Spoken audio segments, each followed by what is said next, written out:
Tight AF by Tyler Walker. Thank you for listening to Tyler Walker on YouTube. If you like Miss Tyler's stories, don't forget to check out her website, tylerwalker.com. This is where you can find the uncut versions of any audiobook posted on her channel, with the steamy scenes still intact. Use code SAVE40 for a 40% discount on all digital products, including audiobooks, ebooks, and bundles that may even be listed at an already discounted price. Don't forget to like and subscribe to stay in the loop on Miss Tyler's new releases. Leave us a comment down below to let us know what you think of our narration or the story. This is Tyler Walker's Tight AF.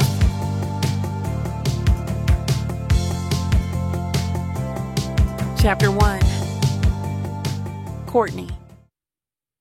The sting of the pain is familiar. The look of the sun pouring over the street, a sweet tangerine orange and cotton candy blend, is familiar too. I take note of its beauty, holding my sore left side as I drag my ankle along with me. He has found me again, that son of a bitch. Casper, the man who single-handedly destroyed any self-esteem and confidence I had left in the tank, somehow got into my apartment building.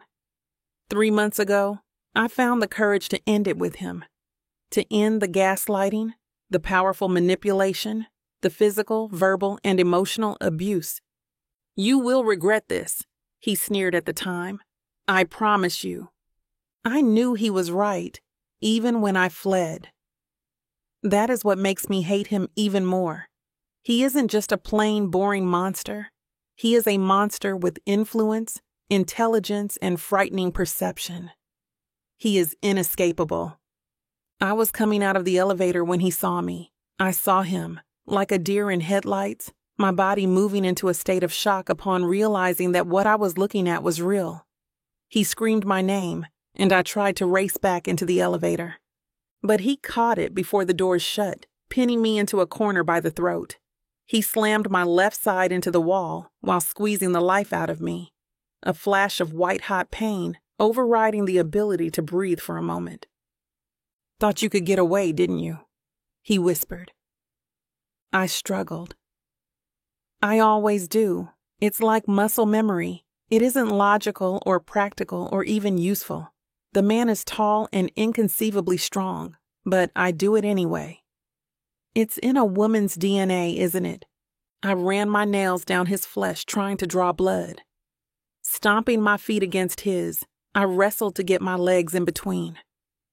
But after a few dreadful moments of near unconsciousness, he let me go. My body then moved into survival mode. I crashed against the ground, then stumbled to my feet, hearing his maniacal laughter from somewhere beyond me. He watched me pull myself up, my entire left side throbbing as I left through the glass door of the lobby and into the street. This time was just a warning, a reminder, in case I thought I was free. He'll never let me be free. That is how I got here, right now. Hobbling in the spill of the sunrise, my voice gravelly and strained. "You'll be back, hun?" he taunts after me, his voice echoing. "Trust me, you'll be back." He could go after me with a gun if he wanted. He could take me by the hair and throw me into the trunk of a car. No one would notice or care. That is the kind of sway he has. He could murder me in the middle of the street, and the cops would be counting the cash he paid them to not say a word. It is a clever way to make me feel even more worthless, beyond the abuse itself. He had captured me with his superficial charm, his money, his celebrity of sorts. Those first 2 years were a paradise, and I am not afraid to admit it. It was sometime later that the mask fell from his face, and the true ghoul was revealed. He didn't want me to have any friends, other than him and his own social circle. He criticized how I dressed and accused me of seeking attention outside the relationship. He convinced me I was nothing without him, and I believed it. I feel now, my ear ringing from the violent shove against the elevator wall, for a painful flicker of a moment that he is right. Who am I, without the only person who made me feel worthwhile under a glitter of moonlight, then destroyed me under the same sky? I see people across the street, a handful of young adults likely heading back home after a night out.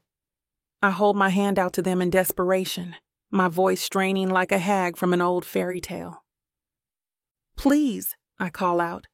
"Please help me. He's after me. He's going to kill me." A few of the women turn to me, concerned.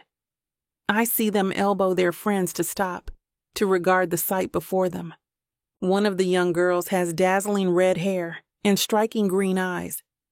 She is the one looking at me with the most care, brows furrowed, parting from her friends to come toward me. I smile for a moment. I am not entirely sure why. Then she stops suddenly, terror etching her features. My heart pounds when she lets out an agonizing scream. "Look out!" A scream you never thought you would hear outside of a movie, one that feels fictional, surreal.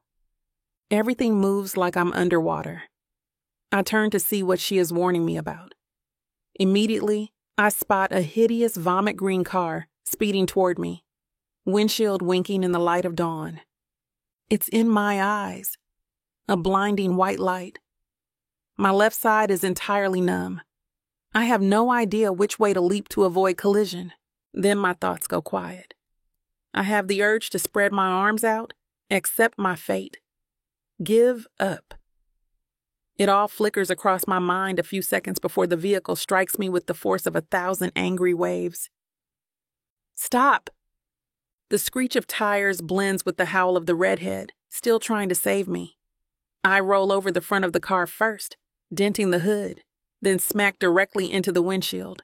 I hear the crunch of the glass as it shatters under my body. The halt of the car forcing my body to roll backwards the same way it came. I go limp, feeling everything and nothing, as I roll back to the hood, then smack hard onto the concrete. I face up, staring at the sky. It is a bright summer's day blue, a day ready to burst with the splendor to come. I close my eyes, content to feel nothing.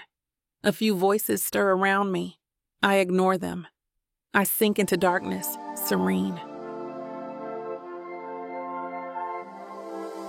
Chapter 2. Samuel. Surgery in theater finally finishes after 6 grueling hours.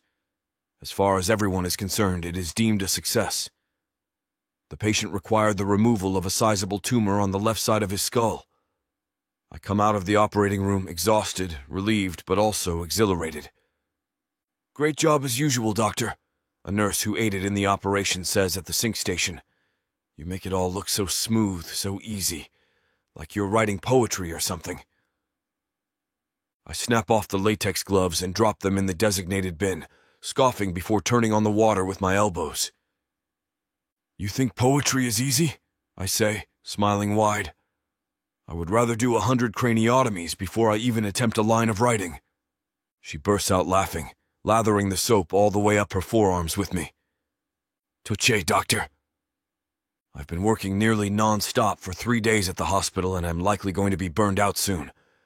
But it's all a pleasant kind of burnout. I've worked my entire life to call myself a surgeon, to change people's lives with my careful, tedious work. It means everything to me when they never have to see my face again. "2 sugars, Doc?" I nod at the nurse. I'm grateful for her offer of coffee, as tired as I am now. We're taking a much-needed break, though I am still on call. I feel a little better than I did an hour ago, at least. A successful surgery always leaves me feeling energized. The wonder of science and the human body. It's all been a dream come true. I sit in the break room holding a stale cup of coffee and talking with Sarah, the nurse who aids most of my major surgeries at the institution. We have both seen our fair share of triumphs and tragedies, veterans within our own particular field. "So are you ever actually going to take that vacation?" Sarah teases. I chuckle, my foot bouncing up and down with post-surgery jitters. "What's vacation?" I joke, frowning in pretend confusion. Sarah rolls her eyes, then opens her mouth for a witty comeback. We are interrupted by a call over the PA, abruptly ending our levity. "Code Blue! Code Blue! Any available tending physicians to the ER?" I move into action, blasting out of the break room with lightning speed. A nurse races up to me, eyes darting with urgency. "We need you in the ER, Dr. Johnson," he says frantically. "All the other physicians are preoccupied." There is no time to think. In moments like these, you can't really consider how tired you are. You have to click into action like a soldier, leaving everything else behind. The particulars of your life, your mood, your energy, throw them all out the window. The patient is the only thing that exists. I run into the ER with the nurse, watching as a young woman is pushed through the double doors by paramedics. I run to their side, gazing down at a swollen and battered face. "We got a hit and run here. Collapsed lungs. Likely imminent cardiac arrest." I help the paramedics move the victim onto a stable bed. I take her vitals and note that she is indeed slipping into cardiac arrest. The rhythm of her heart is troubling and quickly drops to a flat line. "Charge me up the paddles," I yell to the nurse. I've done this 1,000 times. It never feels easier during the moment. The woman below me is unconscious, and the nurse cuts through her t-shirt and bra so I can render aid. I place the paddles on her chest. "Clear!" Her body jolts upward, yet the line remains flat. I apply the paddles again, and thankfully the lines spring to life, her heart rate skyrocketing to 160 beats per minute. Good. Let's get her stable." The woman is rolled into the operating room once her vitals are stable. Her heart rate, blood pressure, and body temperature are normal. I go in with another doctor and assist in setting her ribs. She remains unconscious and on an IV drip post-surgery. She's moved into ICU and watched over by some wonderful co-workers. We have all succeeded once again in helping another person, which in itself is exciting. This woman, though, despite her injured body and puffy face, looks insanely familiar to me. When I am working, I am too busy to think much of it, but it begins to nag at me later. I speak to the police about the accident, detailing her injuries. They continue to call it a hit and run, showing incredible lack of interest. I question the narrative, as I notice some bruising around her neck which isn't in line with a hit and run. They write it down but don't seem to care. I gaze at her once I am finally off the clock. It is when I am staring down at her that it all floods back into my mind, like a pleasant waterfall. "Courtney," I whisper. "Courtney from elementary school. Courtney with the bright, vibrant smile who wasn't afraid to stick up for the little guy. She had stood up for me on multiple occasions against young boys who were determined to bully me. My heart breaks in my chest at the sight of her. All of the color in her face has melted away, which is normal for someone who has just been in a violent accident. But I can sense something beyond that, something that stole her spirit and caused her to come back into my life. Who would do this to the kind girl I remember, who would leave her in the street like trash and drive away? I sit at her bedside, listening to the heart rate monitor beating rhythmically. Her breathing stays stable as I watch her chest move up and down without the help of oxygen. I wonder what the hell happened to her. The more I wonder, the more invested I am in her recovery. "What is going on, Courtney?" I whisper out loud. Her eyelids begin to tremble and she lets out a groan. My own heart picks up the pace as I shoot up, coming to her side and stroking her arm to offer comfort. "Courtney, everything is okay," I say softly. "You were in an accident, but everything is fine. Move slowly with me." She continues to groan, her eyes closed and straining. When she finally opens them, I remember the feelings buried so long ago. The feelings of a nerdy kid with a crush on the girl who saved him. Chapter 3. Courtney. The darkness is sweet and warm, like a giant blanket enclosing me during a snowstorm. It feels like a shrine of sorts, shrouding me away from the pain of living, the pain of all that has drained my soul in essence. "Courtney," I hear a voice, soft, smooth, bursting with solace. It is coming from a pinpoint of light in the distance, outside my comforting cocoon.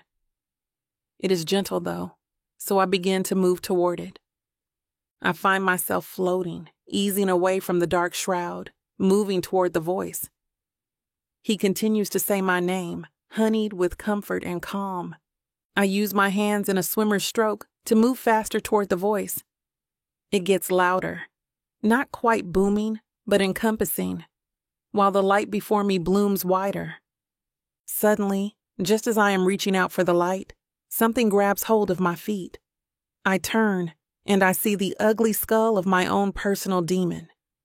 Thought you could get away, huh? It's Casper. His face is melting away, the skin looking like clay from a horror movie, revealing the bones beneath the face of my nightmares. I try to shake my feet away from him. His voice is deep and gristly next to the honey-sweet one from before. I want that one. But he won't let me go, digging into my heels with his pointed fingertips. Courtney, come to me. The pleasant voice hasn't vanished. It fills me with the energy to fight, to kick at Casper's skeleton and sway toward the light. I want to get out of the void, despite its easy existence. I am pulled out of the abyss by the voice, the darkness letting go and prevented from swallowing me whole. For now. Courtney, are you all right? Tell me where it hurts. Someone is cradling my head against their chest and rubbing my back. My eyes are flicking open, straining against the blinding lights. I start to smell my surroundings. Plastic, sanitized, lemon. It's okay, Courtney, the person holding me says. Tell me how you are feeling. I can help you. I let myself slide backward, guided by the person who had pulled me into the light. My entire body is throbbing, one giant wound. I peer at him, grimacing and groaning. What happened? I hear my voice. Still gravelly, it is as dry as a cave in the desert. You were in an accident, the man says, who I am assuming now is a doctor. A hit and run. You broke some ribs and injured your leg, but you are going to be okay. I am here to take care of you. He is holding my hand and patting it. His frame still looks blurry, but somehow I push through the pain to focus. I gaze up at the person whose voice stole me away from another nightmare involving the man haunting my dreams. His smile is warm, lined with perfect straight white teeth. He is handsome, no doubt about it, but there is something else there, something familiar that I can't quite put my finger on. A car hit me, I whisper. A car hit me. Yes, and someone called an ambulance. Are you in pain, Courtney? Tell me, I can help you. I want to tell him that everything hurts, but I'm used to it. No matter what Casper does, I still survive. Not even death can save me at this point. He lowers his body to my eye level, and that is when it hits me. The blue eyes, with that tinge of streetlight green. This is the boy who was bullied all those years ago. My chest erupts with a violent sadness as I gaze up at Samuel. Samuel, it's you, I say, tears streaming down my face as I clutch at him. Samuel, I can't believe it's you. He continues to rub my hand patiently. God, how happy I am to see him. I didn't think I could ever feel such relief again. It washes over me like that blanket in the darkness. Yes, it's me, Courtney. I'm here to take care of you. I continue to cry silently as he checks my vitals, and I realize how weak and exhausted I am. What had he said? I'd hurt my leg and ribs. I can administer something for the pain if you'd like. Then you should rest. Your body needs it. He isn't wrong, but I don't want to fade away again. Casper will be waiting for me there in my dreams, the way he is everywhere I seem to go. I grab Samuel by the wrist when he begins to walk away. He looks back at me, startled. Don't go, I whisper. Stay here for a minute. Talk to me. He gives me a look that I haven't seen in years, one that isn't tired of me but glad to be of service. Of course, let me get you another pillow, and let me know if you need anything else for the pain. He moves to the other side of the room to get me a big pillow, then tucks it behind the flat one I had been using. I realize now that my leg is propped up. The bad one, I assume. My ribs feel like a boxer went at them hard. I wasn't sure if you were going to remember me, Samuel says, checking my IV drip. It was such a long time ago. His voice, his smell, his smile, it all calms me down. I lean against the pillow, my body relaxing despite the pain. You have a memorable face, I mutter. I begin to doze off when I see 3 men lingering at the door. They are wearing all black suits. The impression is intimidating enough, but in my half-dreamy state, it is terrifying. No, no, no, I mutter. Samuel is still in the room, standing by my bed. Panic rises in me like a steam kettle, and I reach for his hand. He takes it, looking confused but still innately caring. What is it, Courtney? Chapter 4. Samuel. I stare at the 3 men clad in all black, with plenty of thoughts running through my mind. Courtney quickly answers most of my unspoken questions when I see the fear on her face. Her eyes become the size of dinner plates as blood rushes from her face, and she becomes pale. She looks terrified. Whoever these men are, they do not belong at the bedside of an injured woman. I recognize that I need to do something, so I step forward briskly. Okay, gentlemen, I'm not sure what's going on here, but it's time for you to leave, I say bluntly. The man in the front of the trio shoots me a cocky grin, and his gaze shifts to me. No, I don't think so. We will take Courtney here to another hospital. In fact, Doc, we have it all situated. You can step out, he says, as he shoves a fistful of papers in my direction. I quickly glance over them and a feeling of dread wells in my stomach. Transfer paperwork and the authorization to go with it, so there isn't much I can do for her, I think, feeling somewhat helpless. A thought suddenly crosses my mind as I continue to read the documents. I've been here the entire time, and have never seen her give any authorization for this. There's no way they're here for her best interests. Bingo! I never saw her give authorization for this, I say sharply, authority coursing through my voice. I hope it's enough to stop them in their tracks. The man looks at me again, and I see what appears to be a certain level of anger in his eyes. It doesn't matter what you saw. We have the authorization. The way I see it, you are interfering with our jobs. This is a huge problem for me, he says keenly. Courtney spirals into a full-blown meltdown. I quickly look at her and notice she's sobbing, fresh tears streaming down her cheeks. I can see what appears to be an absolute terror in her eyes. Anger immediately boils inside me because, even if I don't know what's going on, I hate seeing her this upset. It suddenly gives me a little bit more courage. I will interfere all day long regardless of the problems it causes you. It is self-evident that she doesn't consent to this. With all due respect, get the hell out of my hospital now, I say, most of the professionalism leaving my tone. Adrenaline replaces it, pumping into my body with every heartbeat.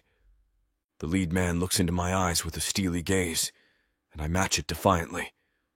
Suddenly, he darts closer and quickly grabs Courtney's wrist. The man behind him follows his lead and grabs her other wrist forcefully. The third guy is staring at me, almost as if he's waiting for me to try and stop them. I know I can't do anything to compromise my job, but this isn't about to happen. Security! I bellow at the top of my lungs. My deep voice echoes down the hallway, causing nurses to turn their heads and wonder what's happening. That will undoubtedly bring some attention to this room, I think. I almost instantly regret my choice, as it only seems to have pissed off the lead man. You are going to regret that. I don't think you realize how big of a mistake you've made. We have the papers, and she's coming with us, he says, very matter-of-factly. Like hell she is, I think. They continue to try and take her, so I throw myself between them. The table next to the bed gets knocked over with a loud crash. The situation continues to escalate, causing considerable commotion. Courtney is curling into a ball on the bed, sobbing, and I can hear her whimpering. No, please don't hurt me, she pleads. This is fueling my rage more, and I can't help but grit my teeth in anger. I I will not let them take her, and I will never let them hurt her. My rage is boiling at the sight of her in a tight ball, sobbing. Get the hell out this instant, or I will have all of you arrested. If the cops don't do anything, you can bet, with the amount of sway I have here and the powerful people I know, that you will regret ever coming here today. I have the power to make your lives a living hell. If you so much as lay another finger on her, I will exercise that gladly, I shout. There's an edge of threat to my voice. It certainly isn't a lie. I have dedicated most of my life to this hospital, and with as much as I contribute to Inferno, there will be severe repercussions for these men's actions. I know some very powerful men at the club. If I have to, I'll sick Bruce on these assholes and let God have mercy on their souls. All right, Doc. If you really want to catch a lawsuit for this, well, then so be it. This is on your head, he says, casually throwing his own threat in my direction. My anger flares more, which I didn't even realize is a possibility before this point. I'm not worried, though. Again, through Inferno, I know some of the best lawyers in the business. I half wish Jeff was here with me to laugh at their threat. You know what? Screw this, I think as I rip my phone out of my pocket. Within 5 minutes, I have spoken with Bruce, who will happily provide guards. I'm also just getting off the phone with Jeff, who promises that any coming lawsuit is in his hands now. Hearing my words on the phone, the men finally trickle out of the room speechlessly. But before they leave, the loud one doesn't hesitate to shoot one last withering look in my direction. They're going to hurt her, and there's no way in hell I'm letting it happen. For this little stunt they pulled today, there will be repercussions. Coming here and making an enemy of me is one of the biggest mistakes they can even imagine. I'm replacing the phone in my pocket when a familiar voice, filled with arrogance, rings in my ear. Now, Samuel, let's not get worked up here. I turn to face the newcomer immediately. I meet his gaze as he stands in the doorway with a smile. My jaw tenses and confusion sprints through my mind. I can't believe my eyes. Casper, what are you doing here?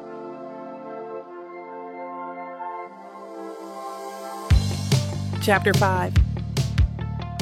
Courtney. My feelings shift from delight at seeing Samuel again to pure fear when I hear him say the devil's name. Casper is my own personal hell, and my skin crawls as the sound leaves Samuel's lips. Why is he speaking of him? Is he mocking me or something? How does he even know? I wonder and look up at him. As soon as I see his chiseled jaw, I notice his face isn't turned toward me. My heart drops when I realize he's looking toward the door instead. My eyes dart quickly toward whatever is holding his attention, and I'm praying that my worst thoughts can't be true. He can't be here. Not this fast. There's no way. How would Samuel even know his name anyways? My eyes meet the figure in the doorway of my hospital room, and my heart nearly stops in my chest. A cold feeling washes over me, like when you walk into a haunted mansion on Halloween, and I freeze in my bed for a moment. Suddenly, Casper flashes his vampire-worthy smile at me, exposing the fangs and devil horns he usually hides from everyone else. I instantly panic, and it sends my body into flight mode. I scream at the top of my lungs and yank out my IV. Fluid leaks onto the floor as I jump off the bed, despite the unbearable pain that hits as soon as I move. Hey, Courtney, you're okay. I've got you. What's going on? Samuel asks, grabbing hold of me. He has his arms around me, embracing me tightly and trying to calm me down the best he can. I don't want him to know, nor do I have the time to explain it. I just need to leave. I need to get as far away from Casper as possible, as quickly as possible, I think, and shake my head frantically. No, Samuel, let me go. I need to leave. I can't go with him, I yell frantically. I don't want to leave with Casper. You have to let me go. Please. I'm trying to pry Samuel's hands off me, but his grasp is tight and firm, not allowing me to budge. He nods and starts reassuring me. It's okay, Courtney. I won't let you go. I won't let him take you. His comforting words bring out more emotions, and everything hits me instantly. I start sobbing in his arms, but for the first time in a really long time, I feel safe, despite being in the same room as the devil himself. I don't want to look at him. I want this to all be a dream, but then I hear the slithering sounds of his voice, and my whole body trembles in terror. Samuel pulls me in closer as my body shakes. Casper keeps walking closer and putting out his hands for me to walk to him. But the thought of going anywhere near him makes me nauseous. Hey, Casper, she needs to stay for observation. I want to be the one that watches over her. It's a personal thing. I promise she's in good hands. Casper scoffs. No, she's coming with me, cousin. I've read your reviews. I know you're a good doctor, but I want her to come with me.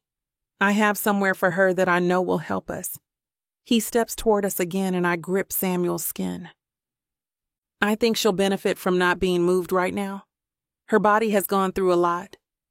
And I don't think putting her in a car and moving her will be good for her recovery. I'm asking you, in her best interest, to leave her here with me. I can tell by Samuel's calm responses that he's trying to use his doctor's reasoning to keep me here and safe. He's handling it as well as I could ever hope, but his calmness only fuels Casper's anger. She's coming with me, he says. He steps toward me again, trying to grab my arm. I rip it back and start yelling, begging Samuel not to let me go. Casper yells over me and bumps Samuel's arm, immediately setting Samuel off. The patient doctor is gone. Get out of my hospital, Casper. I want you out right now, Samuel snarls. Casper comes back quickly to confront him for intervening in his business, but to my surprise, Samuel stands his ground. What's going on? Why is Casper not scaring him? This is the first time Casper isn't able to do anything. My legs start shaking as Casper's volume increases. Flashbacks play in my head as they argue back and forth because I know firsthand how his arguments feel. I used to try and stand up to him like Samuel's doing. But he raises his volume until you can't even hear your own voice. And when that doesn't shut you up, he gets violent. Is he going to get violent here? Samuel pauses the argument to squeeze me again, whispering more words of comfort into my ear as his hand brushes my back. I lose myself in Samuel's kind words and comforting embrace for a moment, until Casper's laugh snaps my attention back to him. Are you sure you want to be playing the devil's advocate here, cousin? Casper asks, chuckling. He pauses for a moment for Samuel's response, but Samuel says nothing. Okay, if that's how you want it to be, but I'll be getting you back for this. Samuel nods. You can bite back as much as you want later, Casper. Just get the hell out of my hospital. Casper glares at us for a few moments silently. Finally, without a word, he turns and heads out the door. I cringe as the door slams shut behind him. He helps me back to my bed. What's going on, Courtney? Obviously something is wrong, but why was he here in the first place? I hear his question, but I can't say anything. It hurts to even think about it. I can't bear to talk about the abuse and everything Casper's done, including the most recent suffering. He nods at me and rubs my shoulder. It's okay. You don't have to say anything right now. He kneels at the side of my bed so that our eyes can meet. I'm going to protect you. I'm here, Courtney, he whispers. His tone is so comforting. It's unbelievable. But suddenly my mind shifts back to Casper and his rage, and it sinks in that Samuel's now in danger. I tell him he needs to be careful, that Casper can do anything to get what he wants. No one dares to cross him. But he holds my hand and assures me Casper won't be able to do anything and that he doesn't scare him. I believe him, but it doesn't reassure me. Casper scares the hell out of me, and I remind Samuel how powerful he is. He gets away with everything, and I don't want to put you in the middle any more than I already have, I say, feeling guilty. He kisses the back of my hand, stopping me from saying anything else. Then he flashes a devastatingly handsome smile at me. I'll protect you as you protected me before, Courtney. You protected me from my bullies. Let me protect you from yours. You think you can catch me? You think you can tame me? Oh, I know I can. And you know it too, baby. I gotta tell you, you're not the first to try. But don't worry, baby. I'll be the last. With sass like that, maybe I'll be the one that needs to tame you. Let's cut to the chase, big boy. What you selling me? Your appetite is big AF. I have just the thing that'll satisfy you. Oh, really? And what's that? Over 120 hours of romance audiobooks. Brought to you by Tyler Walker Romances in the Big AF audio bundle. 120 hours? That sounds amazing. Your knees won't work afterwards if I do my job right. Don't make promises you can't keep. Well, I can keep this promise. Because these audiobooks are unabridged with all the spicy scenes that will make you put your earbuds on. You know, Tyler can get freaky because she marked the bundle down by 69% for a limited time. I can't wait to take this bundle for a ride. Visit TylerWalker.com and get this audio bundle. Just don't start listening if you're going to be cooking dinner. Because you might just forget to feed your family. TylerWalker.com. Escape your life with Tyler. Chapter 6. Samuel. After a long period, Courtney finally begins to settle down. With some deep breathing techniques, I see her relax and eventually drift into sleep. I feel slight relief that she's calm enough to rest. As for me, rage still courses through my veins, leaving my hands trembling. I think of the events, and it makes me feel physically violent. What I'd give to put that bastard's head through a wall right now is unimaginable. Anger is seething out of my body, so I decide to leave so as not to wake her. I open the door to find Bruce and Jeff leaning against the wall adjacent to her room. They're lost in conversation with worry lines on both their faces. Their heads snap up as the door opens and I pass through it. They seem to recognize my fury almost immediately. Jeff extends his arm and rests his hand on my shoulder. "What the hell happened, Samuel?" Bruce asks anxiously.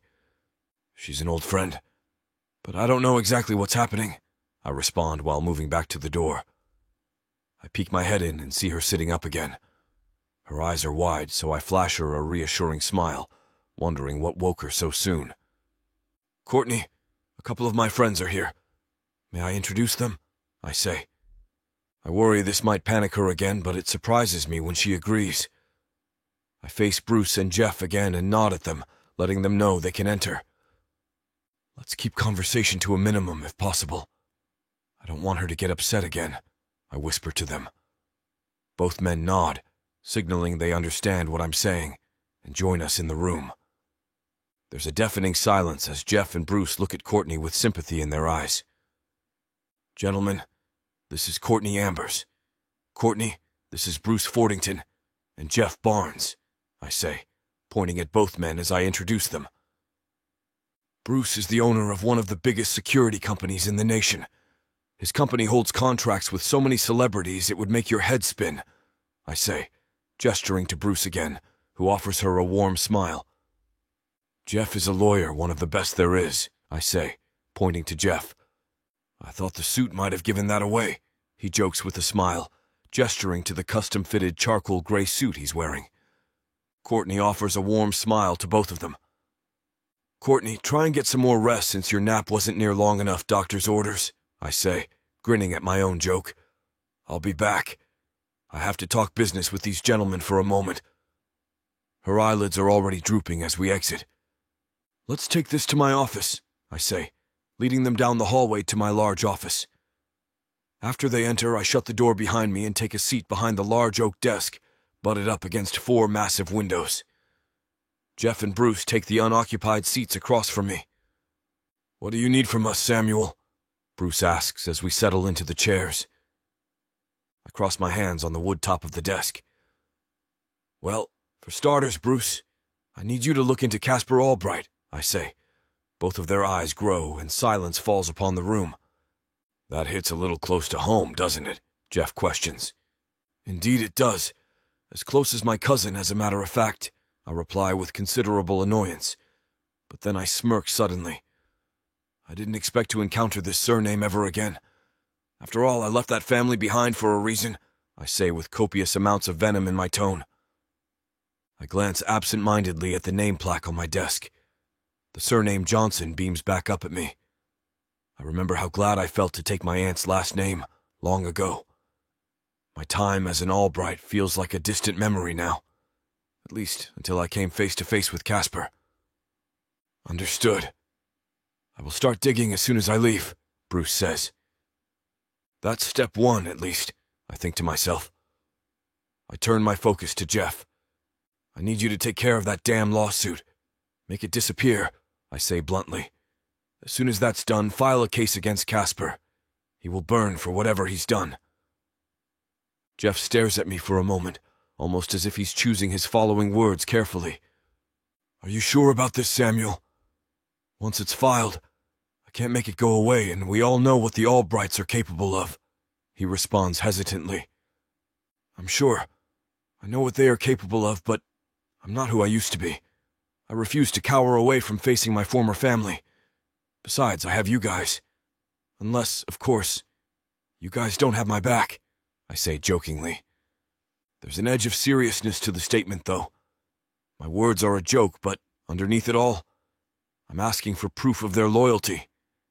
I need to know if they're in this or not before I start blowing everything up. Bruce chuckles and leans back in his chair, placing his hands in his pockets.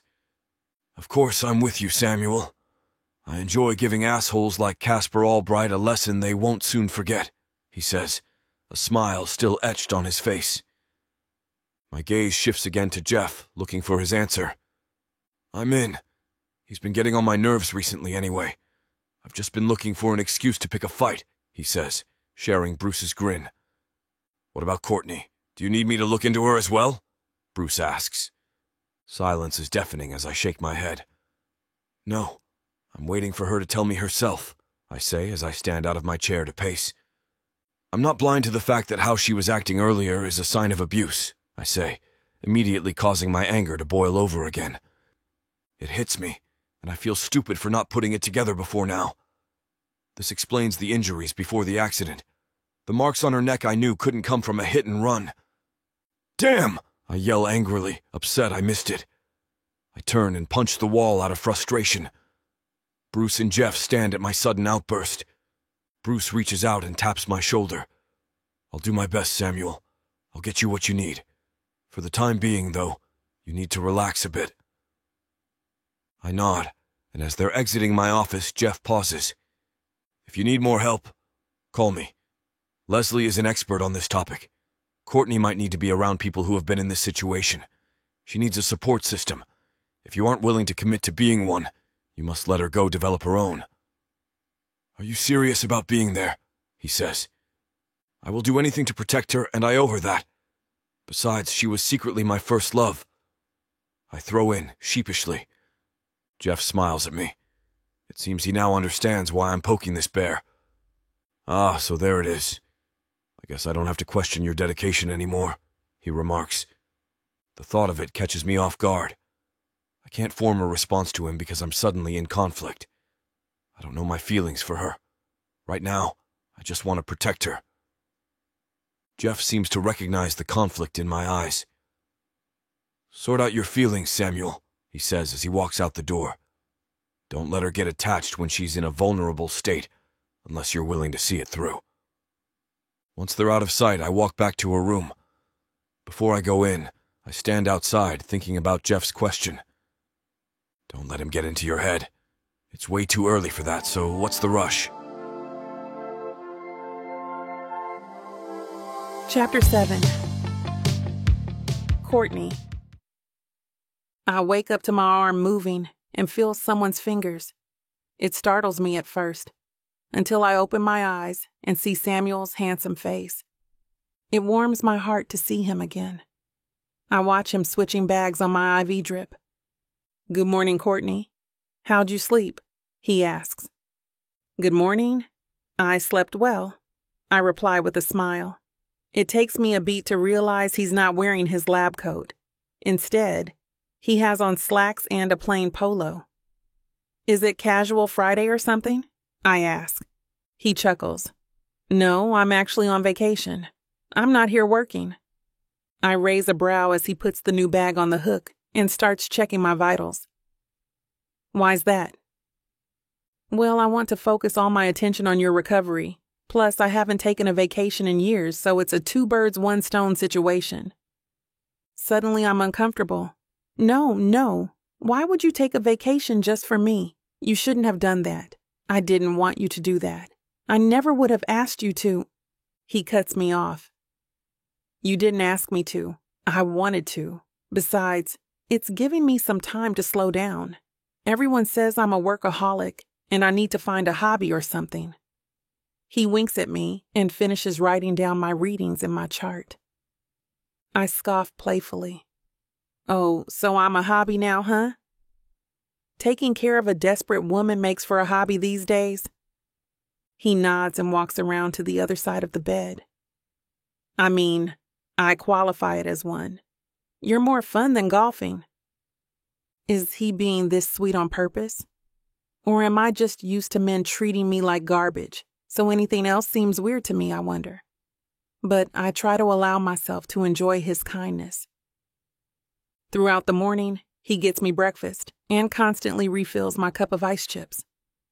It's incredible to me how well he cares for me. Casper never even fed me soup when I got sick. This man, who has no reason other than his pure kindness, treats me like a queen. It's mind-blowing to me. We talk about our pasts a little, conversing and getting to know each other better as the day progresses.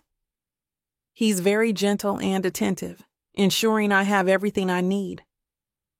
Between our conversations, he's constantly asking if there's anything he can do for me, or offering to run out and get me something.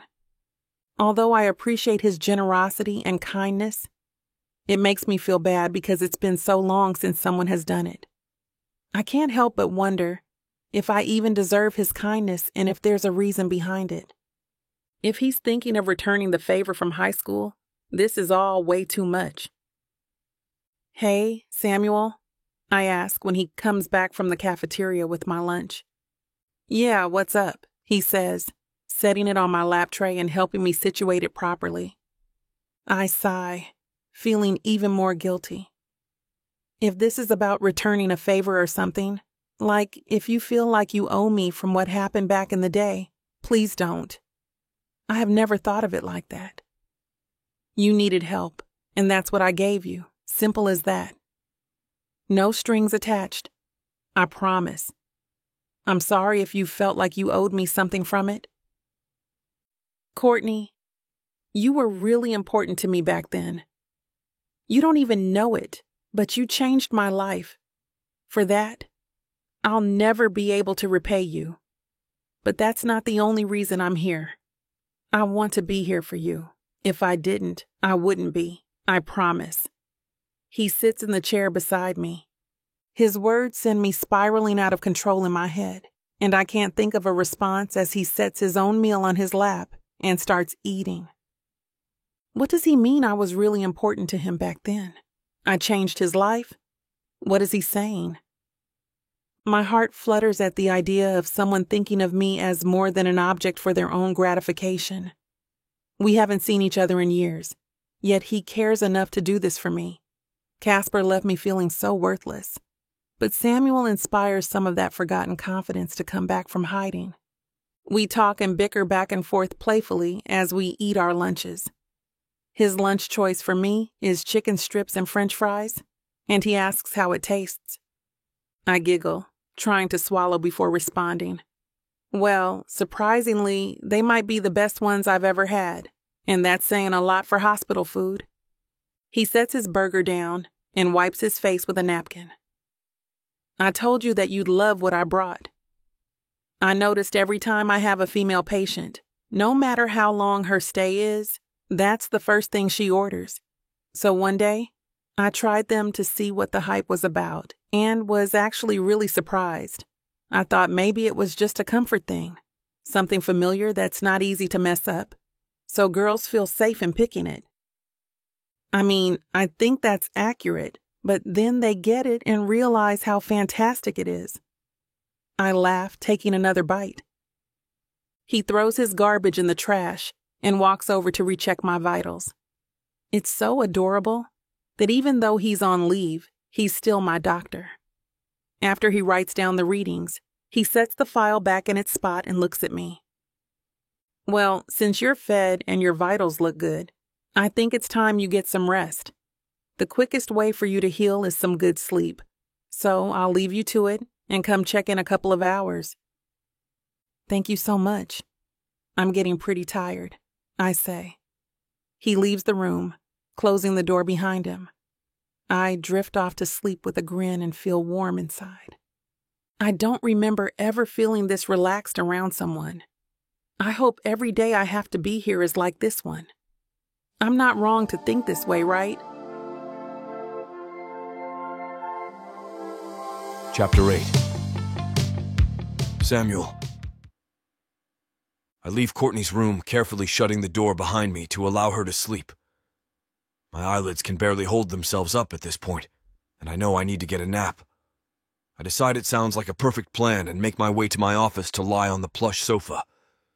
My head barely hits the pillow when there's a knock at my office door. No rest for the wicked, right? I jerk open the door to reveal Bruce standing on the other side, a solemn look on his face. Well, that can't be good. Come on in. Please shut the door behind you, I say as I make my way to the high-backed chair behind my desk. Definitely not getting any sleep now. Bruce sits in the same chair as before and meets my eyes. I've got that information, Samuel, but you're not going to like it, he states bluntly. I can figure as much. Let me see it, Bruce. I need to know, I say. Bruce opens his briefcase and removes a stack of paperwork. He looks grimly at me as he sets it on my desk and slides it to me. I snatch the packet off the desk and begin to read it. I feel my heart break more with each page I read until I finally run out of pages. I carefully set them back on my desk face down, as though they're sheets of glass. My breathing is raspy as I lean back in my chair and turn to face the windows, staring at the outside world around me. The extent of what Casper did is mind-blowing. Is this what happened to the innocent, warm, fearless girl who liked to smile? God damn it. She was the light of my life when I needed someone most, the one who sheltered me and stood up for me. And this is how the world repays her? I think. My mind is spinning, and I grow angrier by the second. While staring out the window, I take a deep, shaky breath. Courtney wasn't ever afraid to stand up for me and others when needed, I say. My voice is calm, but anger coats each word as it leaps off my tongue. How the hell did he turn her from that girl to this terrified woman in the other room? I say, my voice rising in volume. Samuel, take a deep breath and calm down. Taking down Casper will not be an easy job to do with the entire Albright family behind him, Bruce says. I slowly turn in my chair and gaze into his gray eyes. I'm sure you know what they are capable of, Samuel, he adds when my eye contact doesn't falter. We are going to make that son of a bitch pay, Bruce, I say as calmly as possible. He seems to be mulling my statement over for a moment, twiddling his thumbs in his lap. If you have an idea, I am all ears, he responds with a mischievous smirk. Suddenly, Jeff walks into the office, interrupting us. I can't help but notice the lack of knocking. He quickly sits down in the vacant chair, immediately meeting my gaze. Are you going to shut that? I ask. Before I can answer, a tall man with black as midnight hair struts into the room. He's wearing a leather jacket, jeans, and combat boots, which stomp their way to the sofa before their owner takes a seat. I meet his gaze instantly, and his dark brown eyes seem to penetrate my soul. Hello, Jaden, I say calmly. Jaden's lips form into a smile, the scar on his lip dancing. Samuel, it's been a while, he responds. I hear that a war is waging on the Albrights. How can I be of service? He leans back on the sofa, spreading his arms over the back. This may be a good thing for us. My family is known for not playing fair, but then again, so is Jaden. This might be an advantage for us. This doesn't concern you, Slade, Bruce blurts out suddenly. I glance at him and notice his face is red, looking like he might explode. Screw off, Bruce. I'm not here for you, Jaden shoots back. Come on, guys, let's keep it civil, I say, trying to de-escalate the two before they cause a scene. Bruce says nothing, and Jaden turns his attention back toward me. Look, Samuel, I cleaned my act up a long time ago. My business is legit now, but I do still have some informants in the game. Rumors have been kicking up lately, and the Albrights hold a lot of secrets. They have allies, sure. It seems to me, though, they have many more enemies that are ready to bite as soon as weakness is displayed. They've pissed off a lot of people who are just waiting for their chance to remind them, he says. I stop for a moment to ponder this. It seems that Jaden has brought valuable information to the table that I can't ignore. What about Anthony St. Clair, Samuel? Jeff suddenly says. Absolutely not. I cannot violate my vow. I can't tell him about my patients, I say quickly. If I do, I will never get over the guilt. I will not allow it to happen, I think. My mind is racing 1,000,000 miles an hour. The silence in the room grows, quickly becoming deafening as we all ponder the next move. Suddenly, the phone on my desk rings, piercing the silence around us. I look at the caller ID.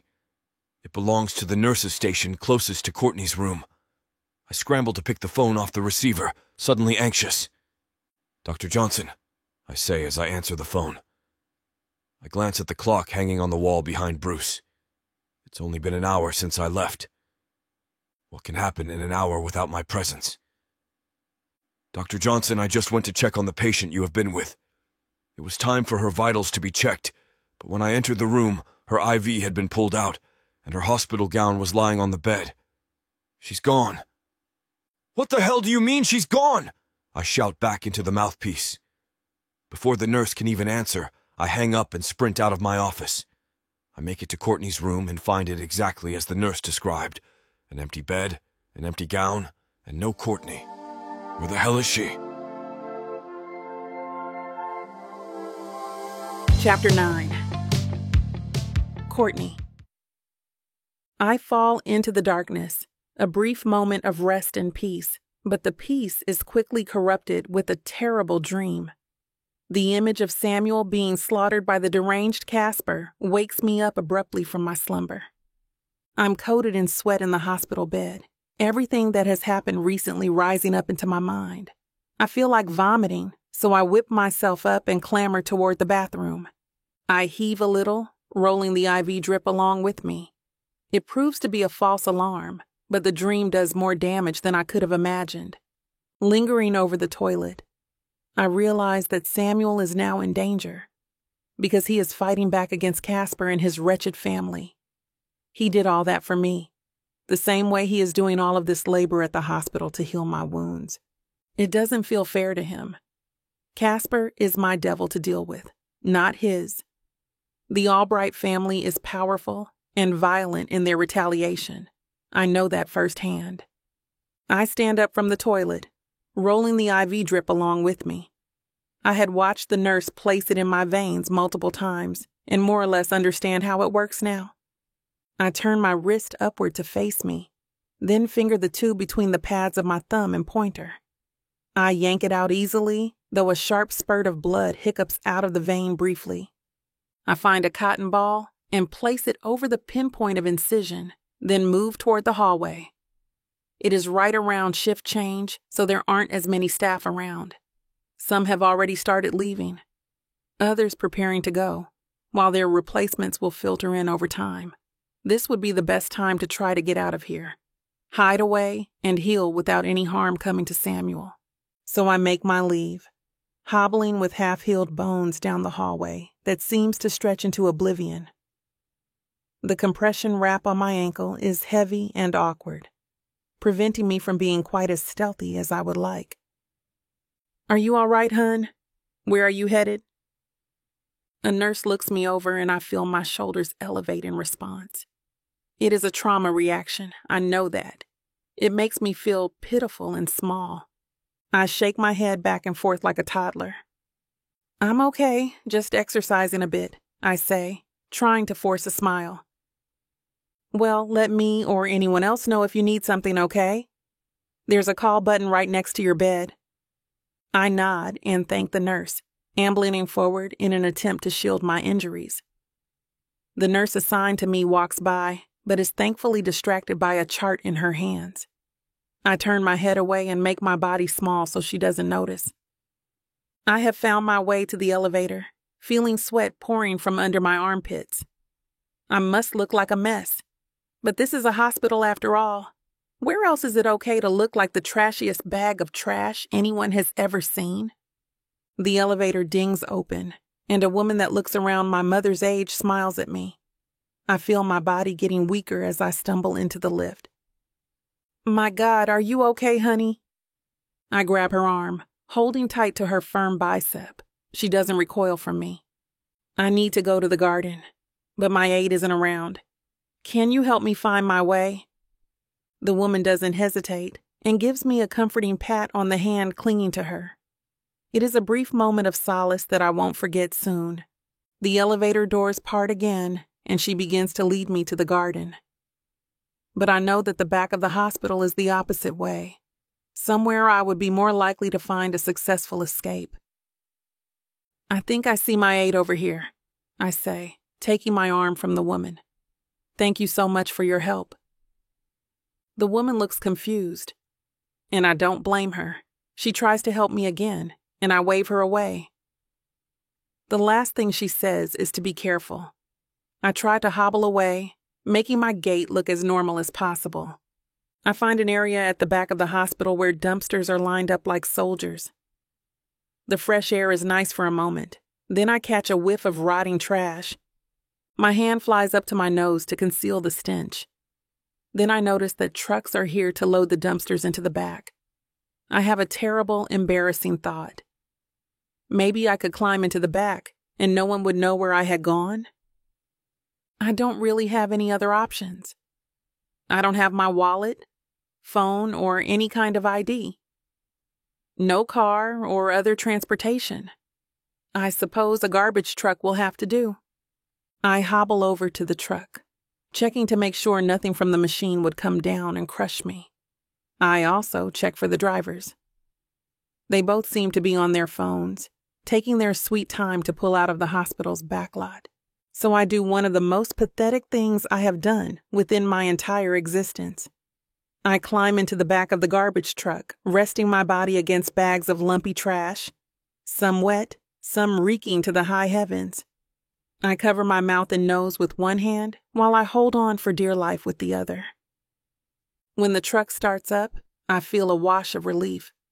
But that is only one part of me. The other part feels the weight of shame, for what I have become has everything to do with the man who destroyed my entire soul. Casper made me feel like garbage. He is the reason I still feel like garbage, and the reason why it feels worthwhile to climb into the back of a garbage truck as a means of escape. I can only hope in the depths of my darkness that he will not find me again. Chapter 10. Samuel. My heart feels like it is going to leap out of my chest. I stare around the empty room, dumbfounded. A nurse called to tell me Courtney was missing, but it hits harder to see it in person. Where is she? I say aloud. Jaden, Bruce, and Jeff are all standing behind me. They followed me out of the office when I got that emergency message from the nurses' station. I take a glance at them, and they all detect the panic rising from the pit of my gut. Let's take a step back for a second here, Jaden says, holding his hands in the air. Someone has to know. Another nurse, maybe. Maybe they took her for a few tests. I nod, attempting to calm myself before the storm hits. I push past my friends, nearly grabbing hold of the nurse who is assigned to Courtney as she walks by. I know her, but not exceptionally well. Where is she? I say firmly. Courtney, the young woman in the car accident, where did she go? The nurse peers at me with a look I have seen before. It's one of confusion. Confusion that may lead to some kind of punishment. She gazes behind me at the empty bed and begins to blink rapidly. She was in here a few minutes ago, she says, stuttering. We haven't taken her for tests or anything. I try my best not to overreact. Deep down, I knew it was a long shot anyway. That first nurse wouldn't have called without checking around. Besides, the hospital gown folded on the bed says a lot. You only take that off when you plan to leave the hospital. I run my hands through my hair and let the nurse go on her way to begin her rounds. She can't help me now. There's no reason to keep pestering her. Jaden takes me by the arm when I begin to feel a downward spiral beginning. "We can take a look at the cameras, Sam," he says, motioning to Bruce and Jeff, who nod in agreement. "We will figure this out." I should have known that Courtney was vulnerable to plans of escape because of the harrowing past she was still suffering from. I nod, and we move toward the security room on the second floor. I explain the situation to a few security guards who have known me through the years, and they let us all take a look.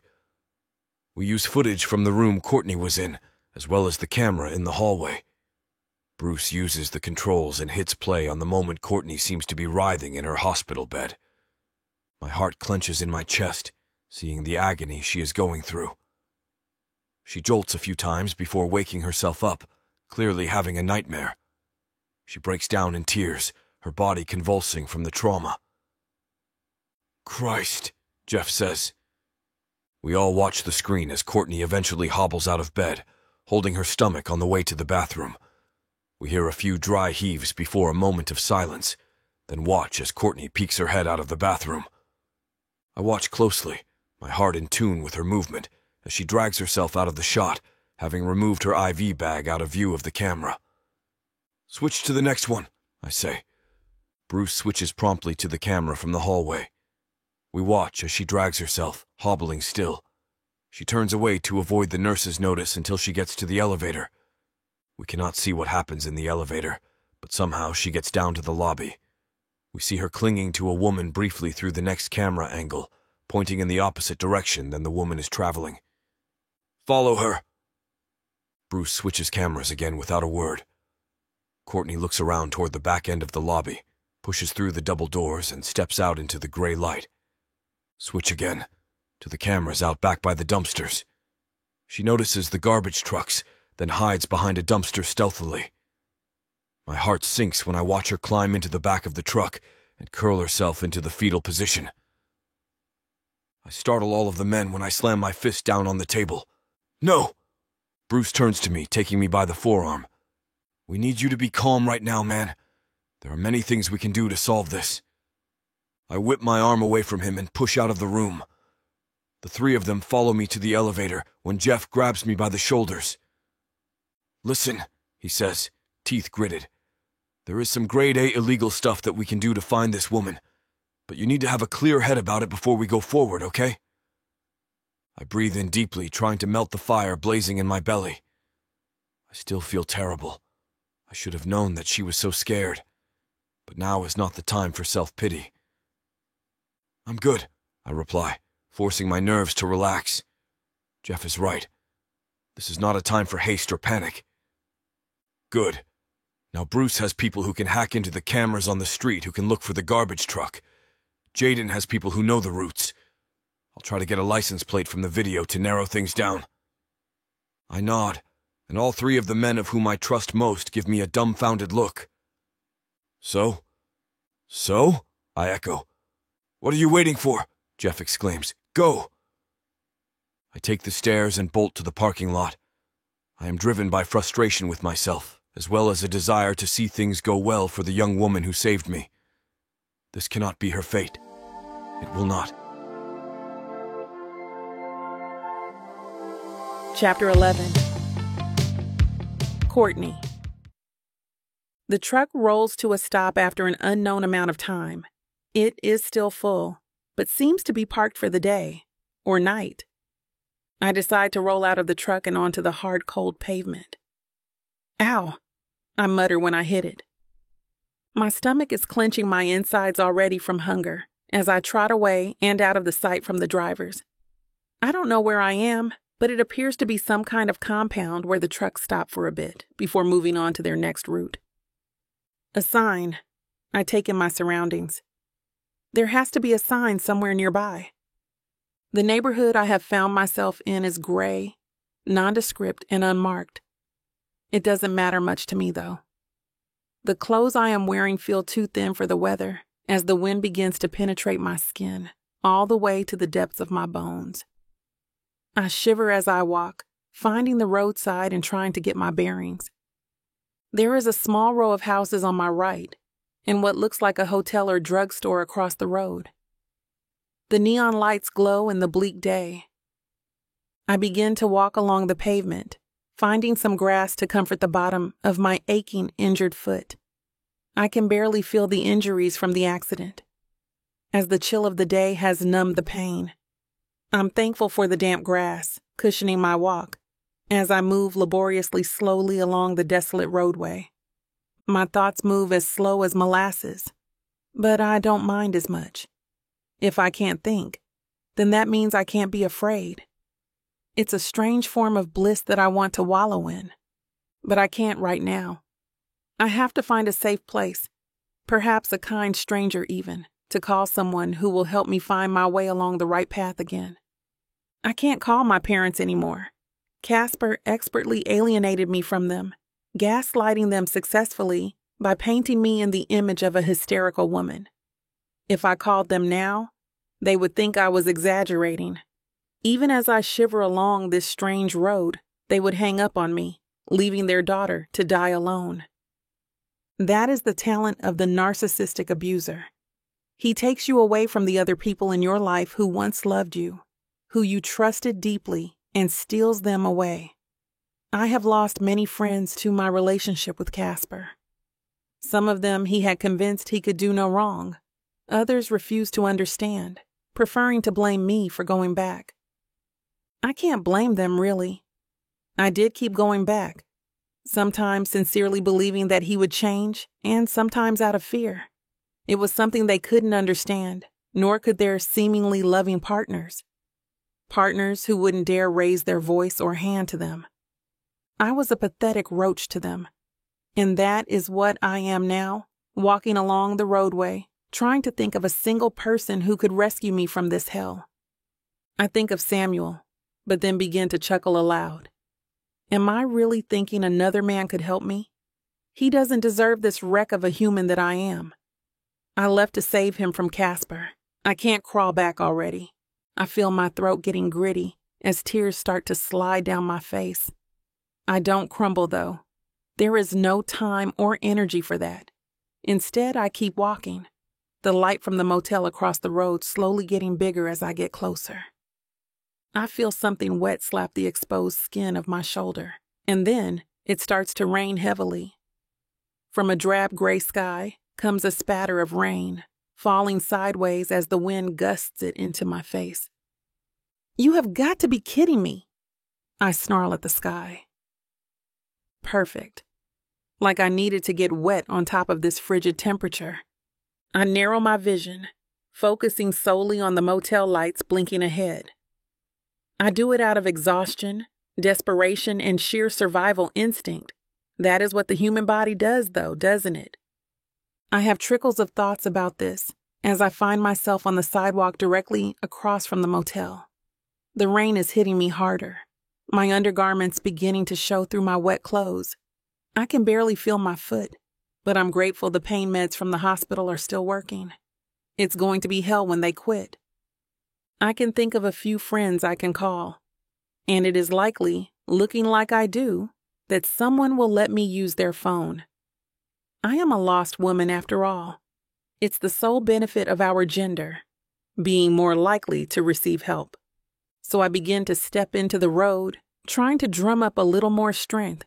The motel isn't far now. I just have to take a few more steps, and then I will be where I need to be. I hear a familiar sound, one that should take my breath away and get my attention, but it doesn't. It feels faint, far away, inevitable almost. I turn to see another set of headlights coming at me, 2 massive globes the size of the moon. I stand in place, frozen. Not out of fear, but sheer lack of will. I can jump, run, roll maybe, but what is the point? The result will be the same. Pain. I am tired of pain. I want to be enveloped in comfort, a bed made of feathers. I want caresses over my body that don't sting. I think again of opening my arms out to the car, but there isn't enough time. so I close my eyes instead.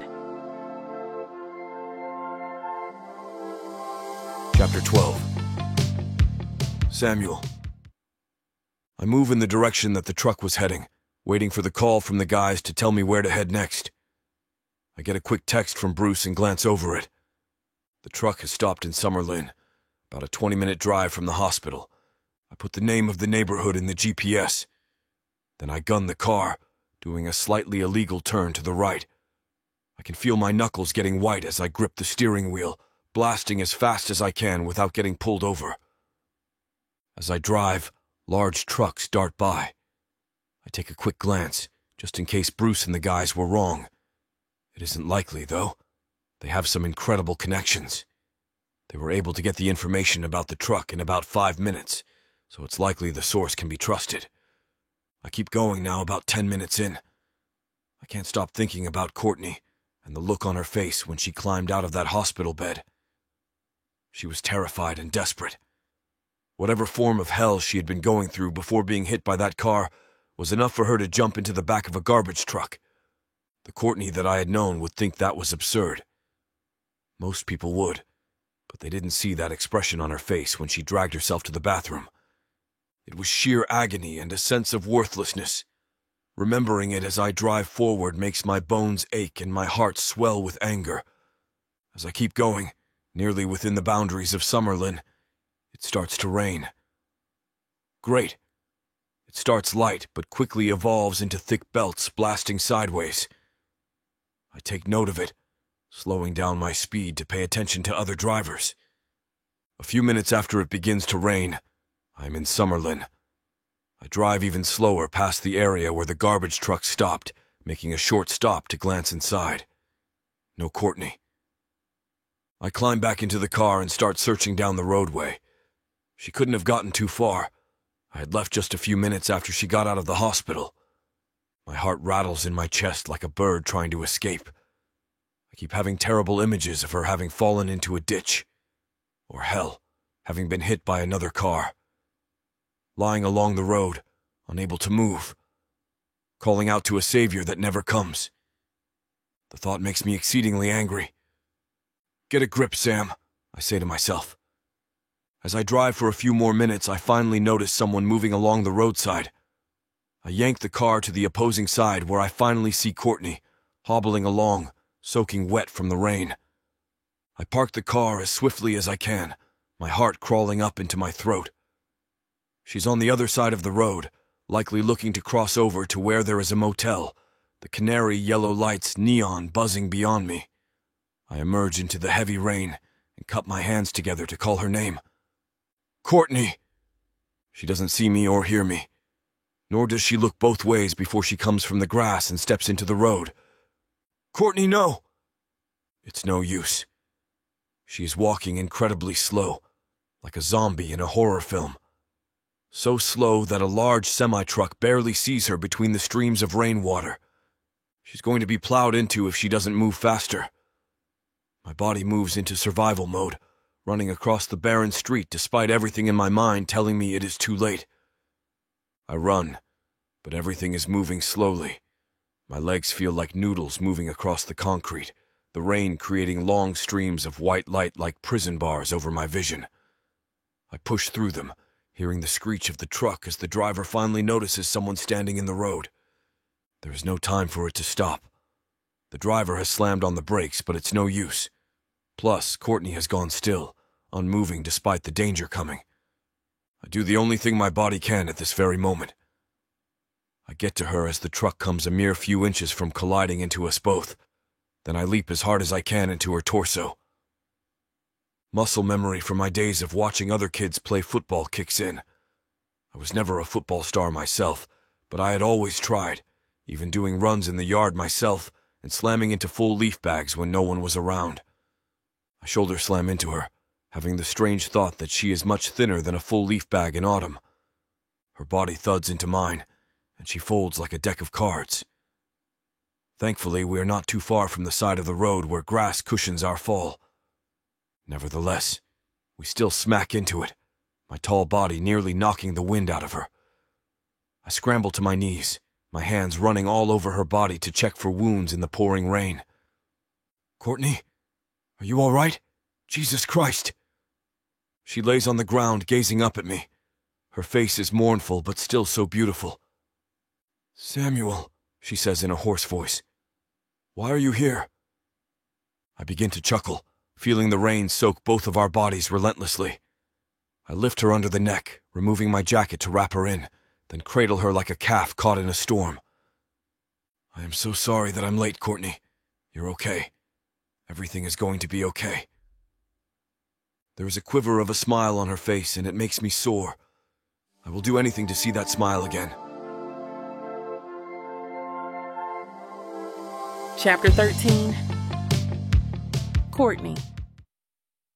The first thing I felt was his body colliding into mine, a thud sensation against the soaking wet clothes that had become a second skin. I was pushed out of the light and back onto the damp grass that I had just left a moment ago. That is how he got on top of me, shoving me out of the way of the truck as the rain smacks down hard on our bodies. He had tried to move his body midair so as to not crush my ribs, so he is only half on top of me, half on the hard, cold ground. I felt the collision, but it was stunted by the numbness of the cold, of the rain. He holds me by the shoulders, eyes wandering my face frantically. I can barely see him because of the rain pouring over his hair and dripping into my face. He wanders across my body with his hands as I lay limp on the ground, having submitted to the elements. "Courtney, are you all right? Jesus Christ!" He removes his jacket and delicately lifts me to wrap it around my frame. It is massive on me. I am practically swimming in it. I let him handle me like a newborn baby as he cradles me in his arms, gently looking over my body for any further injuries. "Samuel," I manage to get out. "Why are you here?" He ignores the question. "I am so sorry that I'm late, Courtney. You're okay. Everything is going to be okay." He continues to assess me, and when he finally decides I'm not injured, his eyes come back to mine. "What are you doing, Court? You're going to get yourself hurt again." His voice isn't blaming, it's warm and reassuring. He wipes the rain from my face with his big, soft hand, leaving it to rest against my cheek as he rubs his thumb up and down. It is an intimate gesture, but it doesn't feel strange, despite having only reconnected days before. I let myself fall into it, like slipping into a nice hot bath. I begin to weep as he rocks me back and forth on the side of the road. I don't know why he came back looking for me. Am I really that worthwhile? Worthwhile enough to place his own life in harm's way to save my own? No one has held me like this in years, in a way that is genuine. Even if it is in the middle of a rainstorm, it's all I've ever wanted. To be held without any other consequences coming my way. "You came," I say, stuttering and shivering. "You came back to help me. Why?" Samuel chuckles, but not in a way that is condescending. His smile is still toothy and handsome, the way it was when he was that young boy who needed me. "Is that a real question?" he says, still laughing, rubbing my face and arm. "Courtney, you saved my life as a kid. You showed me that who I am is good enough. You encouraged me to follow my dream, and it's because of you that I achieved it." I blink the droplets out of my eyes, still in his arms. He continues to smile and rock me when the rain suddenly stops.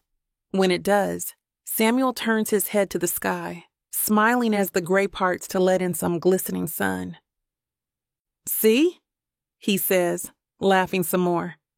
"If you wait a little bit, sometimes with the right person around, the sun can come out." I don't realize that I have been crying the entire time. My face aches, but it has been aching for days, a sensation I thought would be permanent, eternally distorting my expressions. I'm almost more surprised that I noticed the ache than its actual presence. I reach out to his face, cupping his chin. His eyes sparkle as he feels my touch. My voice is still hoarse, but I need to get out what I am feeling inside. Samuel, I don't know what I'm going to do without you. I'm so lost. My eyes flutter as my body starts to give in to the adrenaline rush, the stress, the exhaustion that follows. He rubs my arms and soothes me with a voice coated in sweet honey directly next to the shell of my ear. Everything is going to be okay from now on, Courtney. I can promise you that. You don't have to worry anymore. His words are like a massage on my brain and body. The tension is releasing through my skin, up into the ether, and the rest of me submits to shutting down. I let my eyes flutter close as he runs his hands through my hair, caressing my cheeks with an affection I thought I would never feel again. I am going to take care of you, he whispers. Don't you worry. For the first time in years, I believe him. This man who I hadn't seen in years is giving more care than a man I had been with for 4+ years, all without an ulterior motive. I close my eyes, letting myself fall into a long, restful slumber. His arms are strong and capable of taking on my pain. I don't want to hand over the complicated agony I have felt, but he seems willing and able. I don't fear him holding it against me. I slip into the dark, feeling everything wonderful wrap all around mine. I think of the future, something wonderful for once as opposed to some demonic outlook. I know that Samuel will be here for me, even if I'm afraid to let him. Even that little bit of fear, I am accepting as fine. I feel him moving me, carrying me to his car, held against his warm body.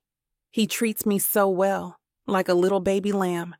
I smile to myself, watching his beauty, his adoration, all natural and spectacular. I no longer want to think about Casper. He is a ghost in my world, haunting me. But Samuel is the exact opposite. He is the moon in my darkness, guiding me with the lantern of his care. Chapter 14. Samuel. The only place to go with Courtney is back to the hospital. It doesn't look like she sustained any more injuries from the near collision, but she is still nursing wounds from the initial accident. She couldn't just be wandering around in that state, putting herself at even more risk. I realize, though, how dire her situation must be if it drove an intelligent woman to escape the one place most people feel safe. I think about this as I place her in the passenger seat, watching her body tremble, clinging to my shirt collar at the very last second before I part. I touch her forehead and then her cheek. I try to give her a reassuring smile. We're going back to the hospital, but I promise you, I won't let anyone hurt you there, or anywhere, ever again. Her eyes flutter up and down, progressively slower as I click her seatbelt in. She doesn't respond to me directly, but I know that she must be fatigued beyond belief. I drive back to the hospital, thankful that the rain has stopped for the time being. We return to her original room, and I carry her in my arms as she had fallen asleep in the car. I am saddened as I hold her, but feel a sense of support when I move around the corner to her room. There is an entire entourage waiting for me, for her. The sight of it brightens my soul. My friends from Inferno are there. Bruce, Jeff, Jaden, and Jones, but so are their wives, Jennifer, Leslie, Kayla, and Amelia. They all notice me coming around the corner, and the men step forward to help. The women do too, wiping Courtney's forehead and heading to the nurse's station to request a new gown and bed sheets for the hospital room. Let's give her a minute to rest, Amelia instructs everyone. We'll help her change. You all wait in the hall. I place Courtney on the hospital bed and the women get to work. I'm ushered out of the room and go to sit with the guys in the cafeteria.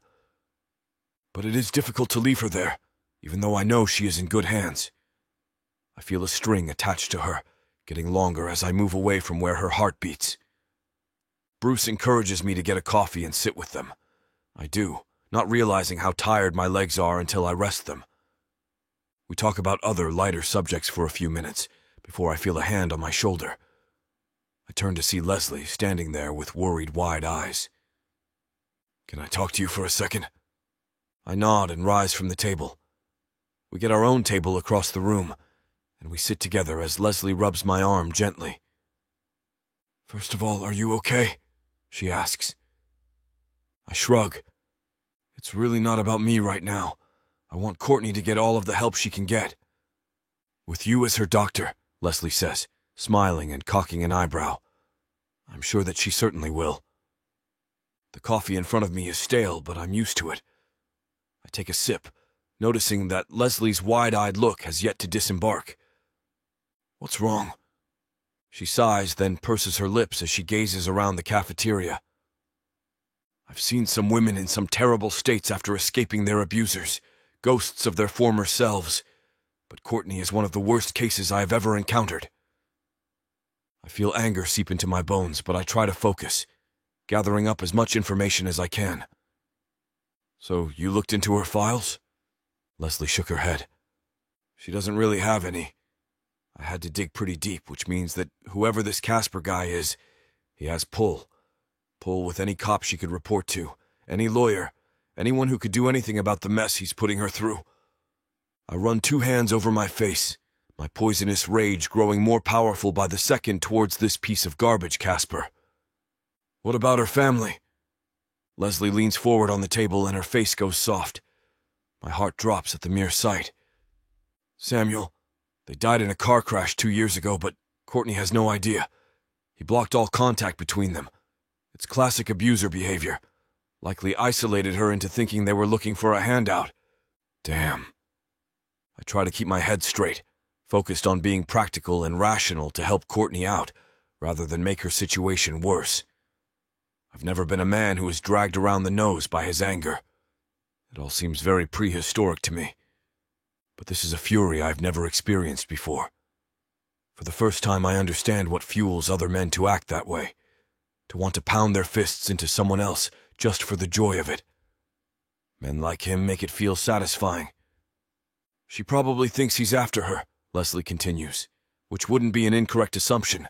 Men like this, ones with money and power, don't ever hear no, and they don't like it when they do." I sigh, then unfold my hands out onto the table. "What the hell can we do then?" Leslie leans her face against her palm, gazing thoughtfully. "Well, it's not like I've ever been a fan of the damsel in distress trope," she says, looking snarky and playful. "But you are also a very wealthy and powerful man, Samuel.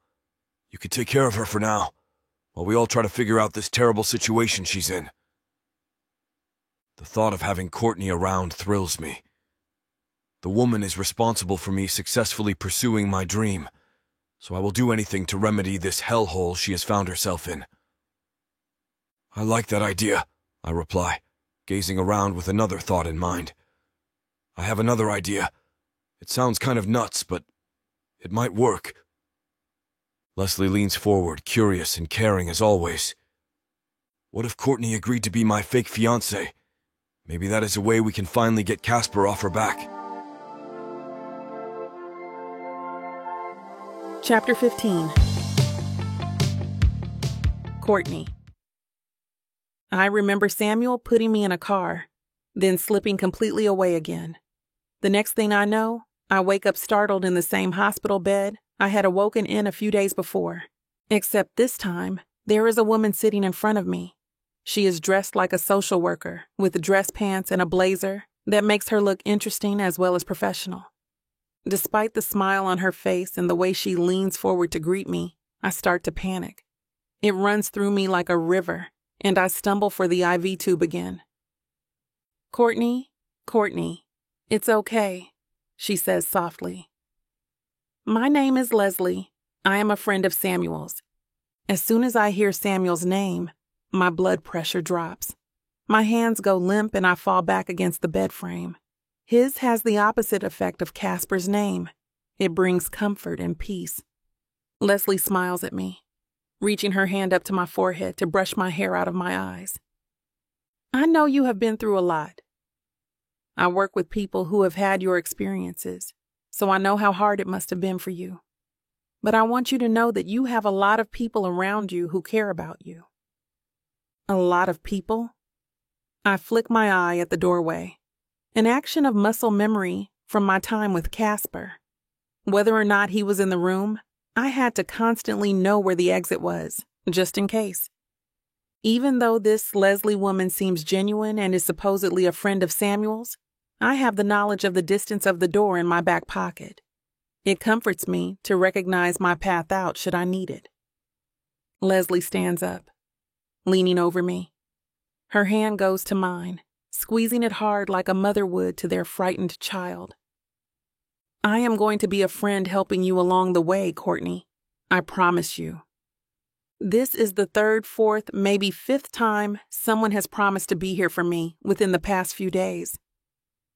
Although I still feel suspicious about it, there is another side of me, the light side, who wants to trust her, who wants to trust everyone who says things will be okay. So I squeeze her hand back, my throat running dry from all the tears I have already cried. I blink, taking her in, and she rubs my forearm in response. Thank you, I whisper.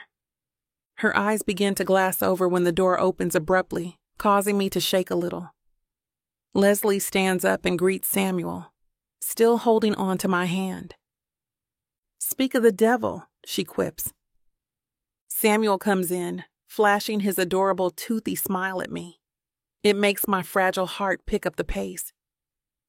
I hope I'm not interrupting anything, he says in a soft voice. Leslie shakes her head, rubbing my hand with her thumb. We were just talking about you, weren't we?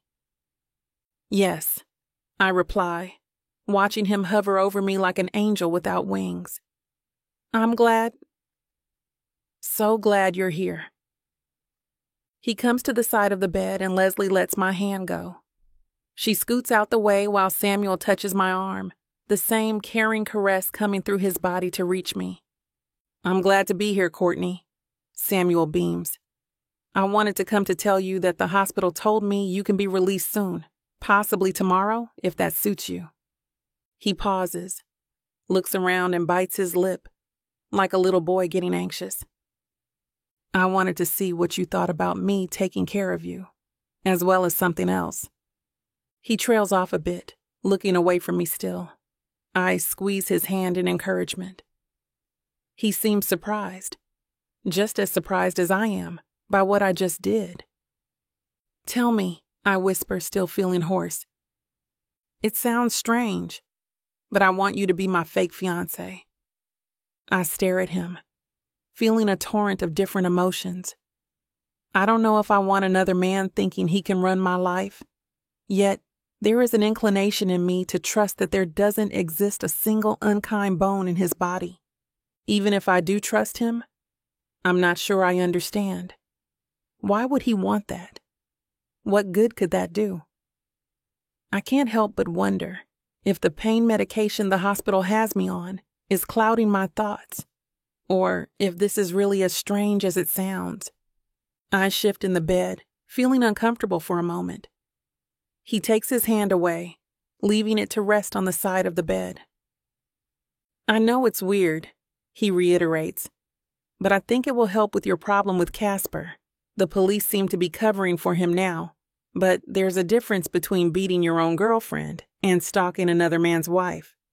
Not that I'm saying either is right, but, he adds hastily, I'm not offended by the words. In fact, I can see exactly his point. If Casper shows up while Samuel and I are together, there's a certain ease to pressing charges against another man interrupting date night. Right now, everyone seems to scoff as though this is a domestic issue between me and Casper, and no one sides with me. The flaw in being a woman, I suppose.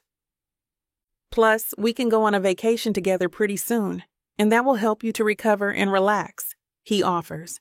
His tone shifts up at the end, as though he is trying to sweeten the deal and persuade me. The way he is looking at me isn't in desperation, but curiosity. I simply feel like I don't have any other option as far as getting help goes. I have gone to the police and have received no protection in return. Samuel is caring and kind, and anything would be better than the hell I am living in now. Samuel seems like the best chance I have at ever getting back a normal life. I nod at him, and he tilts his head. We will write up a contract and everything. We don't have to get married for it to look real. Just fake a steady relationship for a few months to get him off your back. It's up to you how it goes." His eyes swim with excitement. Even though he is trying to keep it stifled, I can see it. I nod and take his hand again, ready and willing to go somewhere, anywhere else. Anything instead of the horror of what has been my life for the past 4 years. "I'm ready, Samuel. I want to do this with you." If something like this was presented to me years ago, before ever having let that goblin of a man into my life, I would have scoffed at it. A fake engagement? What is that about? It is about solace, a soft place to land, hands to trust that will not strike you but caress you into a deep rest. That is what I see in Samuel. Chapter 16. Samuel. I'm taking on Casper, which means the fury of the entire Albright family will soon release itself on me. I don't want to catch Courtney in the crossfire, so I quickly decide it's best to get her far away from this damn town. At least until everything dies down a little. It's what's best. Besides, it'll give me time with her. Courtney is sitting up in her bed as I begin to explain a few things to her. "I just feel this might be the best idea to keep you safe and protected," I say, and very truthfully mean it. "First, though, Courtney, Leslie has drawn up a contract for this fake engagement," I say, trying not to sound too giddy. "Okay, let's look it over. I'm rather curious about the details," she says, smiling at me. Leslie hands us each a contract, and I begin to read it from the beginning. "It is a 6-month contract. That should be ample enough time to get Casper to leave you alone," I say boldly. "God, that sure sounds nice," she replies quickly. I can't help but smile at her when she says this. Courtney returns it, making my heart feel overjoyed. I continue reading, and it doesn't take long to find terms we agree on. "Are you happy with that?" I ask her. "Absolutely. Thank you for asking me," she responds. I look over the contract once again before I decide I am more than satisfied. I sign the dotted line and hand Courtney the pen with a smile. She quickly adds her signature, making it all official. "Perfect. Well, now that you're my fiancé, I suppose it's time to take you on a trip," I tease, winking at her as I say it. Courtney laughs, and the sound of it is music to my ears. I wish she'd never stop laughing. I feel incredibly giddy that we agree on the contract, even though I know it's temporary. This isn't real. Why are you so giddy? She will leave when the 6 months are up, and that's okay. Suddenly, Courtney interrupts the thoughts that are fighting a war inside my head. "I've got to know. Where are we going?" she asks excitedly. The glee in her voice makes my stomach do a cartwheel. It seems to me that she's up for it, I think, and smile at her as she looks at me eagerly. "Well, I thought it would be nice to visit where we first met. I think we will head back to our hometown," I say. I quickly study her face, not wanting to miss her reaction, and suddenly see confusion in her eyes. She meets my gaze slowly. "Spring Valley?" she asks shakily, her heart-shaped lips slightly trembling. "The very same. That place holds so many good memories," I reply. "Most of my memorable moments early in my life come from Spring Valley. Surely Courtney can feel the same way about our hometown," I think happily. My tune changes a little as I watch her stare at her feet. She almost seems hesitant to respond, making me anxious that I may have said something wrong. "Is it really okay to go there?" she asks. I take her question on for a moment, wanting to respond in the best way possible. "Yes, of course. We can go there any time. It might be nice for you to recuperate there. I haven't visited the old school, so maybe we can see some old friends and teachers," I say, adding a little bit of excitement in my voice. I watch Courtney's face slowly turn into a smile. She's beaming with what looks like excitement as she starts nodding. Thank God. Suddenly my heart feels at ease as I watch her excitement continue to grow with my idea. Leslie begins to clap, startling me out of my thoughts. "That's great. I'm excited for both of you. And Courtney, I think Spring Valley will be a perfect place for you to be. A little bit of home to help you recover, Leslie says. Courtney smiles at her, then shifts her smile to me. My heart leaps with joy at the sight of it, and I can't help but return it. When are we leaving? She asks me, straight to the point. I want to leave with you right now if you ask. I push the intrusive thought away. It's only temporary, Samuel. You were just doing this to look out for her. Not wanting her to see the conflict in my head, I laugh. Anytime you would like, just say the word, I respond, as I tuck a strand of her silky black hair behind her ear. I look into her coffee-colored eyes and am happy to see the vibrance returning to them. That's the girl I remember. Are you sure it's okay? She asks me slowly. I don't hesitate with my response. Absolutely, I say, still peering into her soft eyes. Let's go, she asks happily. I can't help but laugh at this question. It's precisely what I'm hoping for. Okay, I prepared everything, I agree after my laughter ceases. Leslie scurries around, helping me with a few last-minute items, and it's not long before Courtney signs the discharge paperwork. We walk together out of her room, Leslie following behind. When we're in the elevator, I feel the soft skin on Courtney's hand as she slowly grabs mine. Gotta make it official, right? She says, with her beautiful eyes twinkling. I'm unable to form a response out loud. I really don't mind if we do. Courtney and I hold hands for the remainder of the exit from the hospital.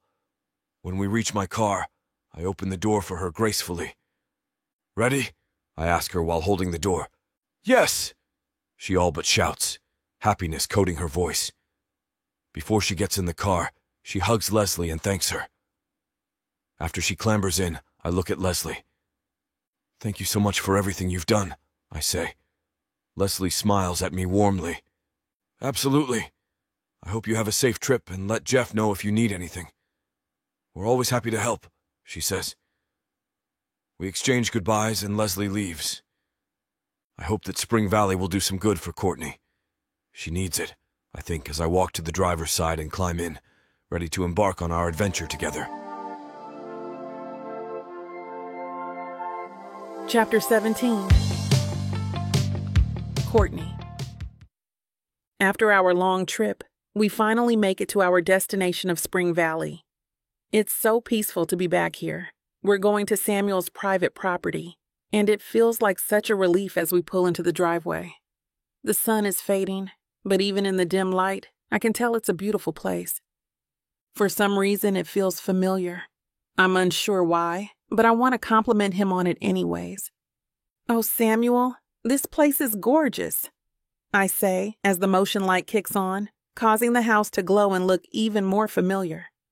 Why does it feel like this isn't my first time here? I wonder before he responds.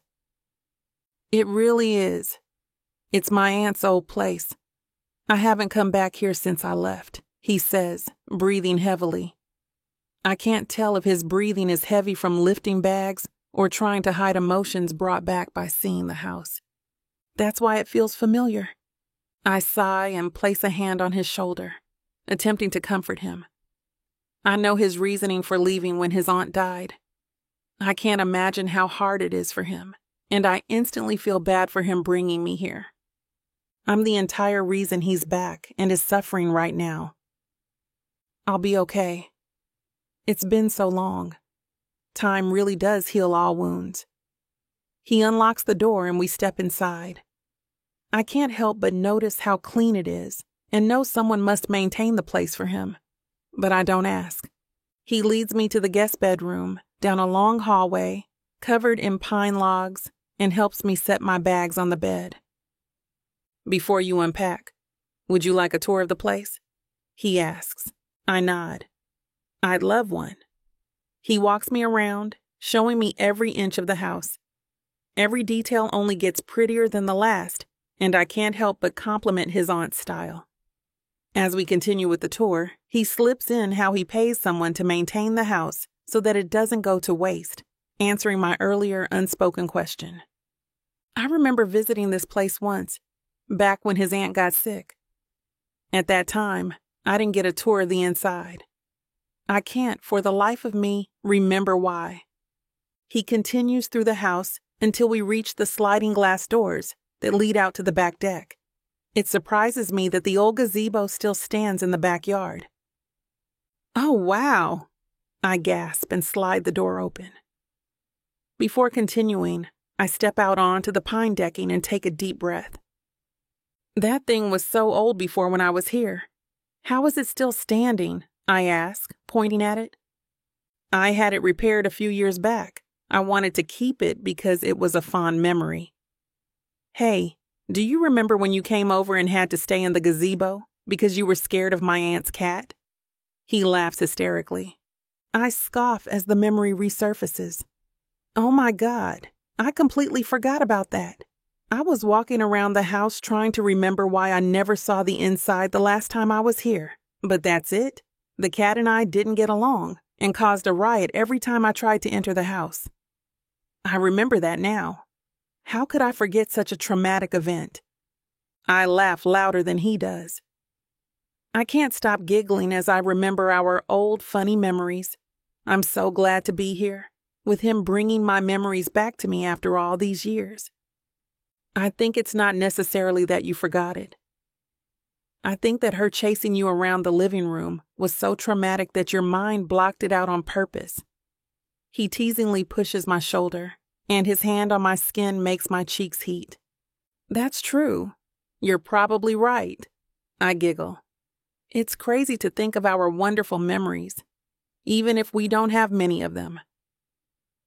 Our rare moments together play a significant role in my life, keeping him close to me in the back of my mind. I can't help hoping it's the same for him. There's an awkward silence between us for a moment, until I glance over and see the old swing still in its place too. No way. I have to sit on that swing for old time's sake. He chuckles, then shakes his head. I would love to see you try to sit in that old thing, but that can be tomorrow's activity. For now, we need to eat because I'm starving. I follow him into the kitchen, and he opens the fridge. Pans and containers of food have been prepared, and I look at him questioningly. I asked the caretaker to make it for us before she left. I didn't want the presence of a stranger to spook you, he explains. I know he's only being friendly, but I can't help feeling guilty whenever he tells me something he's doing just for me to make my life easier or more comfortable. I'm sorry I'm such a bother, I say. He doesn't say a word as he sets all the food out on the bar.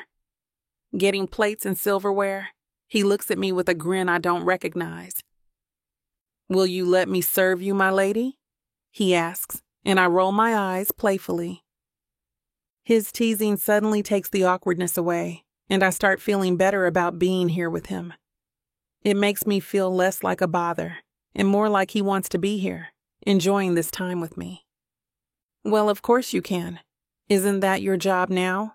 To take care of me? I respond, hoping my tone comes off as teasing as his. You won't know what hit you, baby. I'm going to take you, break you, and make you mine. When I'm done, you're... Now hold on just a minute. What? I got something to say. What's the meaning of this? Now you may be some fine-looking white boy. Got that right, baby. It takes hard work. And you might got the money. Fat stacks, baby, to spoil you with. But that doesn't mean I'm going to give it up to you without a fight. A fight? You want some limp wilting flowers? Go to Historical Romance, baby. But you want sassy and spicy strong black queens that tame their alpha male bad boys? I think our listeners do. Then you go on and look at Miss Tyla's Bougie Brides and Billionaires audio bundle. 50 hours of me whispering the most romantic things in your ears. Fake marriages, alpha male billionaires, strong black women, steamy scenes that will make your eyes roll back. Everything wrapped up in a happily ever after that will put you in an afterglow. Use code SAVE40 to get 40% off this bundle and any other digital product in Miss Tyla's store. Unabridged and uncut. Just like you? You're gonna have to find out. Tyla Walker Romances. Escape your life with sassy romance. Chapter 18. Samuel. Courtney sits down at the table and I bring her the plate I prepared for her with a glass of red wine. As I set it down in front of her, my arm brushes hers, sending goosebumps up my spine. After I sit down at the head of the table, she turns her full attention to me. "Thank you for bringing my plate. I promise I could have gotten it, though," she says matter-of-factly. I smile at her, the giddiness forming in my stomach again. "I told you that I was going to serve you, and I'm a man of my word," I say. Courtney laughs, and not long after, we begin eating. The food my housekeeper made is almost perfect. The chicken breast pairs nicely with the mashed potatoes. When I glance at her, I'm happy to see that she's eating well. "Don't watch me while I eat. You're going to think I'm gross," she shoots at me jokingly. "I will never think that," I think to myself, but laugh wholeheartedly at her comment. "I doubt I would ever think you're gross, Courtney," I retort. She giggles and continues with her meal. "So, tell me about what happened after graduation," she says. It's clearly more of an order than a request, and her boldness reminds me of old times. "Well, I don't know what there is to tell," I respond. I'm more curious about what's going on with her, but Courtney laughs at my statement. "Oh, come on, you've grown up and become a doctor. There must be a few stories," she says. It's clear to me that I'm not getting out of this without telling a story or two. "After graduation and after my aunt died, I got the hell out of this town," I say, a small chuckle escaping my lips. "But I always kept the house she gave me because it feels like the last piece of my aunt that I have left." The statement makes me think about her, and how she always fiercely supported my dreams, and look at me now. "It didn't take me long to get into medical school. If you remember right, it's always been a dream of mine. I graduated top of my class and ended up at the hospital I work in now shortly after. You'd be excited, though. I'm not the same guy that used to get picked on all the time. I've met a great group of guys, and we all have each other's back," I say. I can't help but notice that Courtney's leaning into the conversation, almost like she's hanging on my every word. She seems to take this in for a minute, like she's searching for exactly how to phrase what she says next. After a brief moment, she responds, "Well, Samuel, I'm proud of you. Look at what you have become," she says, staring into my eyes. Her soft brown pools melt me into my seat. "I'm assuming there's no woman in the picture, given our agreement?" she asks, a hint of playfulness in her voice. No woman," I respond. I'm still pretty rough in that department. I chuckle nervously. This causes a smile to appear momentarily on her face, but it quickly disappears. "Well, I'm not one to give you anything about that. Clearly my love life is a mess," she says. My heart breaks slightly. I can't get over the fact that someone had all of her but refused to treat her right. It makes me sick. "What about you? What did you do after graduation?" I ask, hoping to distract her from her painful statement. "Honestly, wouldn't you know it?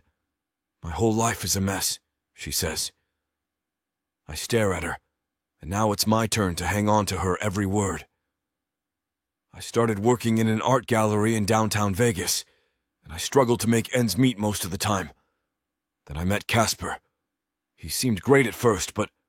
Courtney stops herself. She stares at the table suddenly like it's become the most exciting thing in the room. "Hey, look. I'm not sure what happened, but if you don't want to talk about it, that's perfectly fine. I'm sorry, I didn't mean to pry," I say, my heart aching at the look on her face. I so badly want to hug her and make her feel like everything will be okay. I just don't dare. I'm already feeling too much for this woman.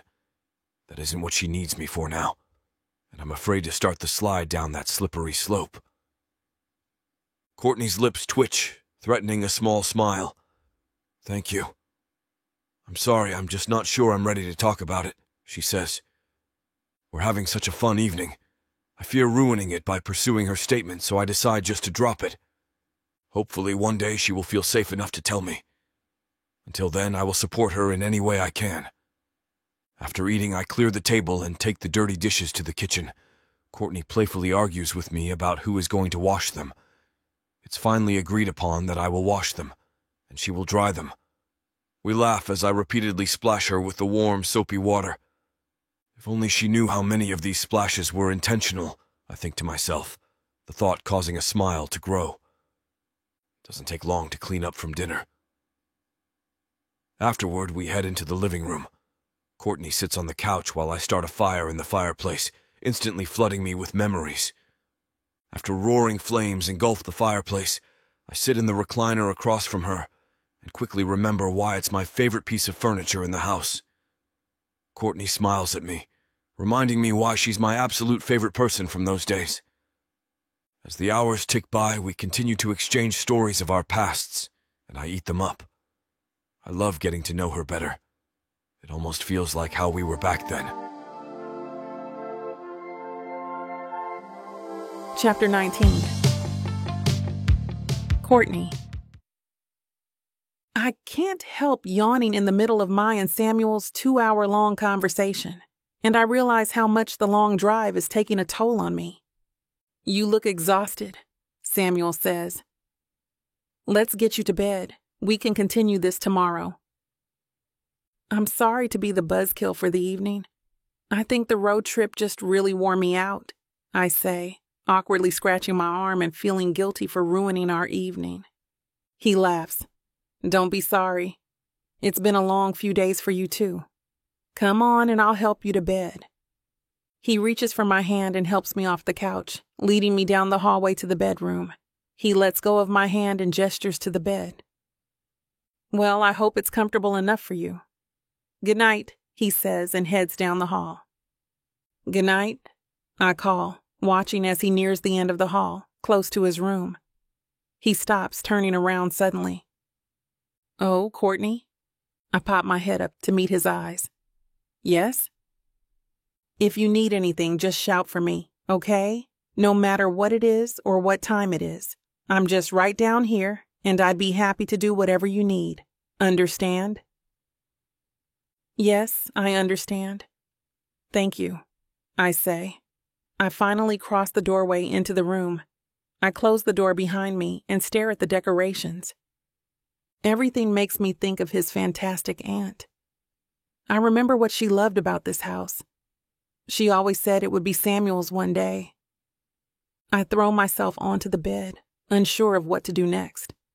I don't feel unwelcome here, but the last few days' events are making me uncertain of many things, and my nerves are on edge. I'm trying to think of anything that can help calm them. Maybe a shower will help? I wonder, but then I remember my state of being and feel bad again. Nope, I can't get my feet wet. The nurse had to help me wipe myself down earlier. I can't ask him for help. My cheeks heat as the vision of that scenario plays out in my head.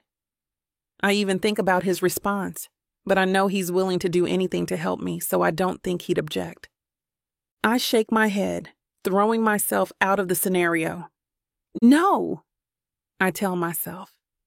I decide to clean myself up at least a little, hoping it'll make me more comfortable. I do my best to clean my body and change into my pajamas.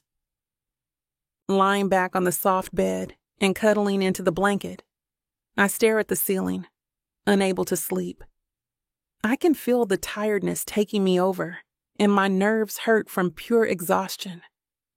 I try counting sheep to clear my mind and drift off to sleep slowly. I'm not sure how much time passes before I jolt abruptly awake.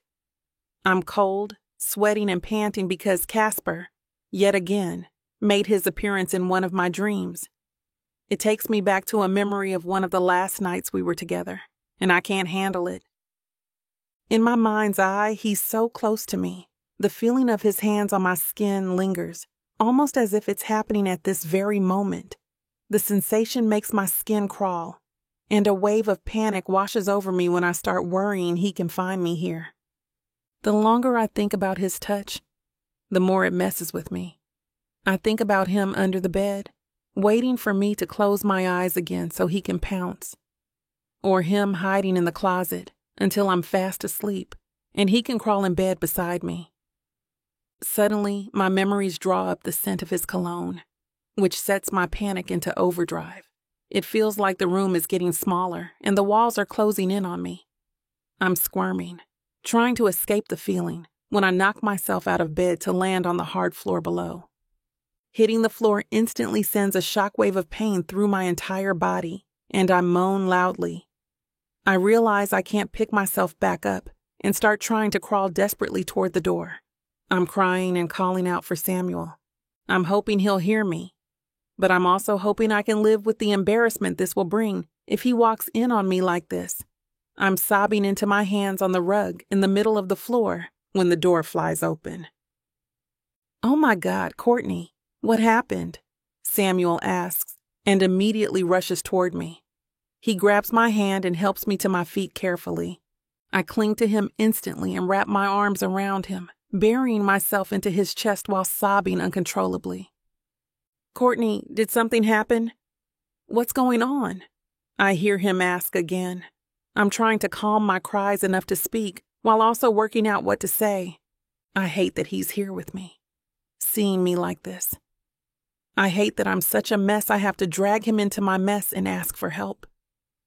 It reminds me of how ridiculous I feel, how pathetic I am. "It's okay. Shh. You're okay. Can you tell me what happened? Was it a bad dream or something?" His calm voice soothes me enough to squeeze out a shaky sentence. "Samuel, I'm so scared. I feel so useless. I'm sorry," I say, sobbing into his chest again.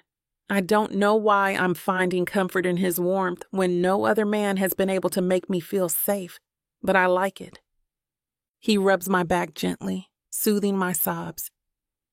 "Do you want to sleep with me?" Chapter 20. Samuel. "I don't think that's a great idea," Courtney says. I think about this for a moment. Maybe she's right. Perhaps it won't be a good idea to be so close to each other. On the flip side of the coin, with nightmares like hers, I'm not sure I want her to be alone, I think to myself, trying to add a little bit of logic to the scenario. I'm not entirely sure how to present my thoughts to Courtney, though, so I just blurt them out. "I'm just concerned about you sleeping alone. If you have nightmares like that, I would just like to be able to look out for you. Besides, the bed is king-size, so there's plenty of room. It's huge, so you won't even know I'm there." I offer to ease her mind. Thinking of her well-being worries me. At least in my bed, I can keep an eye on her and make sure she's safe. I don't want her to be uncomfortable, but it seems she's going to be more uncomfortable left alone with her fears than with me. Courtney seems to think it over for a moment. "Okay, maybe it's best I do that. It might put both of our minds at ease," she says. I tell her that I can help gather her things if she wants to get comfortable in my room. She smiles at me sweetly. "Thank you, Samuel," she says, before walking toward my spacious room. I grab Courtney's pillow and a blanket and step into my bedroom behind her. I notice she's already claiming a side of the bed, judging by the fact that she's already curling up on my pillow and fast asleep. I smile at her and can't help but note how peaceful she looks as I pull the sheets and comfort her up to her shoulders. I quickly head to the bathroom for my nightly routine and then make my way to bed, climbing on the opposite side of Courtney. I listen to her sleep peacefully. Her deep breaths are almost soothing to me. It's been about 20 minutes, though, and for the life of me, I can't fall asleep. I stare at the ceiling and wonder if allowing her to sleep here is coming from a place of bad intentions. Of course it isn't. You're just doing what's best for her. She's going through a hard time and needs you right now, I think to myself, trying to believe that I'm doing this out of the goodness of my heart. Courtney's body heat radiates off the sheets, warming me up. This bed feels much smaller than I had envisioned, and occasionally her leg brushes against mine as she tosses and turns. There's only one problem with her occasional skin grazes. I feel all my blood rushing downwards. What the hell is wrong with you, Samuel? One night of sleeping next to her, and you're already fantasizing about her? I take a few deep breaths, reassuring myself that I will never do anything to hurt her. Maybe it's because I feel like she needs me, coupled with the fact that she's in my bed. Whatever it is, it needs to calm the hell down, I think, allowing myself to take a few more deep breaths. I'm trying to avoid panicking, fearful that she will roll over any minute and find my manhood hard next to her. It might be hard to prove that I don't have ulterior motives if she sees it. "I'm sorry, Samuel," Courtney says suddenly, startling the hell out of me. I could have sworn she was sleeping. "I just had this dream about Casper.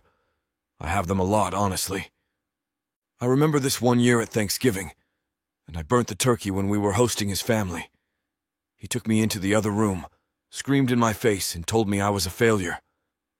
It startled me so badly that when I returned to the dining room, I dropped his favorite gravy boat, shattering it into a million pieces." She pauses, swallowing hard. "He was so angry that night. I don't even remember how many times he hit me. I just remember waking up the next morning. That's what my dream was about tonight. I was reliving the whole thing over and over again," she says slowly, sniffling between words. I read the file Bruce brought to my office, but hearing it out of her mouth shatters my heart. I know she needs me, though, so I listen patiently, my heart breaking more with every word. "He treats me like a dog sometimes, an actual dog. When he deems that I've misbehaved, he makes me sleep on the floor," she says, her body shuddering with the statement. My anger immediately spikes through the roof. How can someone as perfect as her be with someone who treats her this way? Screw him. I take a deep breath to compose myself before responding. "Courtney, I promise I would never do that to you. You are safe and welcome to sleep in this bed as long as you'd like," I say slowly. I'm trying to word things perfectly to avoid upsetting her more than she already is. "I know, Samuel. Thank you," she says sleepily.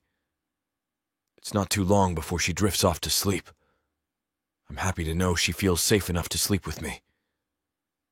I roll over to look at her, catching a glimpse of her peaceful face in the dim light of the moon shining in from the window. I carefully reach out and gently caress her soft cheek, trying not to wake her. Suddenly, alarms go off in my brain. "What are you doing?" I immediately whip my hand away from her face. "Jesus, Samuel. She's going through a hard enough time as it is. She doesn't need you to find her sexually attractive. She needs you to take care of her emotionally. You are such a dumbass." I stare at her for a moment more. "I promise I will always protect you from Casper. And me. Nobody will hurt you again," I whisper softly. She responds with a soft snore, letting me know she's still sleeping peacefully. Good. Get some rest, I think, before I roll away from her and try to get some sleep myself. Chapter 21. Courtney.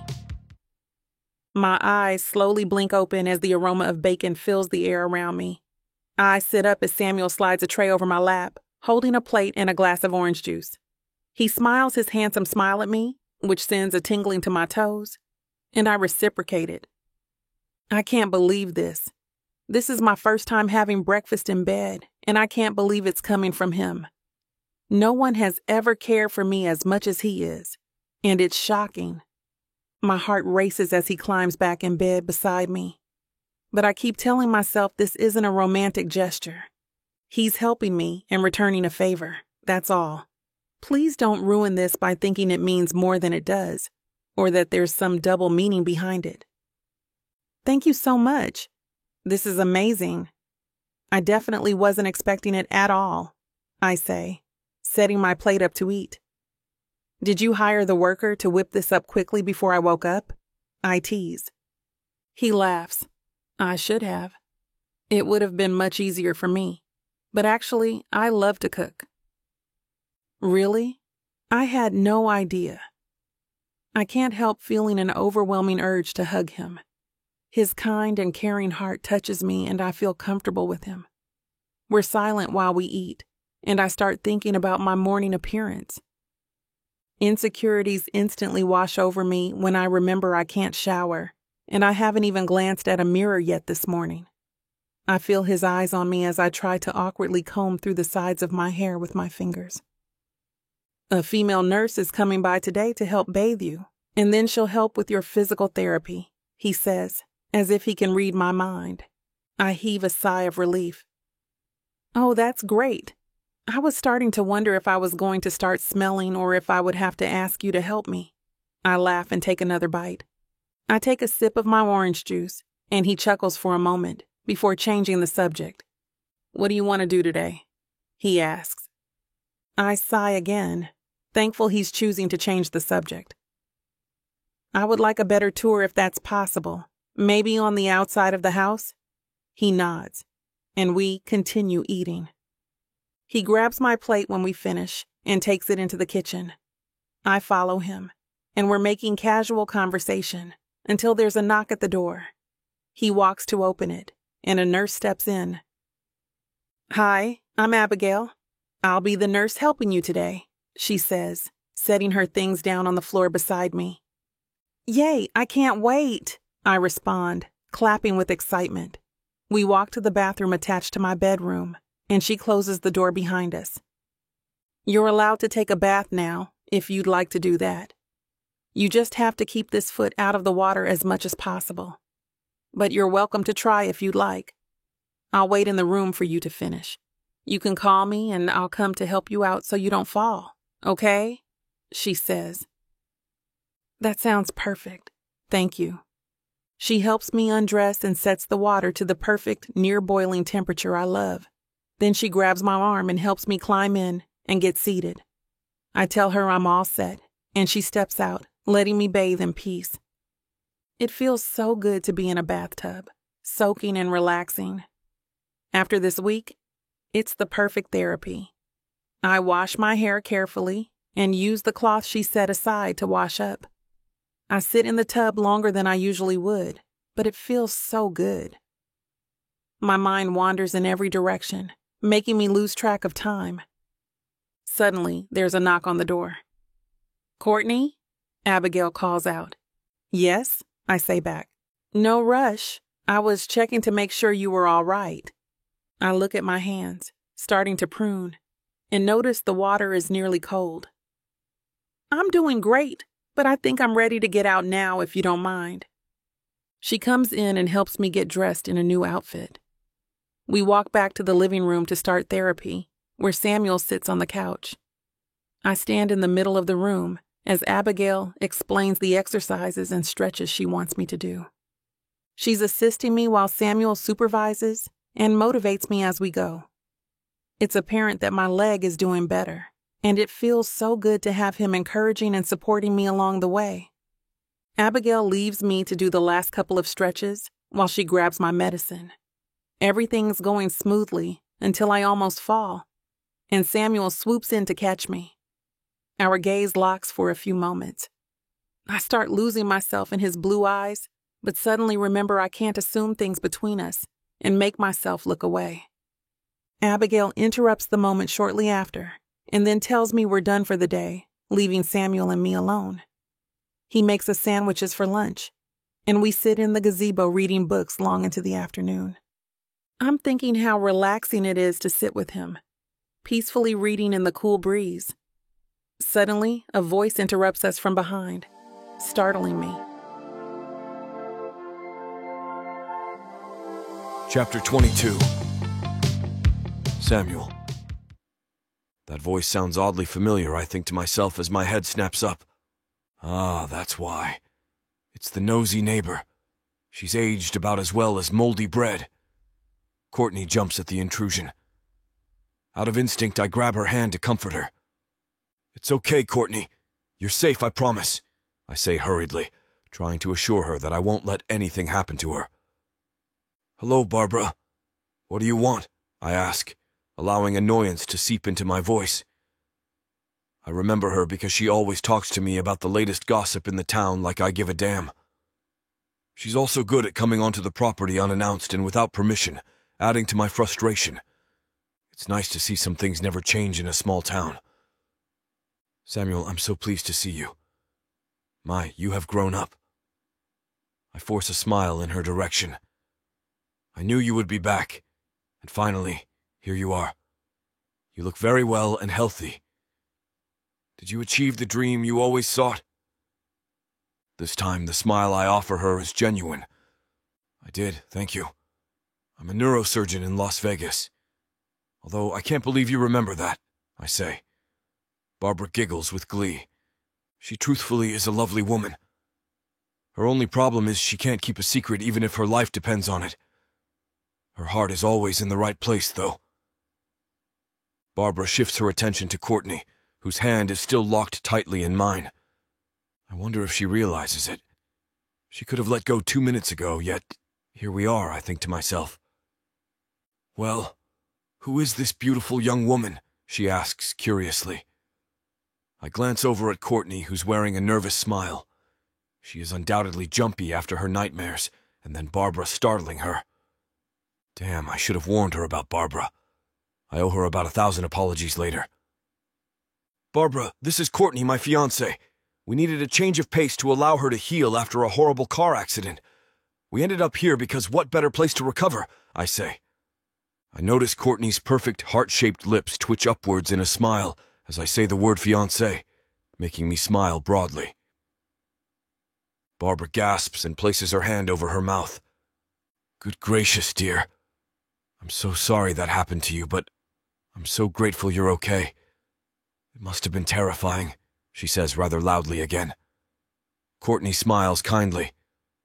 I'm thankful I'm okay too, and that Samuel could get away from work to bring me here. He has been my saving grace, truthfully, she responds sweetly. God, I want to kiss her right now. She's the sweetest woman I have ever met. Barbara opens her mouth to speak again, but before any words manage to fly out, Courtney yawns, interrupting her sentence. Is it a real one? Or is she just my type of girl? Trying to get away from an unwanted guest, I wonder, a hint of a smile reappearing on my face. I'm really sorry, Barbara, but we're going to have to catch up another time. Courtney needs plenty of rest for her recovery, and it appears it's time for her to nap, I say. I'm still unsure if the yawn is real, but I will certainly use it to get the hell out of this conversation. Barbara immediately looks concerned. Oh, certainly, dear. I didn't mean to keep your stunning bride-to-be up, she says in a motherly voice. It was so good to see you, Samuel. I'm happy you managed to follow your dreams. She turns her attention again to Courtney. It was wonderful meeting you, dear. I pray your recovery goes smoothly. Do me a favor and take care of this young man, she says as she wanders aimlessly off the property. Nosy but sweet. I guess some people never change, I think to myself as I watch her disappear. A brief moment of silence ensues before Courtney looks at me with a raised eyebrow and gestures to where Barbara disappeared. I have no idea. She just started showing up one day when I was a kid. I was never able to shake her. Evidently I still can't, I say as I begin to laugh. Courtney's laugh mirrors mine, and the sound of her laugh warms up my heart instantly. It feels so good to sit and laugh with her over nothing. After our laughter subsides, Courtney looks at her hand, still entangled with mine. You know, it was kind of weird to be called your fiancé, she says bluntly. I don't detect any upset in her voice, though, so I use this moment to look deep into her coffee-colored eyes. They seem a little brighter in the sunlight. I liked calling you my fiancé. In my opinion, it kind of has a ring to it, I say boldly. Cripes, Samuel. What are you doing? This is to help her, not you. Get your crap together. Courtney seems to think about this for a moment, and I hope I'm not messing this whole thing up. I think I could get used to it. I wouldn't mind being called your fiancé more often, she says sharply. Come again. Even through my shock, I can't help but notice the way the sunshine makes her skin glow radiantly. She looks right at me, and somehow I manage to contain myself from jumping up and down with excitement. Her statement catches me by surprise, but not in a bad way at all. Before I realize what's happening, I bend over and pick her up out of the reclining chair she's sitting in with ease. Courtney's eyes grow huge, and her legs wrap around my waist quickly. What are you doing? She hollers. Chapter 23. Courtney. Being in Samuel's arms is the best feeling in the world, but our closeness causes my cheeks to heat up and feel flushed. Samuel What are you doing? I ask, giggling. I'm bringing my fiancé to our bedroom to rest, he says, walking toward the door. As soon as the word fiancé leaves his lips, my heart races. Is he just saying it because of my comment a moment ago, or does it mean something more? It's such a fantastic feeling to be in someone's arms who genuinely likes you as a person. It's such an unusual feeling to be in the presence of a man who wants me around. I love knowing he treats me well and is a genuinely kind human being. He's such a sweet guy, carrying me to bed because he knows I need to rest. He carries me inside to the bedroom, laying me down on the mattress. Tucking me in, he kisses my forehead goodnight. His lips on my skin cause a wave of goosebumps to wash over my whole body. He smiles after the kiss. You get some rest. If you aren't up yet, I'll come to get you for dinner in a few hours. I nod, and he shuts the door behind him, leaving me to rest alone. I don't know why, but loneliness starts washing over me as I hear his footsteps down the hall. I miss his presence, and then shake my head when I realize what I'm doing. He isn't yours. He's here to help you. There's nothing else going on here, so don't flatter yourself. I roll over and fall fast asleep. The feeling of someone's hand nudging my shoulder pulls me out of my deep sleep. I blink slowly, letting the room come into focus, and notice Samuel standing at the edge of the bed. Good morning, sunshine, he says sweetly. I'm sorry to wake you. You seem to be sleeping well, but I thought you'd be hungry and it's time for your medicine anyways. He helps me out of bed and we walk into the kitchen. A woman is standing behind the bar, chopping vegetables. She smiles as soon as she meets my eyes. Hello there, she says excitedly. I'm Camille, the housekeeper. It's nice to meet you. I smile. It's nice to meet you too. You do an amazing job with the place, I say, complimenting her. Do you need any help? No, you sit down and relax. I'm almost done with these vegetables for the salad, and then we can sit down to eat. Samuel grabs a few glasses and a new wine bottle out of the cupboard, setting them on the table. He grabs my hand, leads me to the seat next to his, and helps me into my chair. Camille sets the food in the middle of the table, and Samuel helps prepare our plates. I feel useless letting them do all the work for me, but they insist, and I don't want to argue. I watch them set everything up perfectly, then he hands me my plate.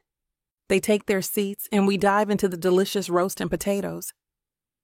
So, Courtney, Camille begins, there's quite a few things to do here in Spring Valley, especially at night. There are usually some parties you can stumble upon, or festivals. If you travel far enough in town, there are many shops to look at too. Is there anything you want to do before your vacation ends? I smile and swallow my food before answering. Actually, I really want to visit my old school. I've thought about it a lot over the years, and I'm interested to see what it looks like now. I'm sure it will spark many long-lost memories as soon as I see it. That sounds like so much fun. What do you say to that, Samuel? She asks, shifting her gaze to him. He's awfully quiet, enjoying his food. That sounds like fun. I'd love to take you. We can do it as soon as your leg gets better and you're more mobile. You're already showing incredible improvement and quickly. Maybe you'll be walking perfectly in the next few days, and we can venture out, he says. I nod, agreeing, and go back to my dinner. Once we finish, we clear the table. Camille tells us to go do whatever we want, and she'll finish the cleanup. Samuel takes me back to the gazebo. We read for a while and watch the sunset. I can't help but feel sad when I think about our trip ending, because we're getting along so well. I don't want to leave this place and go back to reality, but reality won't let me off the hook that easily. In fact, it comes for me like a slap in the face a few days later.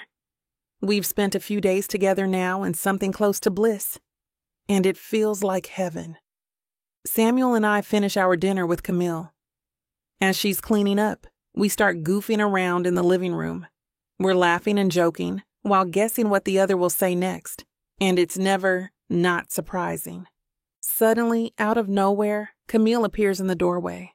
Her keys dangle from one hand. "You guys act just like an old married couple," she remarks, watching us.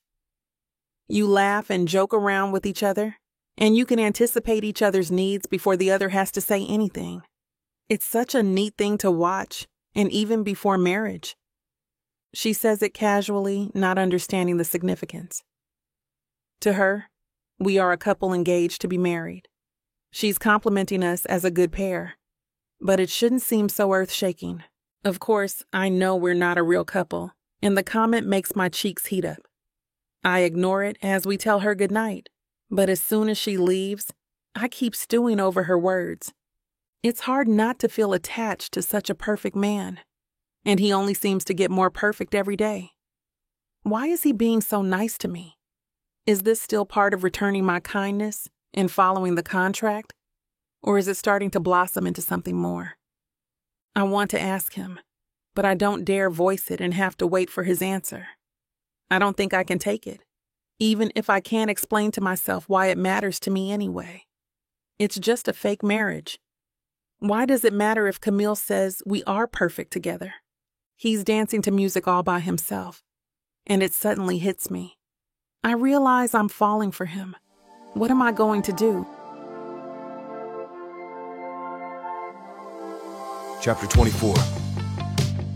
Samuel. 5 days rush by in the blink of an eye. Courtney is overjoyed today because it's the day that determines if she can walk on her own yet. I have her sit on the sofa as I grasp her leg. I'm looking for any swelling or tender spots which tell me it still needs more time to heal. I don't notice anything that concerns me too much as I inspect it. I glance up at Courtney and meet her gaze. Her eyes seem full of anticipation while she awaits my word.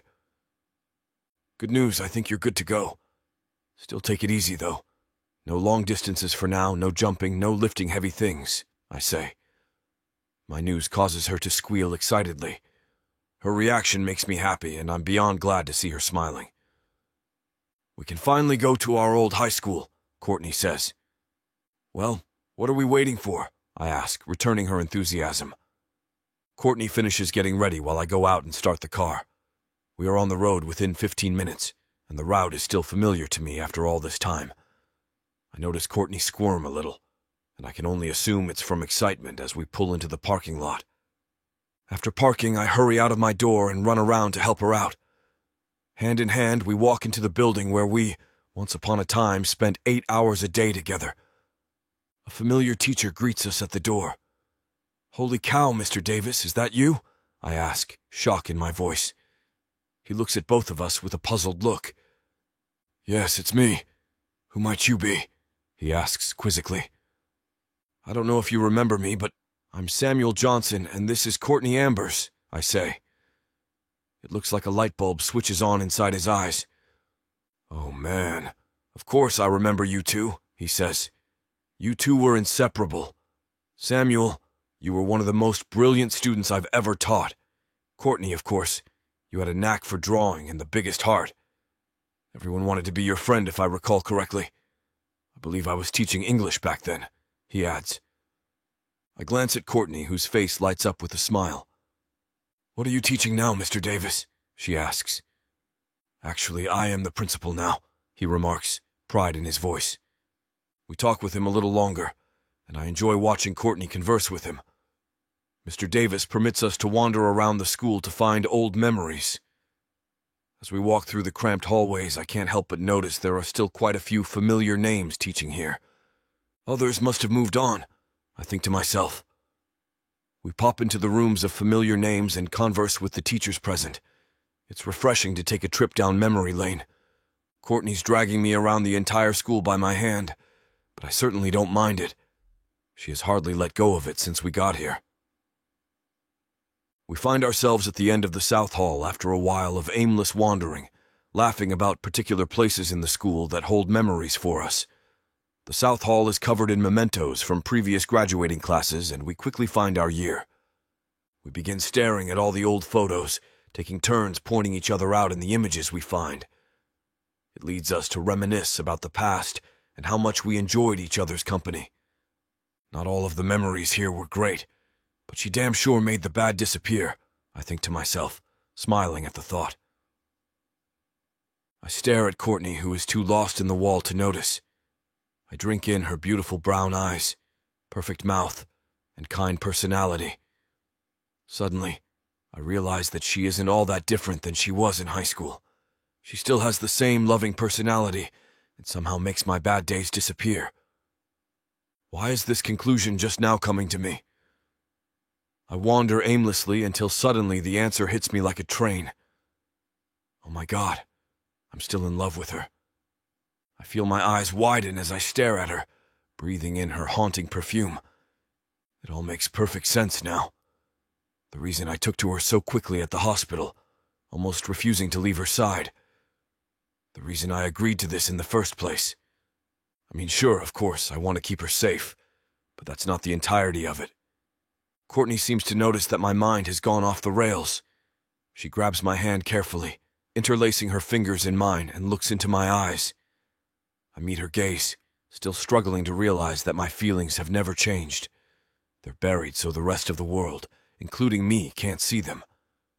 But that doesn't mean they're really gone. "Are you okay, Samuel?" she asks softly. This is the most lively I have seen her. I know I can't ruin that. I quickly push aside my thoughts. Of course, I'm sorry. I must have gotten caught up in all these photos, I say with a smile, reaching for a poster about the incoming prom. I need something to distract us both, I think to myself. Remember when prom was the worst of the worries surrounding us? I ask, beginning to laugh at the irony. Courtney starts laughing with me, squeezing my hand in the process. What I wouldn't give for it to be that simple again, she says, looking at me carefully. What does she mean by that? I wonder, but I can't allow my mind to race as it has been. So I quickly think of an idea to change the subject. It's an idea that will also give us more time together. You didn't go to prom, did you? I ask her suddenly. Chapter 25. Courtney. No, I didn't get to go to prom, I say, thinking back to the sad time in my life. He gasps theatrically, grasping the poster. Oh my God, Courtney, we have to go to prom. It's the most important night of our lives. His voice is exaggerated, overdramatic for comedic effect, but it works, and I laugh at his sudden impression of a high school girl. Then he turns serious. No, but really, we should join them? Let's go to prom. I stare at him in disbelief, waiting for the punchline. When he doesn't take back his suggestion, I quickly shut it down. No, I won't be doing that. Oh, come on. I know how badly it upsets you that you didn't get to go. Isn't that like some dream for high school girls? Isn't prom supposed to have some huge significance behind it? I always see those movies where the kids say it's the best night of their lives. I mean, unless that's just some dumb thing they say in chick flicks. I grab his arm playfully. Oh my God, did I just hear a man admit he watches chick flicks? I laugh as he rolls his eyes. Yes, it is almost every high school girl's dream to go to prom. Prom night is almost bigger than graduation.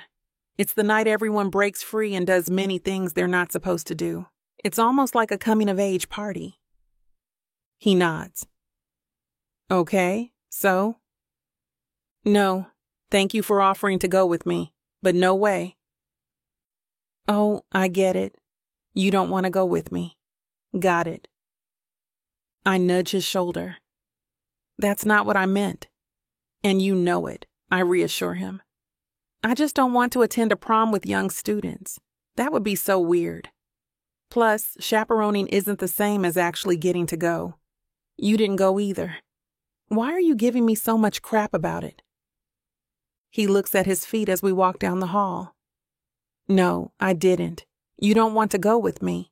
He makes a pretend crying face that worries me at first because of how real it looks. Oh my God, I thought I really upset you. I shout, punching him on the arm when I realize he is kidding. Don't do that to me. We continue teasing each other back and forth as he leads me outside to the fields. We walk around the track for a while, then he takes the joke in another direction, shifting the conversation. Well, I'm sure you had a big crush on the jock, just like every other girl in school. He laughs, poking my arm. I gasp and instantly play defense. I did not. Oh, whatever. Just admit it, he mocks teasingly. His comments remind me of the man I wanted in high school, and I lose myself in memories of him for a moment. I swear, I didn't. I had a crush on someone, but he didn't even know. It was a cute puppy love, like in those chick flicks you love. Something in the atmosphere changes. Despite my attempt at levity, he stops walking to look at me. His eyes deep and serious, and I wonder what he is thinking. Finally, he speaks. That boy was lucky. I smile sadly, wondering what he would say if I ever admitted he was the boy. My heart races at the idea, nervous and fretful. He's so kind, and I'm afraid it's starting to confuse me. I don't want to put him on the spot and make things awkward when he rejects me. That was a long time ago, I reply, a hint of mourning in my voice. He shifts his gaze away, and I can't help but think he's read in between the lines.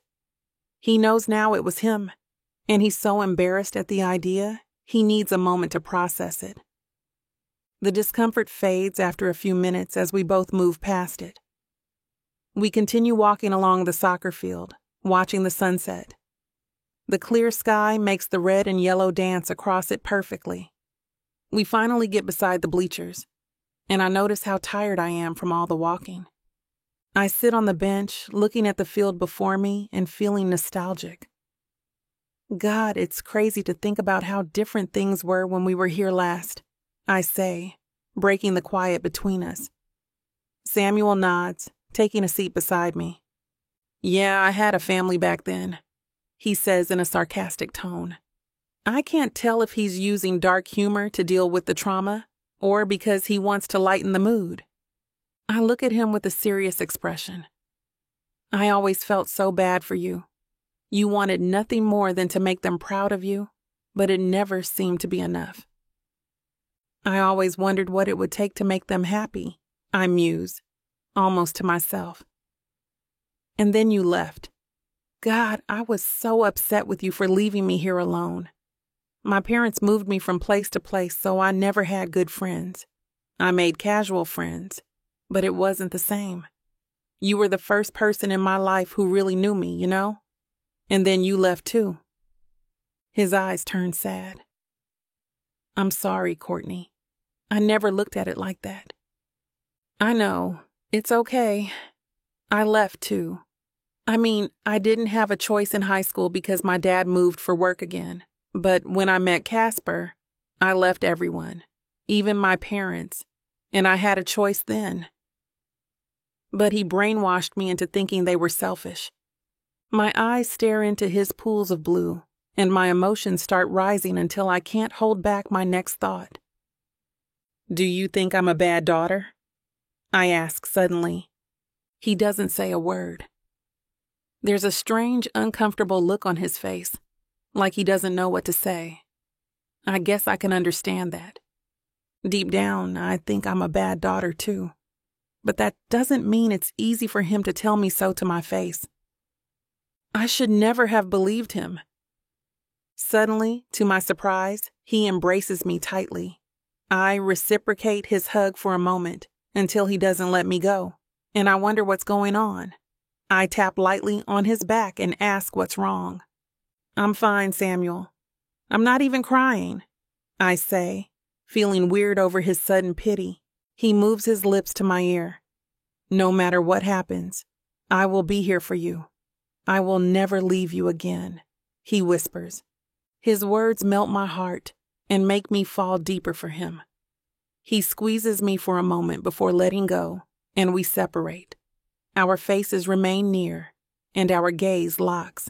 Sparks fill the air around us the longer we stare, and I notice his face suddenly moves closer, Oh my God, he's going to kiss me. I've been waiting for this moment, I think excitedly. And then, suddenly, my stomach growls loudly. I curse myself, hating that it's ruining our moment. I'm sorry. I apologize, feeling embarrassed. I'm starving. He laughs and stands up, reaches out his hand, and asks if I want some classic Rogers. My face lights up at the suggestion, remembering the quaint little diner in town. Yes, that sounds perfect, I say, grabbing his hand. Chapter 26. Samuel. I pull the car into the parking lot of Roger's Diner and navigate it to a parking spot close to the door, so Courtney doesn't have to walk quite as far. After I kill the engine, I jump out of the car, running around to help her out. Courtney offers me a sweet smile and takes my hand. I can't help but notice that as soon as she clambers out, she interlocks her fingers with mine instead of releasing them. I look into her eyes, but she seems intent on the diner. Man, she really is hungry, I think as we walk to the door. I hold it open and she winks at me as she walks ahead. The waitress quickly seats us in a corner booth. I look around the restaurant, mind flooding with memories. I take a deep breath, inhaling the scent of hot oil and burgers. We're definitely at good old Roger's. I don't even need to see the menu, and as I look at Courtney, it's apparent she knows what she wants. The waitress appears to take our order. I smile at Courtney as she speaks, realizing my order is identical to hers. We always did share the same taste. The waitress leaves and a long-ignored memory surfaces. Do you remember how I used to eat behind the diner because this was the place for popular kids to hang out? I ask. Courtney smiles at me gently. I do remember that. I also remember that whenever I could, I would eat with you back there. Being in that clique was way overrated, she says. My heart's overjoyed that she remembers small details like this. I've always been able to count on her no matter what. I notice that Courtney also looks deep in thought, and wonder if this place brings up memories for her too. It isn't long before the waitress is back, food in hand. The aroma of the burger begins to make my mouth water. My stomach grumbles, and I suddenly realize how hungry I am. Courtney doesn't waste time and begins tearing into her burger, grease dripping everywhere. I start laughing at once.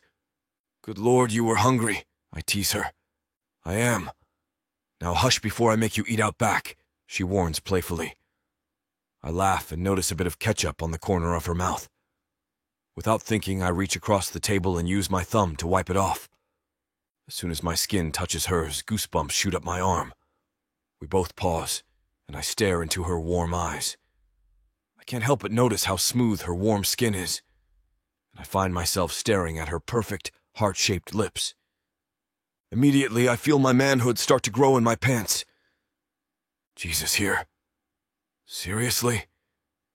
It doesn't help that every fiber of my being wants to take her, but I know that's not what she's here for. It's not what you're here for either. You're here to support her, not the place or time. I shake it off and smile at her, hoping she doesn't notice the internal struggle inside my brain. I'm sorry. There was some ketchup there, I say, hoping to explain away that moment of weirdness. Oh, whatever. You were just looking for a reason to touch my mouth, she says, teasing me again. Any thought of hoping she missed it flies out of my mind. I'm going to go for it. Well, if you weren't so damn cute, I wouldn't have to look for excuses. I shoot back at her, hoping she takes it well. My heart just about stops as I wait for a response, and she seems to be thinking it over. You're not so bad yourself. It would be a shame if you didn't try. Is she flirting with me? I mean, I know I'm flirting with her, but is she really returning it? Is this a joke? Maybe next time I'll get it with my own mouth, I say. I feel my face flood with heat as blood rushes to my cheeks. Courtney laughs and looks into my eyes, a dare reflecting there. Maybe you should, she says. Damn, there's no possible way I'm hearing her correctly. The butterflies in my stomach make me feel like I'm in high school again, and I still don't understand how she can fluster me this much. You look beautiful today, my fiancé, I say, adding the last part as a joke. Courtney seems to take the joke well, laughing wholeheartedly. Well, thank you, my soon-to-be husband. I have to say, you look rather handsome as well. She smiles warmly, then turns more serious. Thank you for taking me to the school, Samuel. I really enjoyed it and spending time with you. I had a lot of fun reminiscing like that. Oh, she adds, and thanks for getting me some dinner before my stomach ate itself. I appreciate all you've done for me. Your growls were a bit frightening. I laugh, lightening the conversation for a moment. But really, the pleasure is mine, Courtney, I reply. We look at each other, smiling affectionately. I know deep down that I can't have feelings for her, but with every second we spend together, they get harder to ignore. I'm not sure there's any escaping these feelings. What the hell am I going to do? Chapter 27. Courtney. Samuel's driving us home from the diner, and I can't help thinking about the sexual tension filling the air around us. What the hell is going on between us? What's our relationship blossoming into? I know we're only acting this way for show, to abide by the rules of the contract, but it's starting to feel real. I glance down at our hands, fingers still entangled, and think about how long they've been together like this. I can feel the sweat between our palms, clammy from being pressed together for so long, and it makes me wonder why he's holding on so tight. His grip is comforting. I can't stop picturing what his hands will feel like on other parts of my skin, making my mind go crazy. We're quiet on the way back to his house, and I don't know how to fill the silence. I want him so bad it hurts, but I know he's off limits, and I can't allow myself to give in to the temptation. It's getting harder and harder to resist the urge because I can't stop thinking about how he seems more loving toward me than the contract asks him to be. I want to believe it means something, but I'm also afraid to hope. We've been in the car for nearly an hour, and he still won't let go of my hand. He can't worry about someone seeing us in here, so why isn't he letting go? But even with my questioning, I don't want him to let go.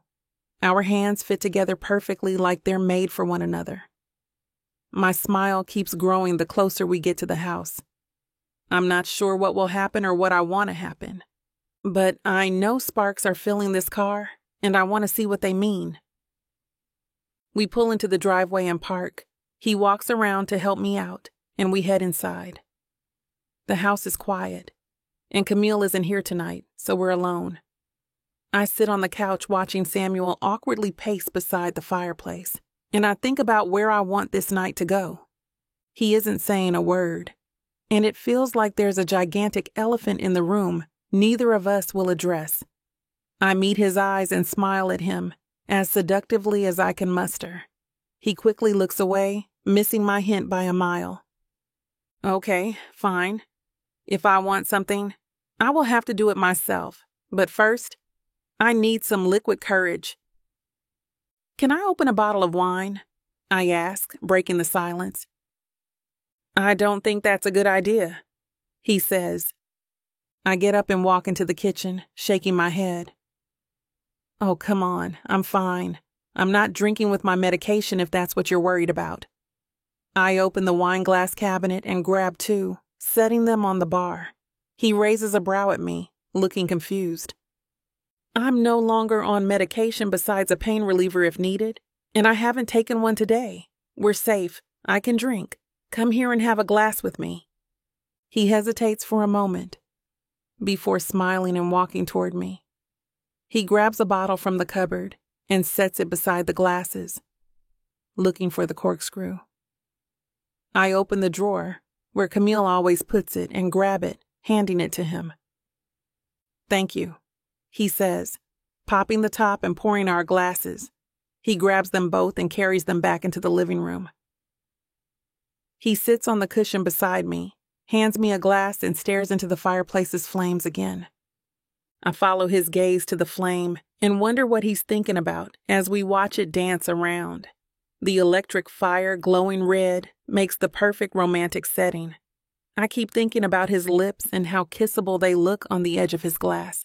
Watching him bring it to and from his lips makes me wish I was the glass between his fingertips. I long to feel the touch of his lips on mine and, hopefully, other areas. My heart races as I visualize how I want this evening to go and where I want his hands. I bite my lip as I watch us using the background of the fireplace to make us come alive. I'm focusing so hard on the images playing in my mind that I don't notice Samuel's gaze shifts to me. "What are you thinking about?" he asks, breaking the silence. I jump, startled when he interrupts my thoughts. Then I turn to stare into his deep blue eyes. God, they get me every time. Suddenly, I down the rest of my wine in one gulp and swallow. "You," I respond bluntly. Butterflies fill my stomach, and my heart skips a beat as the word leaves my lips. I guess there's no turning back now. His eyes widen, and I realize I need to move fast before he gets nervous and moves from the cushion.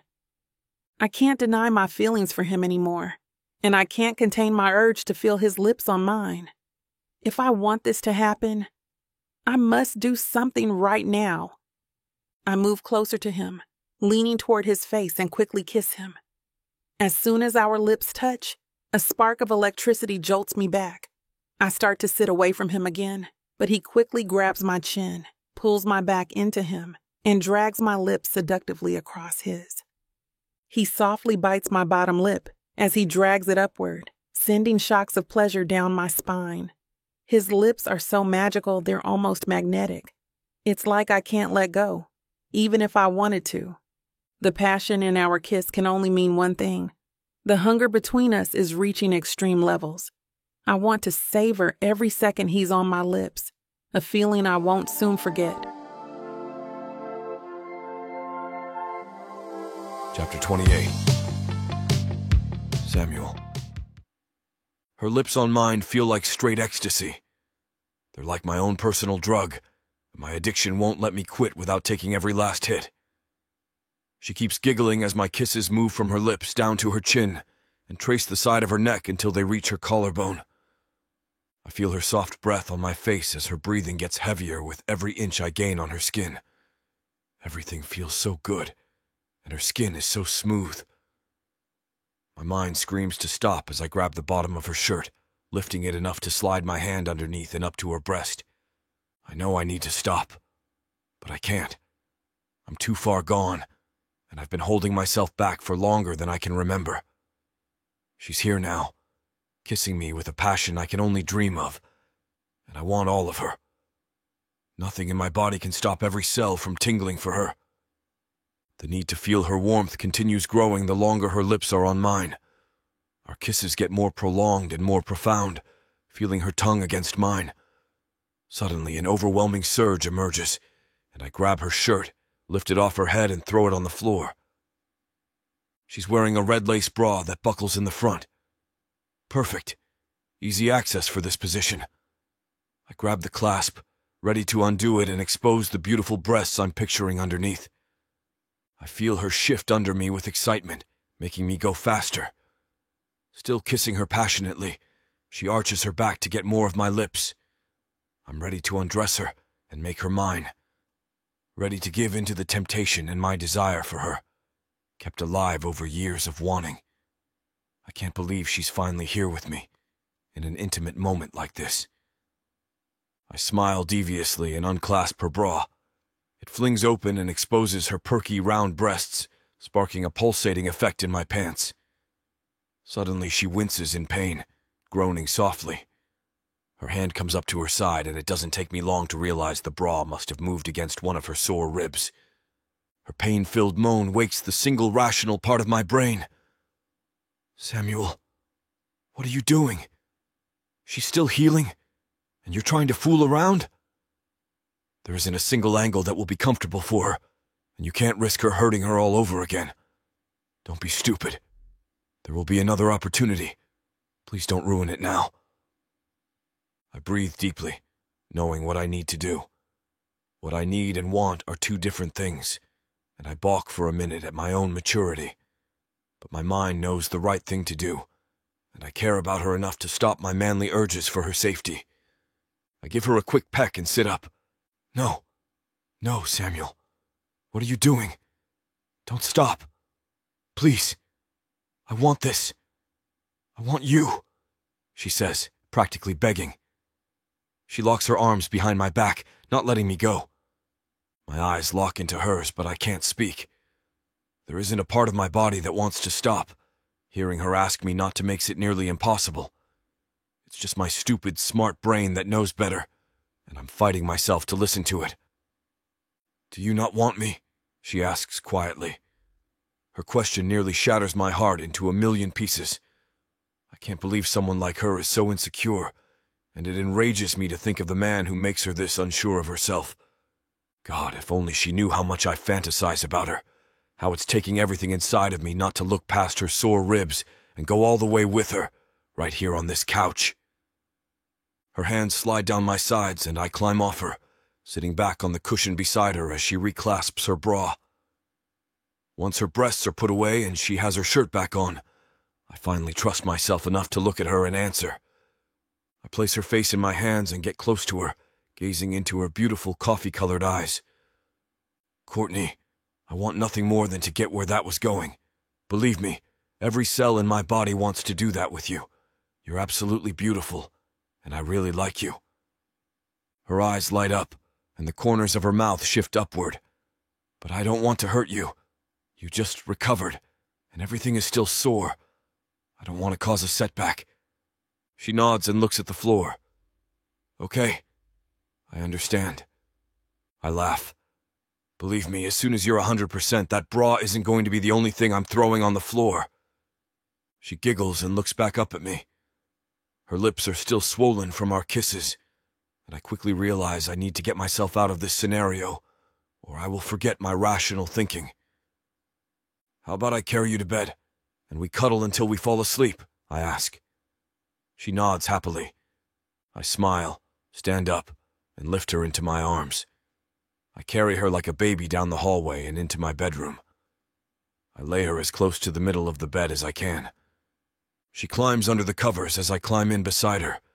She snuggles up against me, and I cradle her in my arms until she drifts off to sleep.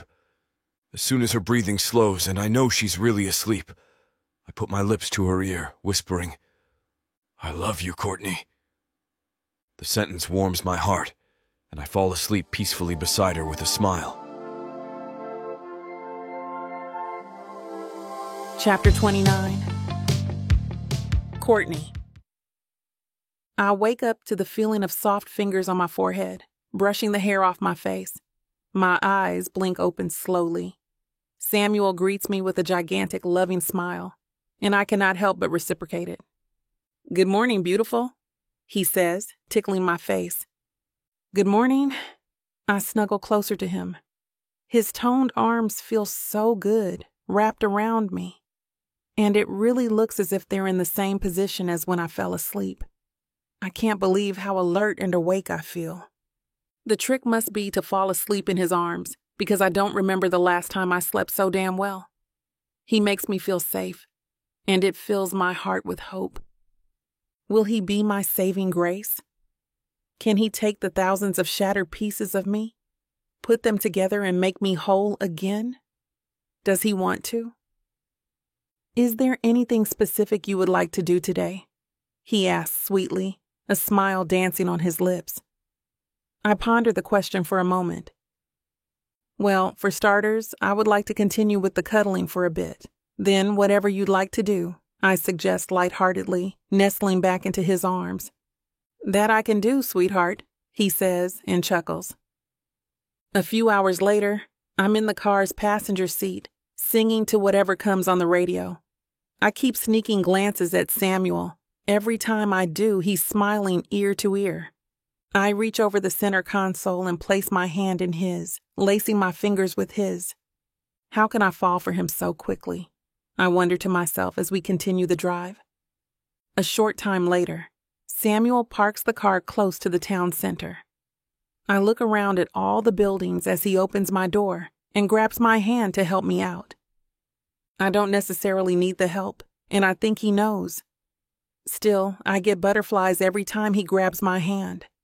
I notice he doesn't release my hand as we walk down the sidewalk, looking at all the shops around us.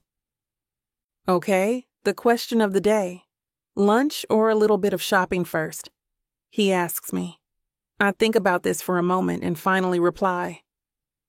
I'm not really hungry right now, so maybe we can revisit the food idea later, I say. Okay, sweetheart, shopping it is. Every time he calls me sweetheart, my heart melts even more. Damn, he has a hold on me already. Hand in hand, Samuel and I explore a few shops, purchasing local goods and a few trinkets. He refuses to let me pay for anything, which slightly frustrates me. I'm just trying to be a gentleman, he says. I can't help but think it's sweet. Annoying, but sweet. Eventually, I have to excuse myself to the bathroom. I dash off. When I return, it takes me a moment to find him in the crowd. I finally spot him holding a dozen beautiful roses in his hand. He hands them to me as I walk up to him. These are for you. They're grown locally, so I'm supporting the economy and surprising a beautiful woman, he says, winking at me. I feel like I can melt into a puddle right here. How do I go from Casper to the sweetest man I have ever met? How does lunch sound now? He asks me, and I glance at my watch. Have we been here 3 hours? How the hell is that possible? Spending time with him always goes by way too quickly, though. Suddenly, I'm aware of my growling stomach. Sounds like a great idea, I say happily. We settle on a small restaurant specializing in Mexican food. He's staring at me with a look of adoration as we sit across from each other. After we order, he reaches across the table and brushes a hair out of my face with his thumb, sending shockwaves of goosebumps throughout my entire body. What do you think of the town center market? He asks, casually setting a hand on mine. Worth spending the day on. I flash him a smile. Absolutely. I'm so glad you chose this. You keep finding ways to surprise me. I love that about you, Samuel, I say wholeheartedly. He smiles, his sharp blue eyes on mine. It's truly my pleasure, sweetheart. What do you say? We call this our first official date? My heart skips a beat momentarily. I find my heart melting at his sweet words. A date? He wants this to be a date? Is that what this is? I ask, challenging him with a smile. He seems to pause for a moment.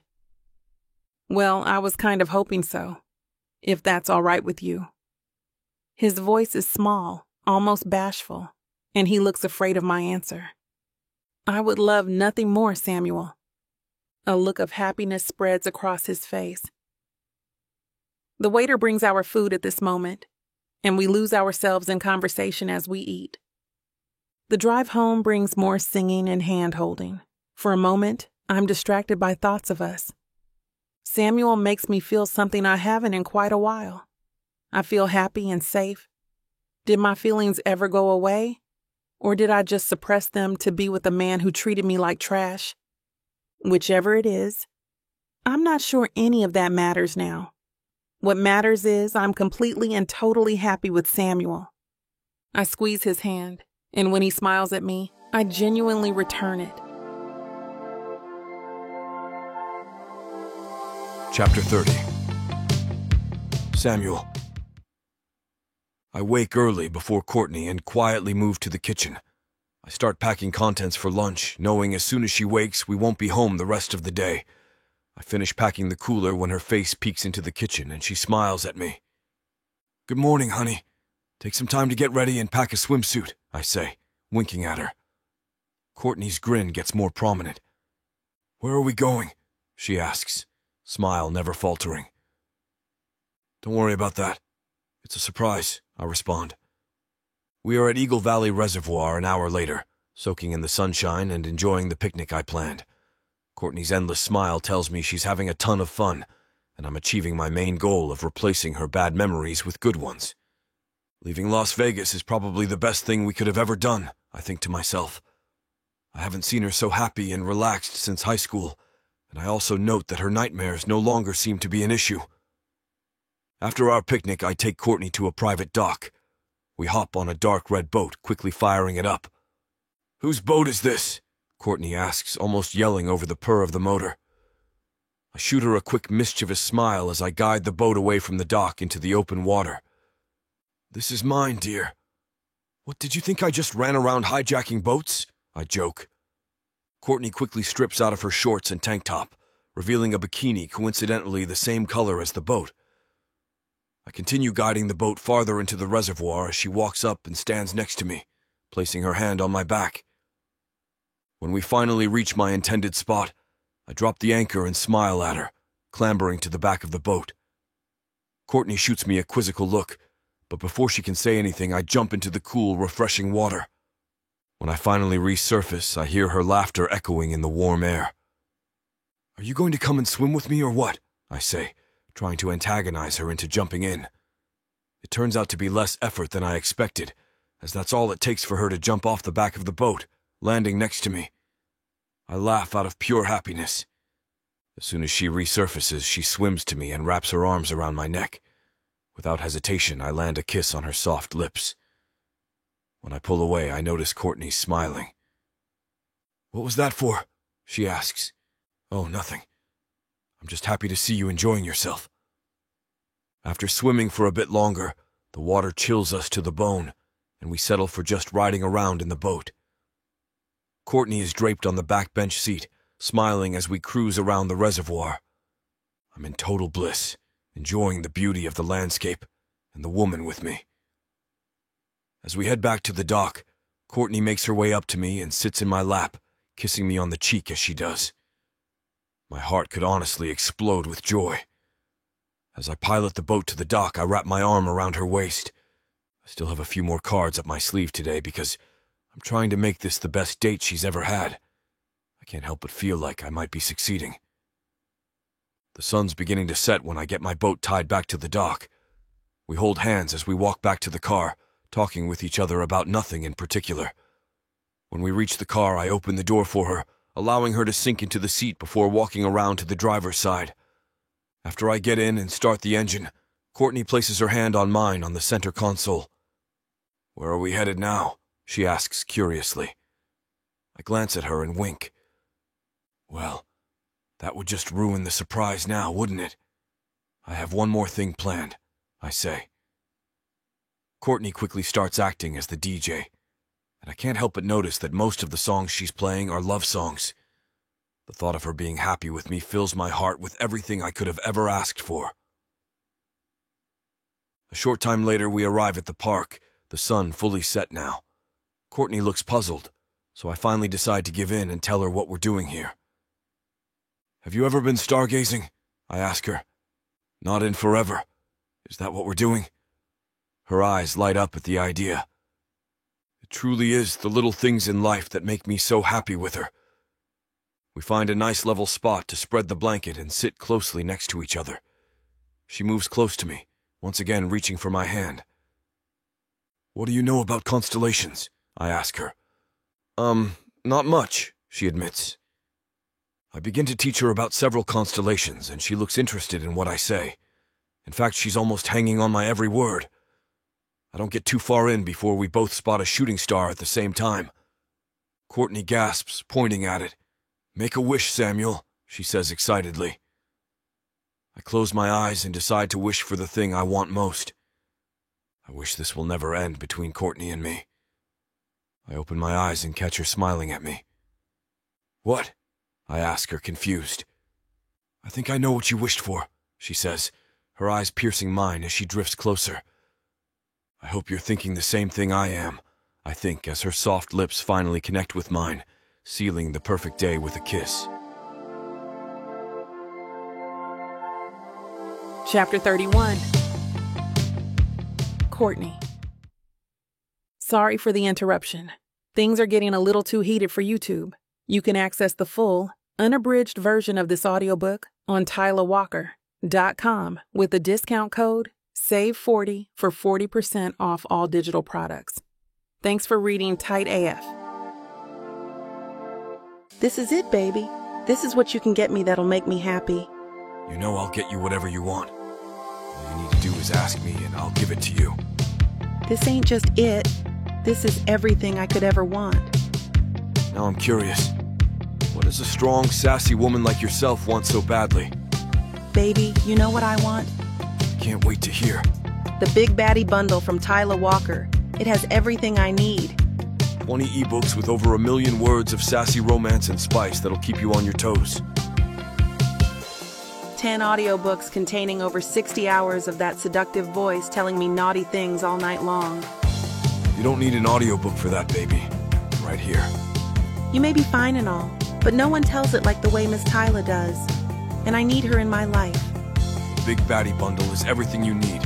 You can get it for 80% off. Go to TylerWalker.com to browse the bundles that earn you the best deals. It's time you treat yourself. Because you deserve it. Escape your life with Miss Tyler. Chapter 32.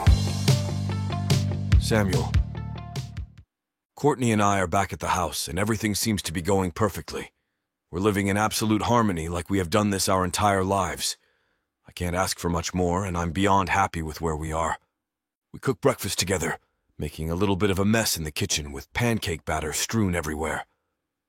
After we're done cooking, we sit at the table to eat. I sip my coffee and glance at her, eating in her pajamas. I want this every day for the rest of my life, I think to myself, feeling fully content. Suddenly, a piercing question interrupts the peaceful silence. Samuel, when do we have to go back? Courtney asks. My head snaps up. I'm suddenly at a loss for words. I know you'll have to go back to work, and I'm doing much better. It's only a matter of time, right? Her tone is full of dread. She's bluffing. She has to be, right? I need to be here for her. She isn't ready to go home. I take a deep breath and collect my thoughts before I answer. I don't need to be back right away, honey, I say. Her brow furrows with concern. You're an amazing doctor. Surely they must want you back sooner rather than later, she replies, the tension in her voice increasing with every word. I promise you, we're okay. There's no reason to rush. I have plenty of time, and you can take as much time as you want to recover. I'll move mountains to make sure you're okay. I enjoy my job, but I would much rather be with you. For once since my aunt passed, I finally feel at home, I say, honesty ringing in my words. Courtney looks at me with a half smile, but it looks forced and stressed. I stand out of my chair and walk to her. She looks up at me, and I carefully take her face in my hands, caressing her cheek gently with my thumb. I promise you, Courtney, there's nowhere I would rather be than with you, I say genuinely. She stands quickly and kisses me. The feeling of her soft lips on mine gives me butterflies, and I'm confident it always will. Unfortunately, things are getting a little too spicy for YouTube. You know what to do. Head on over to TylerWalker.com with discount code SAVE40 for the full version of this audiobook. All of a sudden, an ear-piercing shriek fills the kitchen. I jump to my feet, my fight or flight response immediately kicking in. I feel Courtney jump, which immediately gives me the strong urge to protect her. The adrenaline regulates my body after a second, leading me to think more clearly, and I notice the source of the shrieking. I forgot about the goddamn tea kettle, I think, staring at it as it boils. I glance at Courtney to ensure she's okay. We make eye contact, immediately bursting into laughter. Talk about a perfect mood killer. A groan of annoyance replaces my laughter as I hug her waist. She pushes me away playfully. I want to get down from the table. Go take care of that, would you? She jokes. I laugh and take it off the stove. Honestly, I want this forever. Her and me in our own home, joking about a damn kettle interrupting sex. Our laughter filling the kitchen and roaring through the house. Most of all, love and compassion. I want it all forever. My thoughts of how blissful things can be between us quickly shift to a more realistic viewpoint. My luck isn't all that great. In my life, bad things always happen when I don't expect them. I pray that doesn't happen when I'm this happy. Chapter 33. Courtney. My eyes slowly open, allowing the room to come into focus, and I find Samuel's face nestled in his pillow. There's drool from the corner of his chin to the pillowcase, and I can't help laughing in adoration. He's such a sweet man, and I can't believe I'm lucky enough to be here with him. I love waking up to his handsome face and seeing how he looks at me. I never want to miss his hands on my skin or his kiss on my lips. He's the man for me, and I want to spoil him. I crawl out of bed, careful not to wake him up. I decide I'll surprise him with breakfast, so I get dressed and walk into the living room. The sunlight beams through the sliding glass doors and warms my face. I slide it open and step out onto the deck, breathing in the fresh air and glancing around at the scenery. The mornings here are so beautiful. No matter how many of them I see, they each still take my breath away. As I'm glancing around, I spot the garden. Oh, some fresh vegetables would be amazing with breakfast. It'll take a few more minutes, but he deserves the best. I skip off the steps toward it. I walk around the garden's edge and spot a cream-colored envelope resting against the wood frame. This is our first time receiving mail here, and it's in such a weird place. When did this get here, I wonder? But I do not let it distract me from my plans. I pick up the envelope and stick it under my arm. Then I grab a few vegetables I think will go well with breakfast and head back inside. I slide the glass door closed behind me and set the vegetables in the sink to wash them off. As the water runs over them, rinsing the dirt off, I remember the piece of mail tucked under my arm. Pulling it out to look at it, I notice the fine script on the front, awed by how neat it is. Suddenly, I realize the script is my name. The letter is addressed to me and my heart sinks. My palms get sweaty, thinking of where the letter might be coming from, panic rising. I feel my body break into a cold sweat and bring nausea along for the ride. I'm not sure why, but I can't help feeling like Casper has something to do with this. I don't know why he'd be sending me something like this instead of bursting in here and taking me away, but it's unnerving to think about. Every time something good happens to me, Casper follows to make sure it turns bad. My hands are trembling as I slide my finger underneath the closure on the back, ripping it open.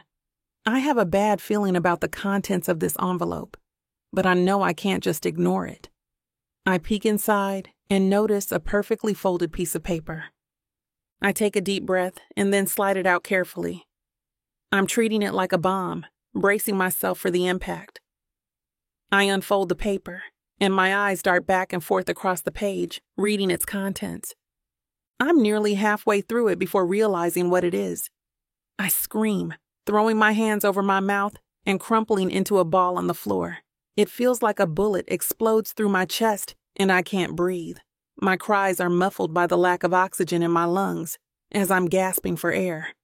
It feels like I might drown in my tears as they pour down my cheeks and fall into my mouth.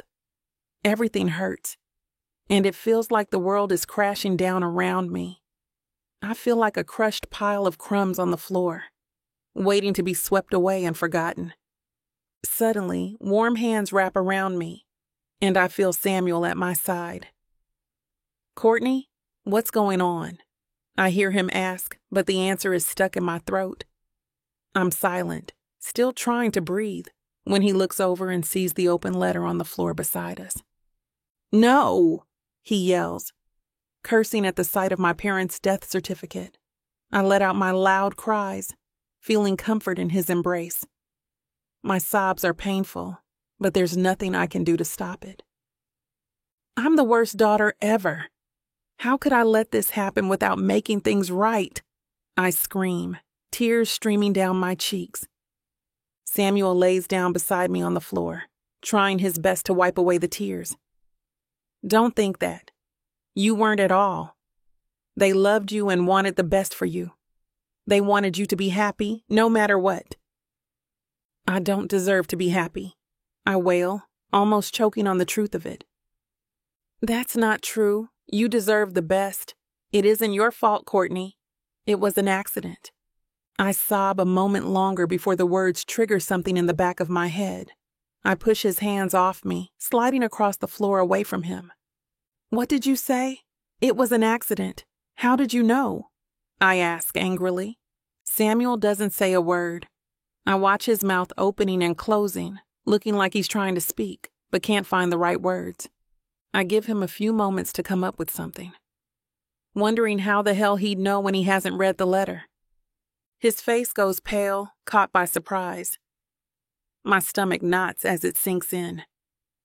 How the hell could you keep this from me? How dare you? I scream, devastation setting in as I realize the man beside me has been keeping an awful secret. The one man I thought I could trust. Chapter 34. Samuel. I stand in the kitchen staring at the table, shock filling me from the recent events. I'm trying to decide what I will do when Courtney returns from the bedroom and regards me with a steely glare. I notice she has packed her bag with all her belongings, and my breath catches in my chest. My heart suddenly has a gaping hole, and the reality of what's happening to us sets in. What the hell have I done? I wanted to tell her. I didn't hide this on purpose. But how do you tell someone something like this? How does it come up in conversation? I think to myself. I start to speak, but she holds a hand up, stopping me. I don't want to talk about this or anything with you ever again, for that matter. I need you to drive me to the airport. Sure, Courtney, I say. Defeat consumes me as I grab the keys and follow her to my car. The drive to the airport takes forever as Courtney refuses even to acknowledge my presence. I see her purchasing a one-way ticket to Canada on her phone. God damn it. I'm going to lose her. How can I be so stupid? We arrive at the airport, and I follow her inside like a lost puppy. The least I can do is make sure she safely makes it on the plane. As I'm walking up to the counter to see what the holdup is, I hear Courtney yelling at the poor lady at the ticket counter. "What the hell do you mean it's canceled? I need to leave today!" she shouts. Hurt coats her words more than anger. "I'm truly sorry, ma'am. The earliest flight is tomorrow morning." I step away and quickly pull out my cell phone, calling my pilot. He answers on the first ring. "Good morning, sir. What can I do for you?" he asks, straight to the point. "How quick can you be in Spring Valley?" I ask him bluntly. "Normally about 5 hours, but for you, sir, I'll be there in 3.5, he says. "Good. Call me when you land. I want you fueled and prepped for Canada before I reach the tarmac," I say. I think he can hear the stress and frustration in my voice because he doesn't hesitate with his response. "Consider it done, sir," he says before he hangs up. There's one thing going right for me, I guess. I approach Courtney, who looks flustered and ready to cry. My heart hurts to see the pain in her eyes. "Courtney, I know you don't want to speak to me, but hear me out for a moment," I say. She at least meets my eyes, but says nothing as I continue. "My private jet will be here in 3.5 hours.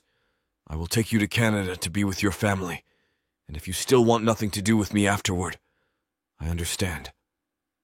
I can't believe the words that are coming out of my mouth. I'm literally helping her leave me. What am I doing? But I know she wants to be with her family. I don't want to stop her. If she has to leave me behind, I'll understand her choice. It'll hurt like hell, but I'll understand. I guess I already know what I'm doing. I'm doing what's right for her instead of me. I don't regret it. I just wish it didn't feel like this. Courtney appears to think my offer over for a moment before she finally answers. "Fine, but that's the last thing I want from you," she says, her words shredding my insides as she walks away. The hours slowly drag on, but finally, I get a phone call from my pilot. "Sir, I'm fueled and ready," he says. "On our way," I say before disconnecting the call. I check my watch. It has been 3 hours and 15 minutes since our original call. Remember to give that man a pay raise, I think, as I grab Courtney. Soon we're in the air. I stare at her for most of the flight, but she refuses to look at me. What do I do here? She's not in her right mind, and I'm nervous about leaving her alone. But if she truly doesn't want me around, there's nothing I can do, I think to myself while anxiously twiddling my thumbs. Several hours later, we arrive in Canada. Courtney and I have a brief discussion about accompanying her to make sure she arrives at her destination safely. After all, I must wait until my jet's fueled before I can go home anyway. Ultimately, I win the argument, and we are now in a cramped cab heading to her childhood home. As soon as we arrive, Courtney quickly rushes to the door and rings the doorbell impatiently. I carry her bags behind her and check my watch. The day has slipped away in all the commotion, and I see a time much later than I expected. Suddenly, the door opens and reveals a female in her late 20s who looks a hell of a lot like Courtney. A look of shock crosses the female's face. "Courtney?" she asks in disbelief. Courtney bursts out crying, tears streaming down her cheeks. I immediately jump to her side to catch her, watching her knee give out beneath her. Despite the fact that I'm the only thing keeping her from falling, Courtney pushes me away anyway, still angry. I don't let go, and she gives up after a moment, shoulders slumping. Courtney looks at the girl, apologizing. "Canny, I'm so sorry. Please forgive me," she cries.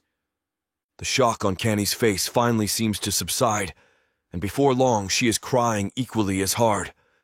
Canny stretches her arms out, and Courtney immediately rushes forward to meet her embrace. I let go now that Courtney has found her feet, letting her hold onto her sister instead. Courtney buries her head in Canny's shoulder. "Canny, I just found out today about Mom and Dad. I'm so sorry I wasn't here." Her words are muffled by their embrace. "I never blamed you, Courtney. I thought something had happened to you because I tried to reach out and could never find you. It's like you disappeared without a trace. The cops wouldn't even take a missing person report," Canny says. "Even Mom and Dad were worried sick, despite the argument you all had." She takes a moment to look into Courtney's eyes, almost as if she's making sure she's real. I always had a bad feeling about Casper. Courtney recalls the latest events with Casper to her sister in a short version, and she looks horrified. I can't help but feel awkward listening to their conversation, feeling like an eavesdropper. Even if she doesn't want me here, I'm not flying home tonight. There may be time to work things out with us, I think. I'm not ready to give up yet. I pull my cell phone out and send a quick text message to my pilot. "Find a hotel and dinner for yourself. Send me the bill. And for your hard work today, make it a nice one." Just as I hit send, the conversation shifts to me as Canny looks at me questioningly. "Who is this man, Courtney? Your boyfriend?" Chapter 35. Courtney. My face burns with embarrassment at Canny's question. I'm silent, thinking about our situation for a moment before answering. I turn to face Samuel and can't decide what to say. There's a war inside me currently, because when I think of the last few weeks with him, I think of happiness. He's the first person I think of when I wake up and the last face I want to see at night. I can picture myself falling asleep next to him for the rest of my life. But what about him not telling me about my parents? How can I look past something like this? I never thought about worrying if he'd tell me the truth or not, because I thought he would without a shred of doubt. But now, has he ruined it? I really want to believe he had good intentions, but how can I know? I want to believe him, and I want to make things work between us. I don't want to lose him because he makes me so happy. Suddenly, I find myself nodding and answering Canny's question. "Yes, he is. This is Samuel. Samuel, this is my sister, Canny." I smile at him, and he has a shocked look on his face. I'm incredibly grateful to be here with Canny, and I wouldn't be if it weren't for him. So I can't stay angry at him for too long. The thought of losing him breaks my heart, and I take it as my answer. He needs to be forgiven. We can work this out. They exchange introductions, and Canny smiles back and forth between us. I'm so happy for you, Courtney. You deserve it, and you seem to be so in love. It warms my heart to see you with someone who realizes the treasure he has, she says. Samuel and I keep exchanging glances, and I don't know what to say as she talks. I feel in my heart that she's right. I just don't know what to do with my discovery. Canny invites us in, and we show Samuel around the house as we make our way through it. I set my bags down in the kitchen so we can help her prepare dinner. Throughout the evening, I find myself seeking Samuel out, despite being angry at him. It's like I can't bear to be away from him. We help Canny finish up dinner and set the table. She makes our plates and pours us all a glass of red wine. I drink it all down, realizing how desperately I need it after today. She laughs at my gulping as I set the empty glass down before she's even sitting in her chair. What can I say? Stressful day? I can't even imagine. But I'm so glad you're here. I've been worried sick about you. I'm just sorry you heard the news from someone other than me. I nod, reliving the horrible morning for a moment. It's not your fault. I didn't get it delivered to me the best way, but really, that kind of news isn't going to be easy to take, no matter how it's delivered, I say, trying to talk myself out of my anger toward Samuel. We dive in and silently eat for a few minutes before Canny interrupts with more talk of our parents. We can go to the cemetery tomorrow if you'd like. I could show you where their headstones are, and you could lay some flowers on them if you want, she says, taking a bite. I would love that. I'm so sad I missed it. I'm beyond devastated I didn't get to fix things with them before. It's just so disheartening to know they thought something happened to me. I feel awful. I feel tears welling in my eyes as I speak, but she interrupts them before they can fall. It's not your fault, Courtney. They loved you, I promise. Her words of affirmation make me feel much better. For some reason, hearing her say they loved me feels like a weight lifting off my shoulders, despite my sadness. We spend the rest of dinner talking about them and the events of the last few years. We recall our favorite childhood memories, and she tells me a few stories. It feels good to talk about them. The news still saddens me, but being around her is helping me, and I'm starting to cope with the pain of losing them. After dinner, Canny shows Samuel and me to our bedroom. She lets us share, and I can't object, or it will throw up a bunch of red flags, so I agree and toss my bags on the floor at the foot of the bed. We say goodnight to her, and she shuts the door. Samuel and I are silent, and it's almost deafening. I sit on the edge of the bed and start rifling through my bag, looking for my pajamas. It's awkward, but I don't know what to say. I want to forgive him and go back to before this morning, but I want him to know keeping things from me is not okay.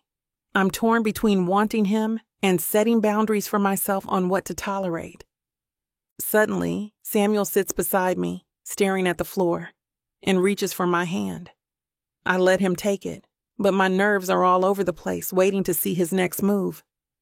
God, Courtney, I'm so goddamn sorry. You have no idea, he says. His voice is shaky, telling me he's near tears as he speaks. My heart softens, letting him continue. I swear I didn't do it to hurt you. I would never do anything to hurt you. But I didn't know the right way to tell you. I kept trying to find it, but I guess I waited too long. I'm sorry. It was selfish of me, and I hate myself for it. I squeeze his hand. I understand. Thank you for the apology and for bringing me here despite my anger toward you. He embraces me, telling me again how sorry he is. My heart melts completely, forgetting my anger toward him and reminding me of my true feelings. This man is the sweetest man I've ever known. I want him to know everything about me. I can't leave anything out if I want to open my heart to him. Chapter 36. Courtney. Samuel? I ask, seeking his full attention. Yes, he answers. Our eyes lock, and my heartbeat quickens as I start thinking of how to tell him about my past. I take a deep breath. Do you remember in the hospital? You asked me what was going on. He nods and waits for me to continue. And you told me I could tell you when I was ready. Well, I think I'm ready. Only if you're sure that you're ready. There's absolutely no rush. I mean, you don't ever have to tell me if you don't want to. but I'll be here to listen if you choose," he says, squeezing my hand. "It's not going to be easy, but you need to know the truth. I owe you that much for everything you've done for me. My past haunts me in more ways than one, and he deserves to know what he's walking into. That way, if he can't handle it or doesn't want to try, he has the chance to walk out. I don't want either of us getting hurt, so if he needs to leave, the sooner, the better." I met Casper 4 years ago. I was in a pretty dark place mentally, not knowing which path I wanted to take or where to go. It seemed hopeless, trying to choose when nothing felt right. One night I decided to go out on the town, something I never did, and there he was at the end of the bar, swirling his glass of whiskey. Just like that. It's like it was yesterday. I can almost picture him there. His hair was longer back then. Something about him just struck me from the moment I laid eyes on him. I didn't know what it was. He just captivated me. When he came over to say hi, I felt lucky. He was so nice that night. He instantly chased me, asking me out on dates. Even if I'd play hard to get and say no, he'd insist or show up and surprise me. I thought he was just being romantic, like the guys in movies, but it turned out that he just loved the chase. It was a game to him, and I just didn't know it yet. He kind of smothered me with attention, and at the time it seemed like he was the perfect boyfriend. He knew all the right things to say and do, and romanced me without my having to ask for it. But once we hit the 2-year mark, something shifted. I start to pace around the room, wrapping my arms around myself. I feel chilled despite the fact that it's a warm day. Clearing my throat, I shiver and continue my story. He got angrier and angrier every day, but it was little by little, so I didn't notice it drastically. He started verbally abusing me, just little hits here and there, making me feel awful about myself. I used to stand up for myself and make him stop, but one day, he didn't like my attitude, which turned physical. He slapped me across the face, and from that moment on, he always resorted to violence. After that first physical contact, he started isolating me from everyone I knew. He didn't want me talking to anyone about my issues because he knew they'd tell me to run. So he told me no one would believe me or even care that it was happening. And my stupid, spineless self believed him enough to let go of every single person in my life. I dare to look at Samuel, holding my breath. He is wide-eyed, but there isn't a hint of condemnation in my eyes. So many people have scoffed at my story, asking why I didn't just leave if it was so bad. Implying that I am a liar, hysterical, overdramatic. Some even come right out and say the words, no implication needed. I don't see any of that on Samuel's face. He looks sad, confused, worried, but not judgmental or scornful. I let out the breath I have been holding to tell him the rest. I put up with it for almost 2 years, letting him get away with both kinds of abuse. I didn't have a choice. But a few months before our 4th anniversary, things took a turn, and I decided I finally had enough. I broke up with him and got the hell away from him as fast as I could, but he hounded me continuously, wanting me to return to him as all abusers do. I look at Samuel again, tears filling my eyes. He was still trying to get me back the night I ended up in your hospital. It's like the fates brought me to you. They knew I needed a saving grace. I'm trying to guess the meaning behind his blank stare, and I'm starting to feel embarrassment at his lack of response. He doesn't blame me, but I'm not sure he knows what to feel about it either. I feel like I have overwhelmed him, like perhaps he realizes now I am a bigger project to fix than he expected. In any case, I am glad I said it. He has a right to know. Samuel takes a deep breath and clears his throat. I knew things were bad, just from the exchange at the hospital, but I had no idea the extent. I'm so sorry. I don't understand how men can treat women that way. Especially someone as sweet and caring as you, he says, hugging me. I breathe in his cologne, and it's like 1,000,000 pounds are lifting off my chest. It's hard to talk about and relive it all, but the more I speak, the better things get as I unburden my heart. He's sharing the load with me now. It feels so freeing. How am I so lucky? Chapter 37. Samuel. I stare down at my feet as my entire being fills with shame, a tear rolling down my cheek. Courtney stares at me with soft eyes full of compassion, but I can't bear to meet her gaze. When I speak this truth, she will look at me differently. How exactly do I tell her the man who hurt her is in my bloodline? Courtney, I need to tell you something, I say, my voice breaking. The deafening silence in the room almost makes the shame worse. You can tell me anything, Samuel. What's the matter? She asks, concern filling her voice. She places her hand in mine, squeezing it, almost as if she's reassuring me that everything will be okay. It's unlikely that anything will be okay when I tell her this, but I want to be honest about it. My original name was Samuel Albright, I say bluntly. Even the words leave a bad taste in my mouth. What do you mean? She asks. I look up to see the shock in her eyes. More tears flow from mine, ashamed. Samuel, talk to me, please, she says, pleading with me to open up. I moved in with my aunt the first year of high school because I wanted as much distance from my family as I could get. I soon had my name changed to her surname, trying to sever ties with them, I say. I didn't ever want anything to do with them again. Courtney detects the venom in my voice and wraps an arm around me tightly. She tries to comfort me as more tears stream down my face, now hot with embarrassment. My parents are the Albrights. They were grooming me to take over their firm. They thought I could be just as ruthless as they were. It never appealed to me, I say, my voice trembling. I wanted to be a doctor. I knew I should help people, not hurt them. That just didn't sit right with them. They looked at me as a disappointment, not as their son. They wanted absolutely nothing to do with me, solely because I didn't want to be like them. So, I left. I put as much distance as I could between us, and it never seemed enough. My aunt ultimately took me in. She comforted me and guided me. We were so close. She was the only person who thought I could be more and make something of myself rather than coast on the Albright name, I say. My world crashed when she passed away and cancer took her from me. That's why I had to leave. Everywhere I looked, it was filled with her, I say.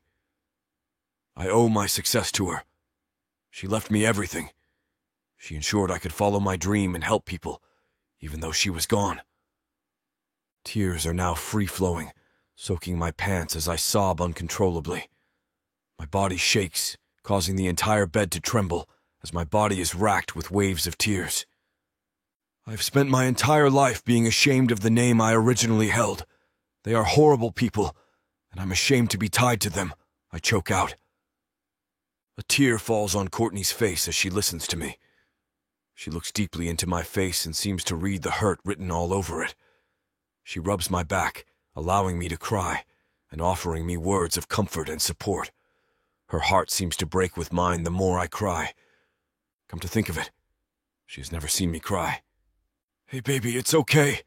I've got you, she whispers to me, and I can't help but appreciate her effort to comfort me, showing me that she's here with me through this emotional outburst. They are horrible people who condone horrible things, Courtney. As for me, I went on to try and make a difference for the better. I couldn't be like them. The Albrights almost destroyed me for leaving. They tried to strip away every part of me that made me who I am and mold me into their image. From high school until now, you have been my only saving grace. The only person who has ever made me feel whole or loved, I say. The only sound in the room is the sound of me sobbing. I'm overtaken with shame and hurt as my heart feels as if it's in 1,000,000 different pieces. Courtney suddenly stands off the bed and kneels between my legs. I can barely see the look of concern for me in her eyes through my tears. Without hesitation, she picks my head up, my cheeks in her palms. I look up at her, and her loving eyes meet mine. Listen to me, baby. I'm so happy that you turned out the way you did. You are nothing like the Albright family, and as far as I'm concerned, your last name is Johnson. I'm so proud of you for who you are. Okay? She says softly. It's going to be okay, baby. I promise. I'm here, honey. Through my blurry vision, I see that she is crying too. She quickly lays my head on her collarbone, wrapping my head in her arms as I sob. I can't seem to regain control of my composure. Somehow this is precisely where I need to be. She's the one person I can run to. Courtney picks my head back up, and before I can comprehend what is happening, she kisses me deeply and lovingly. I return her kiss, thankful to have her. Once again, you are my saving grace. Chapter 38. Courtney. Samuel opening his heart makes me fall deeper in love. Most men don't cry in front of women, especially someone they like, and his vulnerability is attractive. I just want to heal him and make him feel better. His crying brings out the side of me that wants to fix him and pick up all his broken pieces. We share demons, and it's comforting to know he's hurting too. He makes me feel less unlovable because I love him so much despite his flaws and insecurities. So I know there's a possibility of looking past mine to the side of me that's capable of loving. Everything we share makes me want to get as close to him as possible and melt into him. He makes me feel whole, and I want to share every single part of myself. I slowly push him back on the bed, lying beside him with my arm on his chest, and our passionate kisses continue. My heart is pounding, and I'm trying desperately not to make this moment about my want for him. But everything about how he's making me feel only makes me desire more of him. Courtney and Samuel are getting a little too spicy for YouTube. You can listen to the full version of events on TylerWalker.com with the discount code SAVE40. Now, where were we? I'm so sorry there was someone out there who didn't realize what he had. You deserve to be loved and cherished, and I'll be damned if you're ever mistreated again. Chapter 39. Samuel. I wake early in the morning to sunlight pouring through a part of the bedroom curtains. I slowly roll to get more comfortable in bed, still being careful not to wake her. My back pops as I stretch, arching my back. I lie beside her briefly for a moment, peacefully thinking of her. But my mind quickly wanders to think about her naked body under those blankets. Sorry for the interruption. YouTube can't handle all this heat. Head on over to TylerWalker.com with discount code SAVE40 to hear every juicy detail. Good morning, babe, I say. What a perfect way to wake up, she responds, still breathless. Chapter 40. Courtney. Samuel and I are still lying naked when there's a knock on the door. Good morning, you guys. I was thinking of 9 for the cemetery. Does that work for you guys? Canny says through the closed door. Yeah, it sounds great, I call. Samuel and I chuckle at the close catch of her hearing us. I hear her footsteps continue down the hall and decide it's time for a shower. I grab my things and head into the bathroom. The hot water boiling on my skin is the perfect thing to get my mind back on track with today's events. It's going to be extremely hard to see my parents' gravestones and remember why I wasn't at the funeral. As hard as it'll be, I think it will also be healing for me. I plan to tell them everything I want to apologize for, acting as if they're standing before me. I will try and make amends, even if they're not really there. Once we finish getting ready, we walk hand in hand to the kitchen. Canny is waiting, holding 2 to-go cups of coffee. Thank you so much, I say as she hands them to us. She nods and grabs her keys. We all head out to the car and climb in. I sit in the passenger seat beside her, silent for several moments as she drives to our destination. Suddenly, after only a few minutes, she pulls next to a large stone building with the sign restrooms plastered on the door. Perfect. In case I need to check my makeup after this, I think as she turns off the car. We climb out, and Samuel grabs my hand as we walk across the grass. Canny walks directly toward my parents' headstones, and I envy it because she obviously comes often. Canny stops, looking down at 2 cement slabs in front of her, and I slowly approach them. My heart sinks and tears pour down my cheeks when I read the names. I never imagined the day I'd read my loving parents' names on a headstone. As a kid, you hope they'll outlive you, so you don't have to face the world alone. I never thought I'd be here, witnessing this. My chest aches, and the air feels forced out of my lungs, feeling like someone's punching me in the stomach when I kneel down to take a closer look. My tears become sobs as I gently rub my fingers on the letters, tracing them and the date. You did such a good job picking these out, Canny, I tell her with sadness in my voice. I admire the lilies etched in my mother's and the sparrow in my father's. Both images represent them perfectly. The lily is my mother's favorite flower, and the sparrow represents my dad's protection and hard work.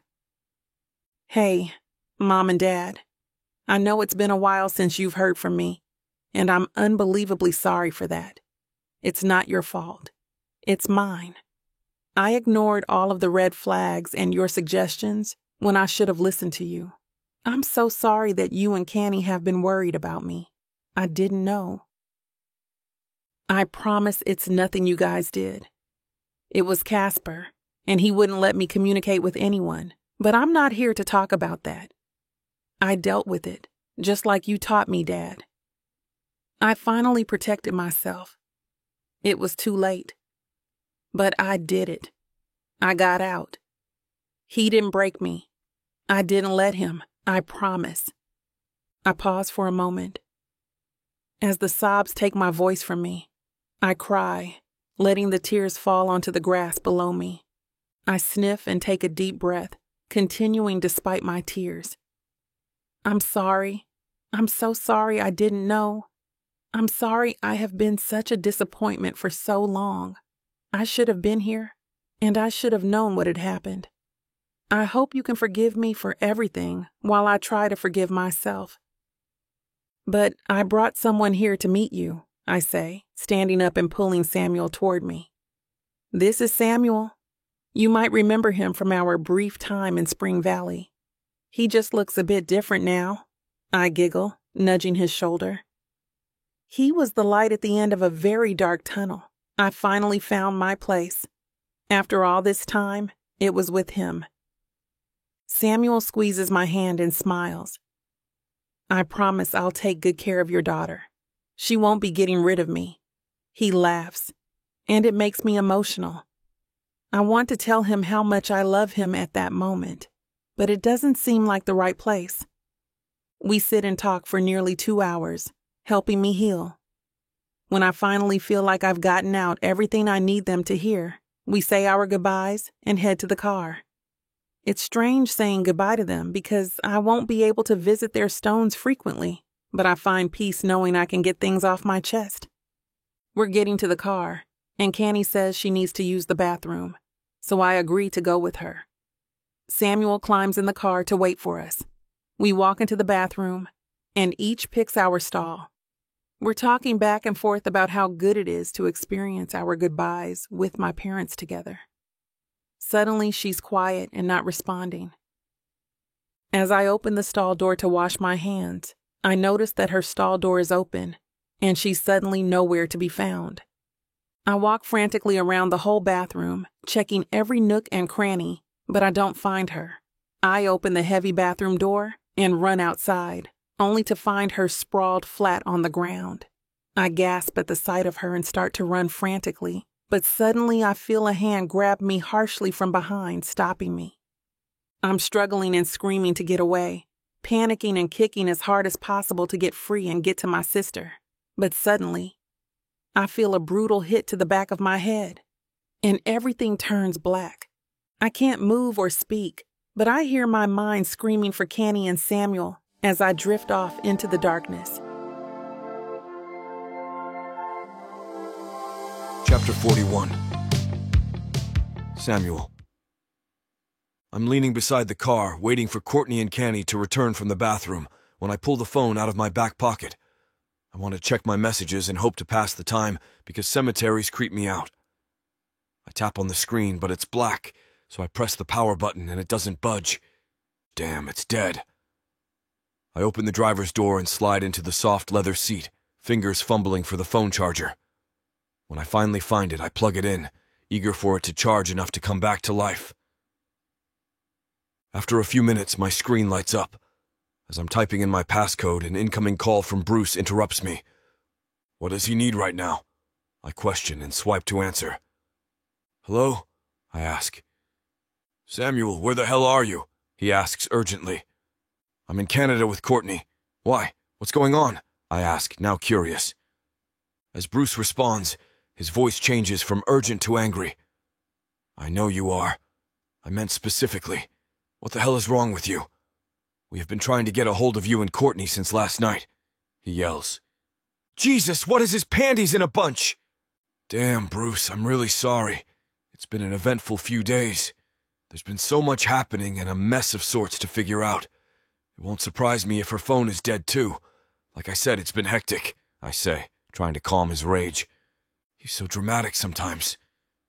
I'm not sure why he's calling or so damn mad at us, but I'm sure I can calm him down, and we can sort it out. Samuel, listen to me very closely. I can't help but notice the anger fades and the urgency surfaces again. You and Courtney need to get the hell out of there. Do it now, he says bluntly.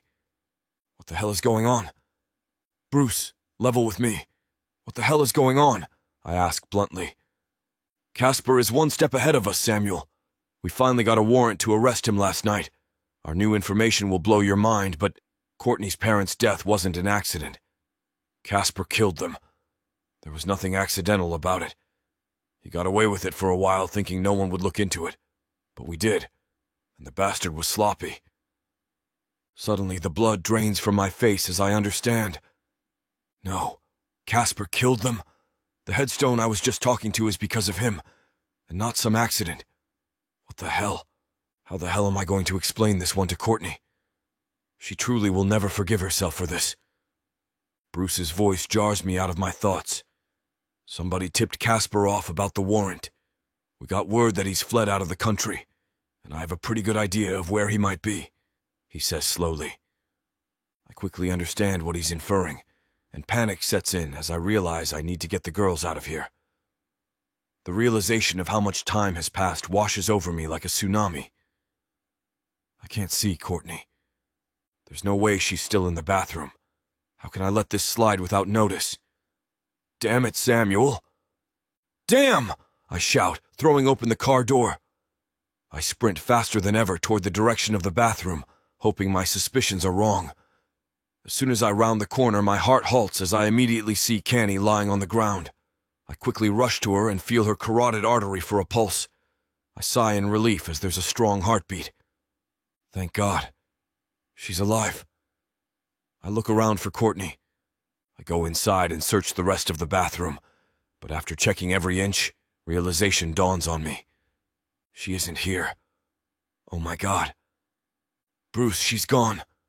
I left her for 1 second and something happened to her. What have I done? I sob into the phone, dropping to my knees on the hard concrete floor. Samuel, listen. Stay where you are, don't move. Jaden and I are on the way. We flew to Canada knowing you were there, and Casper was on his way, he says, eerily calm. Stay put? How the hell do I stay put? Courtney's gone, and that murdering prick has her. No chance I'll stay put. Suddenly my phone dings and I look down. Heat returns to my face as it flushes with anger as I read the message. Oh my God, Bruce, I know where Courtney is. Casper just messaged me. I'm forwarding it to you now, I say. I got it. We will be there in 15 minutes to pick you up, and then we'll go find her. Forget that, I'm going now, I say, anger seething through my entire body, causing me to shake. Samuel, no! Don't do anything stupid, Bruce yells. But it's too late. I'm already sprinting to the car, my mind only focusing on one thing, Courtney. I disconnect the call as soon as I reach the steering wheel and shut my phone off before firing up the vehicle. Rage burns in my throat as I throw the car into drive and gun it. I fly across town to the location Casper sent as his taunt. I may not have been able to protect her back then, but I'm going to kill him for touching her now. Chapter 42. Courtney. There's a throbbing pain in my head as my eyes slowly blink open. The room around me is unrecognizable, and the lighting is horrible. I try bringing my hand up to my head, looking for relief from the pounding, but soon find out they won't budge. Worry sets in, and I look down to find my wrist bound tightly to the arms of an old rusty chair. My anxiety shoots through the roof, and my heart nearly pounds out of my chest. What the hell? Where am I? What's going on? I struggle against the ropes containing me. They won't budge as I kick and squirm, trying to break free. Suddenly, the shrill sound of familiar laughter pierces the air, and my face pales. The hairs on the back of my neck stand to attention as the devil himself steps out of the shadows before me. Casper, of course. My body starts shaking as he walks closer, smiling at me and holding a pistol in his hand. I'm so scared it feels as if I might faint, but I have to fight the urge. Don't do it. You can't let him do this to you. You can't let him see you're scared because that's what he wants. Samuel knows you're gone by now. You have someone to go home to. You have to escape this. Think of something. Suddenly, an idea sparks. Casper, seriously, why can't you just let go? Move on. Find someone better than me, I say, trying to push the shaking out of my voice. He smiles deviously and walks directly under a light, making his blue eyes sparkle. I wonder how many times those eyes got him out of trouble. Did you enjoy the cemetery? Nice headstones Canny chose, right? What? How would you know? I ask, wondering why he's bringing up my parents at a time like this. He laughs. I was hoping she'd just go with cremation, so it wouldn't make more work for the maintenance guys, but... A sickening feeling washes over me. Why does he know so much about it when I wasn't even allowed to talk to them unless... You seem to know a lot about my parents' death. He leans against a bare table before me and slides his fingers down the barrel of his gun. Had to be done, sweetheart. The words are like a punch in the stomach, and I feel like I might be sick. He did it. He killed them. They had been trying to reach out nonstop, and they weren't taking the hint of being ignored. They were annoying, distracting us both from the time we should have used for each other. I knew if they somehow got to you, they'd brainwash you into believing I was bad for you. They'd use their hold over you to take you from me. But I won't let anyone take you from me, so they had to go. You're better off without them. I sob at his confession. It's all my fault.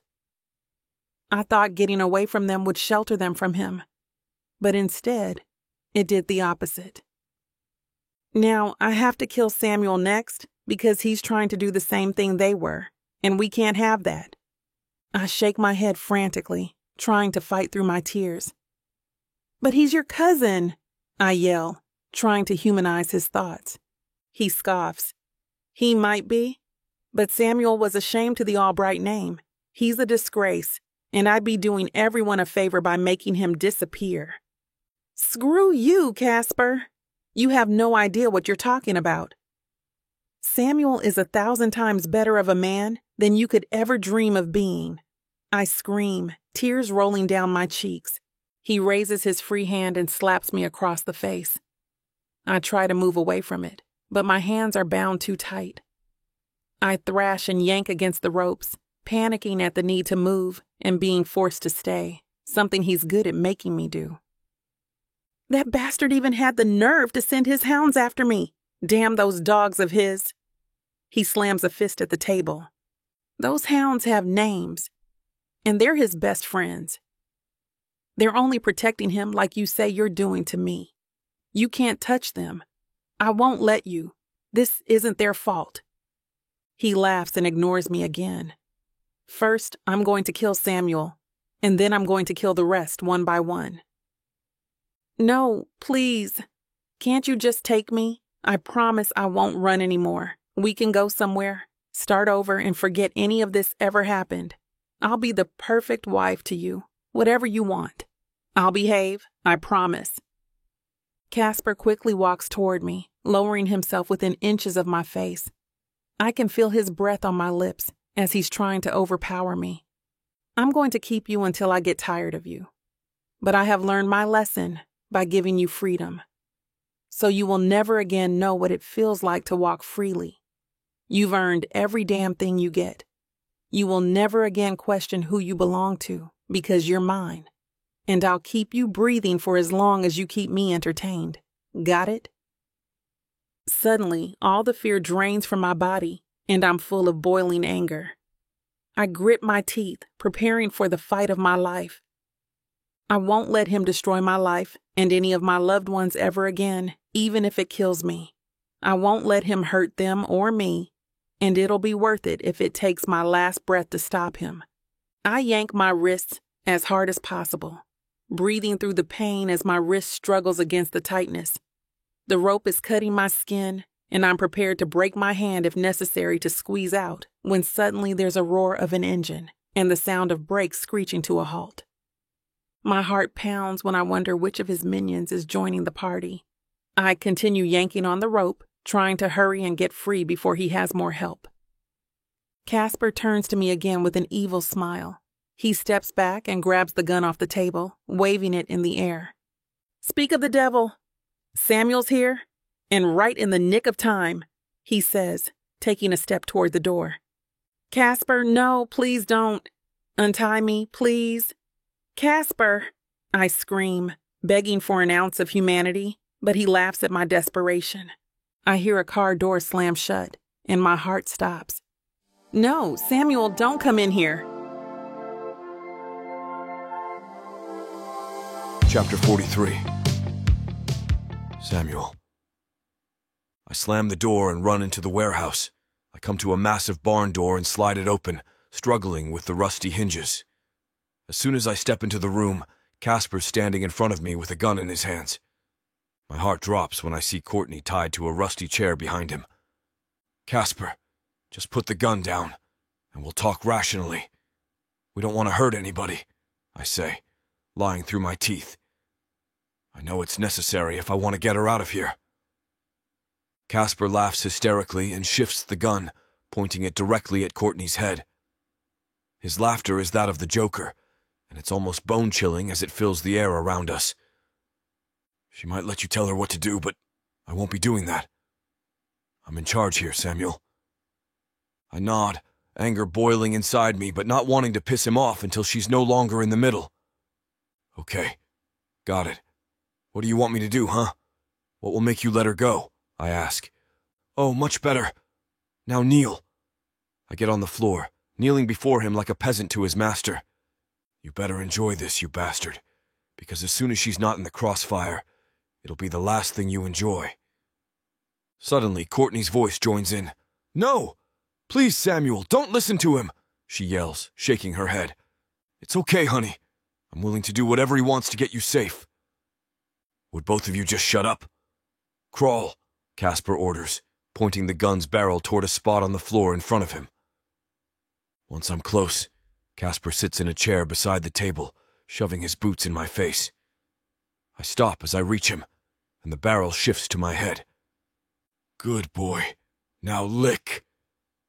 I grit my teeth, trying to throw away the urge to grab his boots and rip him right out of the chair.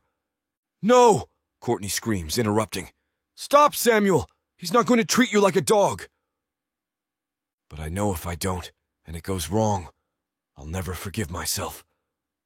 So I brace myself and slowly lower toward his feet. Here goes nothing, I think as I close my eyes.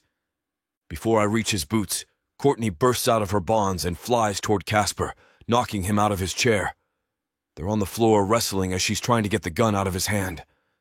I'm frozen for a moment, not knowing what's happening, until I see Casper hit Courtney in the face. My anger boils over, and I lunge for him. I grasp his throat and kick the gun out of his hand. It falls in the dirt, and we're in a fist fight. I'm throwing punches as hard as possible, letting my rage take over.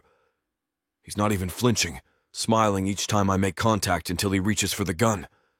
We're struggling again, scooting across the floor and trying to keep one another away from it. Fight with every last drop of energy you have left. If he gets that gun, you'll lose, and he'll torment Courtney for the rest of your life. Stop him! My mind's racing, and I'm desperately trying to get him to stop reaching as we're nearing the weapon. I'm kicking and pushing as hard as possible when suddenly a hand reaches down and grabs it off the floor. Courtney aims it at Casper. Casper, stop right now! Look at me! I said stop, or I will shoot you right now! She screams. I can hear the terror in her voice as she speaks to him, but her courage doesn't waver. Casper stops, turning toward the distraction, giving me enough time to shove him away and jump to my feet. I take a few steps from him toward Courtney, and we watch as he slowly sits up. He wipes the blood running down his chin. Oh, come on, Courtney. How many chances have you had over the years to hurt me, huh? But I'm still here. You won't hurt me. You don't have the guts, he says sternly. I can't handle hearing another word out of his mouth, especially belittling her, so I hold out a hand toward her.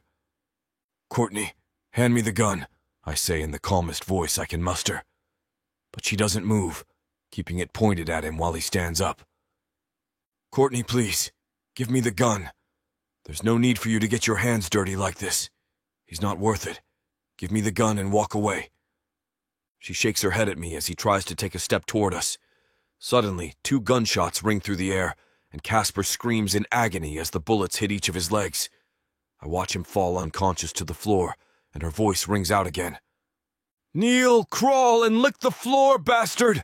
She screams, and the gun falls as her hands drop to her sides. She starts sobbing and her body sways, unable to bear the weight. I immediately embrace her, hugging her tightly and catching her fall. She buries her head in my chest, and the hard sobs break my heart. Her whole body heaves as she tries to collect herself while letting go of every horrible thing he's done to her. It's okay. It's over now. You're safe, I say, rubbing her back soothingly. Suddenly, Bruce and Jaden burst through the door. They assess the scene for a moment and then run to Casper, grabbing him and picking him up by the arms to drag him out. Let's go, I tell her. She raises her head and wipes her eyes. Where are they taking him? She asks as we follow behind. I kiss her shaky hand. Prison, where he will never be able to hurt you again. You're safe, Courtney. I promise. Chapter 44. Courtney. My eyes slowly blink open, allowing the sunlight in, and I can't help but smile. Every morning this month has been a reminder of how much better I sleep, knowing Casper's behind bars, with no chance of getting out of it this time. Plus, I'm waking up to the sweetest and most handsome man alive, so what isn't there to smile about? I giggle to myself and roll over to snuggle in closer to Samuel. When I roll over, his side of the bed is empty. It's been made, so I know he's not just in the bathroom. I look up to find a note folded on his pillow with my name on it. I reach and sit up, unfolding it to read the contents. Good morning, beautiful. I got a call this morning and had to leave early for an important business issue at work. I'll call you later. Have a good day. My heart swells when I see that it's signed with a heart. I walk into the kitchen to find myself breakfast, something Samuel usually does for me now. I look through the fridge, not knowing what to make for just one person, and decide to grab the milk. Cereal it is. I grab a bowl and spoon out of the cupboard and fix a simple breakfast. As I sit down and start eating, I realize how weird it feels to be doing it alone. We have spent so much time together lately that I forget what it's like to be apart. When I take the last bite, I pour the milk down the drain and set the bowl in the sink. Suddenly, there's a knock at the door. I open it, curious about who is here so early. To my surprise, it's Leslie and Canny. Hey guys, what's going on?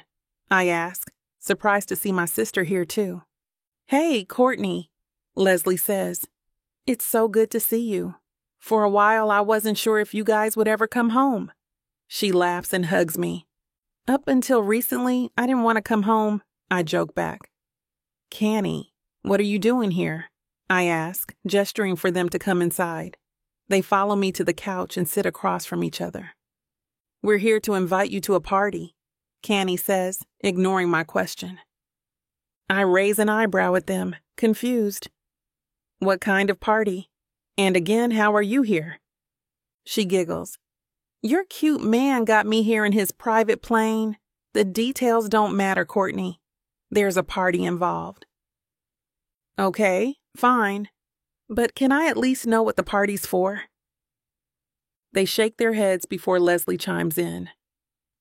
Nope, sorry. But I'd block out your whole day because we're going to make an entire day out of getting ready for it. Well, Samuel was supposed to be off today. We were going to spend time together.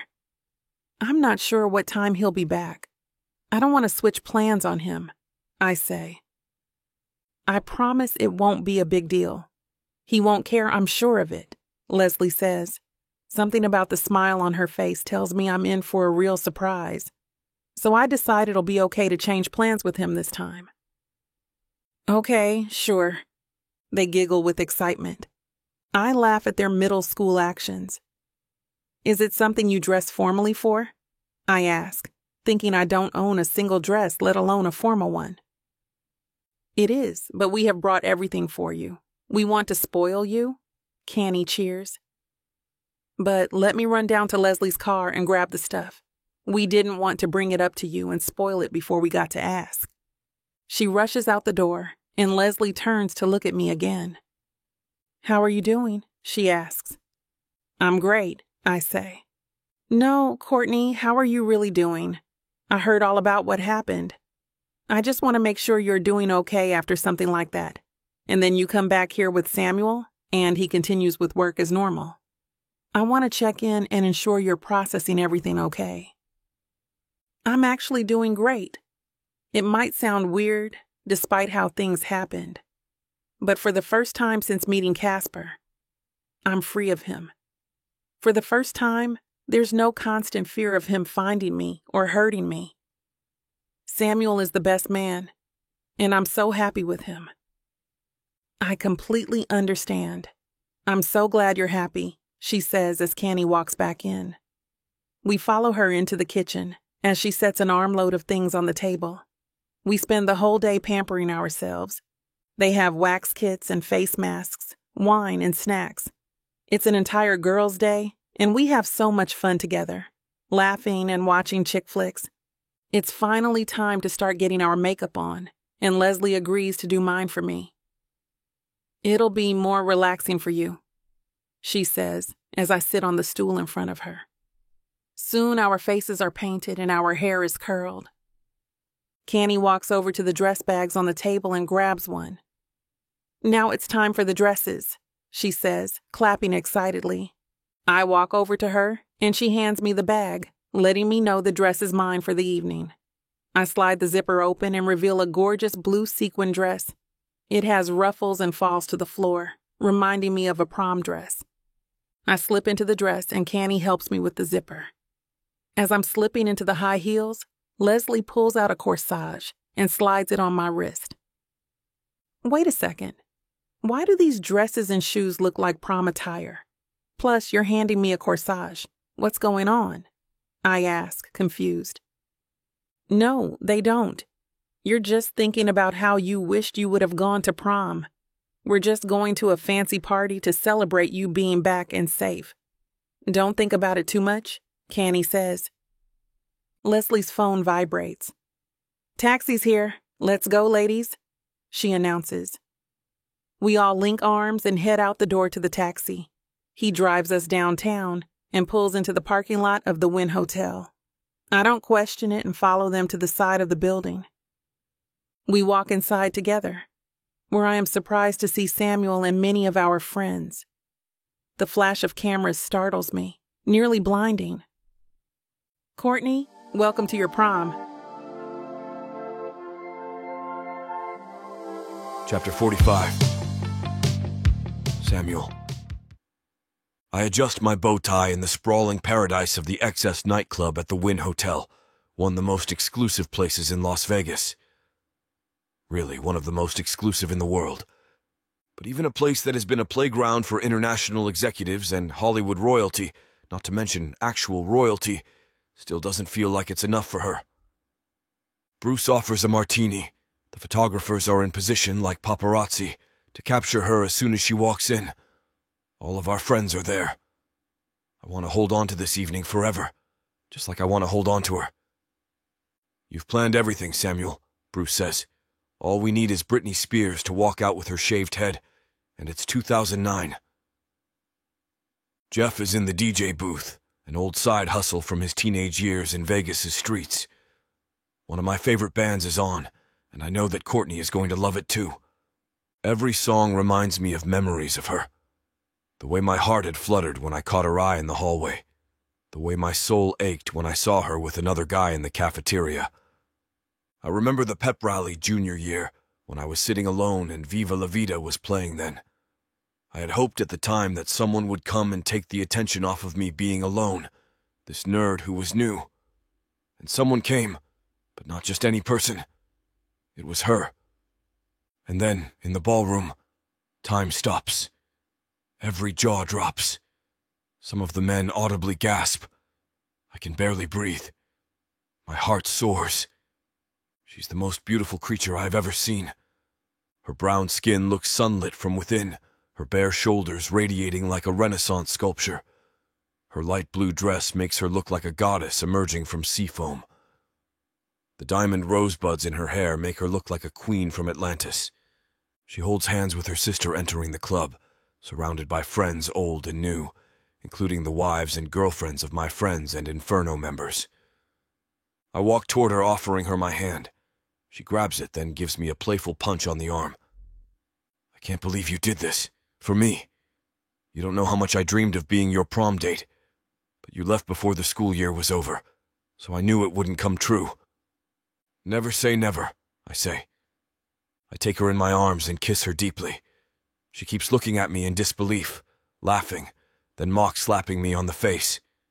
She buries her head in my neck and chest. Thank you, she says quietly. The women all have corsages, professional makeup, hair in glossy ringlets and updos. But no one looks as beautiful as Courtney. She has not aged since she was 16, just accumulated wisdom and experience that deepens her beauty. Shall we dance? She comes with me to the dance floor, clearly uncertain at being the only couple on it. Jeff changes the song at my signal. I've always loved this song, Courtney says. I know. I remember, I say. It could have been written about you. It always reminded me of you. All of a sudden, the enormous LED panels in the room light up with images of smiling teenagers filling bleachers. In the middle of the standing, cheering crowd, two people sit. A tall teenage boy with dark hair and an awkward smile, hiding the fact that he's blushing. And a gorgeous girl with luminous brown skin and a huge, toothy laugh, all the confidence in the world. The screen shifts to a photo of a classroom, and it shows a confident young woman raising her hand in the foreground. In the background, if you look carefully, you see a boy with glasses, looking at her with awe in his eyes. Miss Thornhill's class, Courtney shouts. Yeah, the art history elective. I took it because I knew you'd be in that class, I say. I still remember that self-portrait you did, in the style of Frida Kahlo. You remember that? She asked, stunned. I remember everything, Courtney. You were so shy. I didn't think you even noticed me. I thought you were going to graduate and go to medical school. Forget about me, Courtney says. I never, ever forgot you. You were everything I ever wanted. Whenever I went out with a girl, she never came close to you. The screen shifts to higher resolution pictures. Courtney's jaw drops when she realizes they're pictures of the last few months. Me attending to her in the hospital, our visit to the old school, dinner in Spring Valley, selfies on the Strip. Samuel, you did this all for me. I don't deserve this. It's perfect. You deserve everything. You deserve more. These months with you have been the best of my life. I always imagined being with you, but now that I'm with you, my imagination never even came close. I love you. I want to love you forever. She kisses me and stares, speechless. I love you, Samuel, more than you could know. I hope you've been able to feel it, because it's felt impossible to hide. I grab her in my arms and kiss her again. Why did it take you so long to tell me? Courtney asks. I wanted it to be perfect for you. You succeeded. You succeed in everything. It's perfect, Samuel. It's perfect. You're perfect, Courtney. We kiss, and all of the crowd, our friends, her sister, my brothers from Inferno, break into cheers. On the screen is a photo of us dancing, taken just minutes ago. The caption reads, Courtney and Samuel, prom queen and king. Chapter 46. Courtney. I have never traveled in my entire life as much as I have within the past few months with Samuel. He is insistent upon it, getting restless after a few weeks spent in his penthouse, confessing to me that he wants to show me off all around the world. I can't say no, of course. There is nothing more romantic than having your man taking you everywhere on his dime. I have told him that I want to go back into a line of work that helps abused women, just like me. He agrees that I would be good at it, but for a while, he just wants to spoil me. Now, staring into those big blues with their sparkle of green, how can I ever resist? His job allows him to take time off whenever he pleases, which suits his spontaneous wanderlust. He spends half his time at the hospital performing surgery, while in the other half, he researches viruses at the local university. He works hard, so the man deserves to play hard. He doesn't tell me where he is taking me next, which is something he has done often.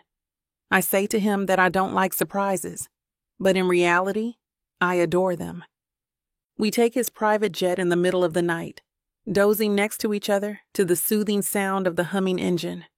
Beyond us are stars floating around, glistening just for us. I awaken slowly to the sight of swimming lights.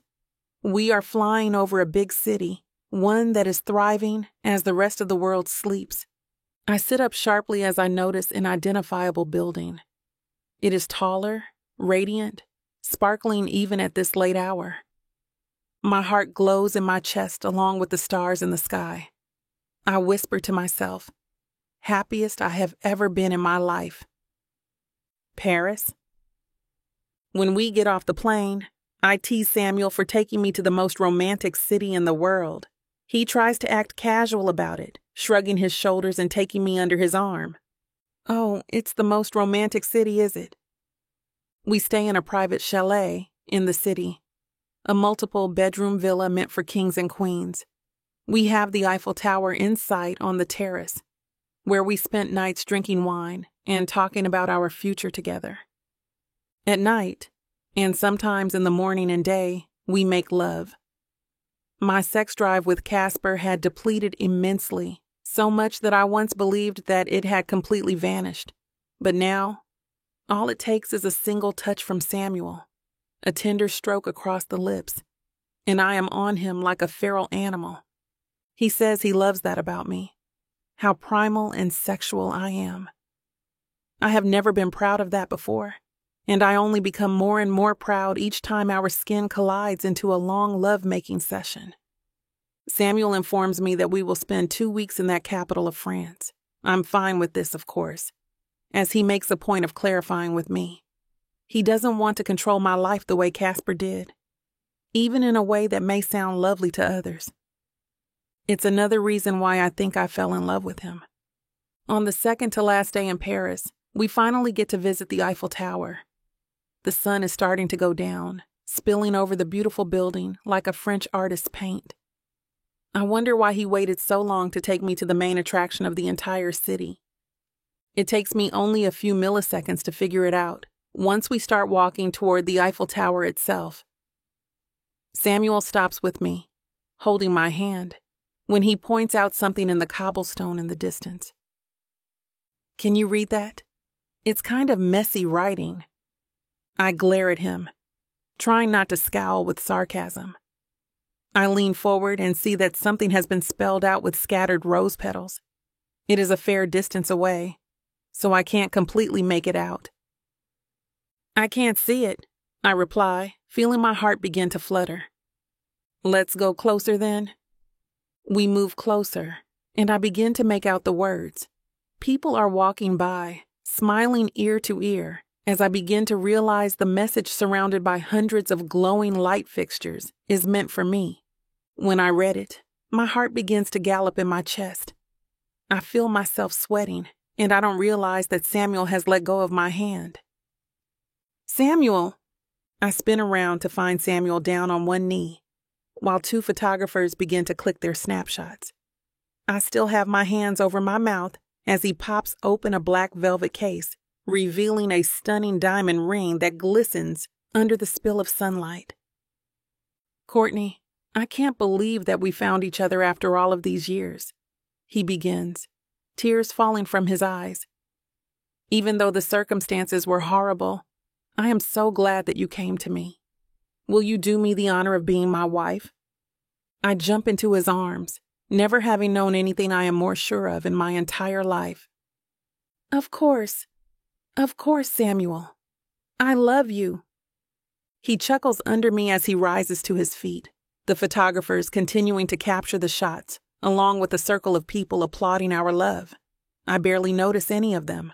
Our lips collide, exchanging affection for the first time as real fiancés. I love you so damn much, he whispers over my lips. And I love you even more, I purr back. We kiss as the rose petals around us begin to flutter away. I feel like I have fallen asleep into some spectacular dream that I never want to wake from. But I know it is real. For the first time, love is real. Chapter 47. Samuel. Courtney is going in for the Inferno challenge like a complete champ. I had told her that she didn't have to do it at all. I know that she is right for me, and no club challenge was going to prove otherwise. She sits in the car, looking at me with those deep eyes. They have light in them now. When she looks at me, I see that spark, and I know that is what will keep me going through this cruel life. I want to prove it to the club, she says firmly. I want to prove to them that I belong in your world, with you. Her assertiveness has returned, or, as I like to think of it, grown out of the fertile soil of a stable relationship. She wears a pencil skirt and blouse with some tasteful cleavage. She radiates confidence, and it makes me beam like a child. I place a hand on her lower back after the car parks, and we climb out. I have told her how all of this is going to work. She turns to me, and I realize that it is me who is worried. I can't go in with you, I say, displeased. I will just wait in the lobby area while you go into the room. But if you really don't want to go through with it, please know that it doesn't matter to me. I love you, and I know you love me. Courtney merely smiles and takes me by the hand. We go inside the club, which is closed only to members and staff at daybreak. Security lets us in, but I am cut off just outside the room where the challenge will take place. I feel my heart rattling in my chest, looking at the leather-bound door. Courtney must sense it, because she lifts my hands to kiss them. Her lips are damp, plump, and delicious. She stares at me, still smirking as she finishes off her flutters of kisses. I am lost in her, the way I always want to be. Don't worry, Samuel, please. Everything will be okay. She winks at me, and a part of my anxiety melts away. I'm not lost on the fact that we have switched our usual narratives. I, the protector, and her, the victim. I watch her walk into the room, led by a few men who I've seen do this before. I look at her, the way she walks, and know for a fact she is, and will no longer be anyone's victim. I go to the bar and order a gin and tonic from the bartender. I sit in a secluded booth near the leather-bound door, waiting for my beloved to emerge. I barely take a seat and then hear the sound of the door slowly opening. Courtney walks out, led by the same men who let her in. I frown, utterly puzzled, and abandon my gin. What happened? Courtney shrugs, her eyes still glimmering with wonder. Nothing happened. I just walked into this neon blood-red lighting, stood there for a second, and then a voice came over the PA saying for me to leave. I scratched my head, confused as to what on earth may have happened. We both then hear another sound of the same door sliding open, and a man walks out, accompanied by 2 sleekly dressed security details. Courtney sees my eyes narrow, then comes to stand next to me. Our hands link together, as naturally as the earth revolves around the sun. The man turns around and moves in closer, and my heart begins to gallop. I now know who this is coming towards us. Anthony St. Clair. Courtney grips my hand tighter, sensing something is wrong. I stay there, stunned, as the man regards me. "You are Samuel Johnson?" he says. I can only nod. "Your work precedes you. There's no doubt in the club's eyes that you deserve all the happiness you've found." He leans closer, especially after so many years of cleaning up our messes. He holds out his hand and I take it, moving like a robot. He grips it harder than I anticipate, giving me a wink and a sweet grin. I stutter, unable to come up with the proper response. Anthony lets go of my hand, then gives Courtney a nod. She nods back, nearly bowing. "Give these 2 anything they want. It's clear they are meant for one another." The men beside him, who are both wearing sunglasses indoors, give him an affirmative, soldier-like response at the same time. "Yes, sir." Anthony then spins around languidly and begins to hover away from us. We watch in silence as he returns back behind the leather-bound door, which closes with an unspoken ominousness that we both feel. I have no words in me, so it is Courtney who has to break the quiet. "What was that?" she inquires. I turn to her, elated.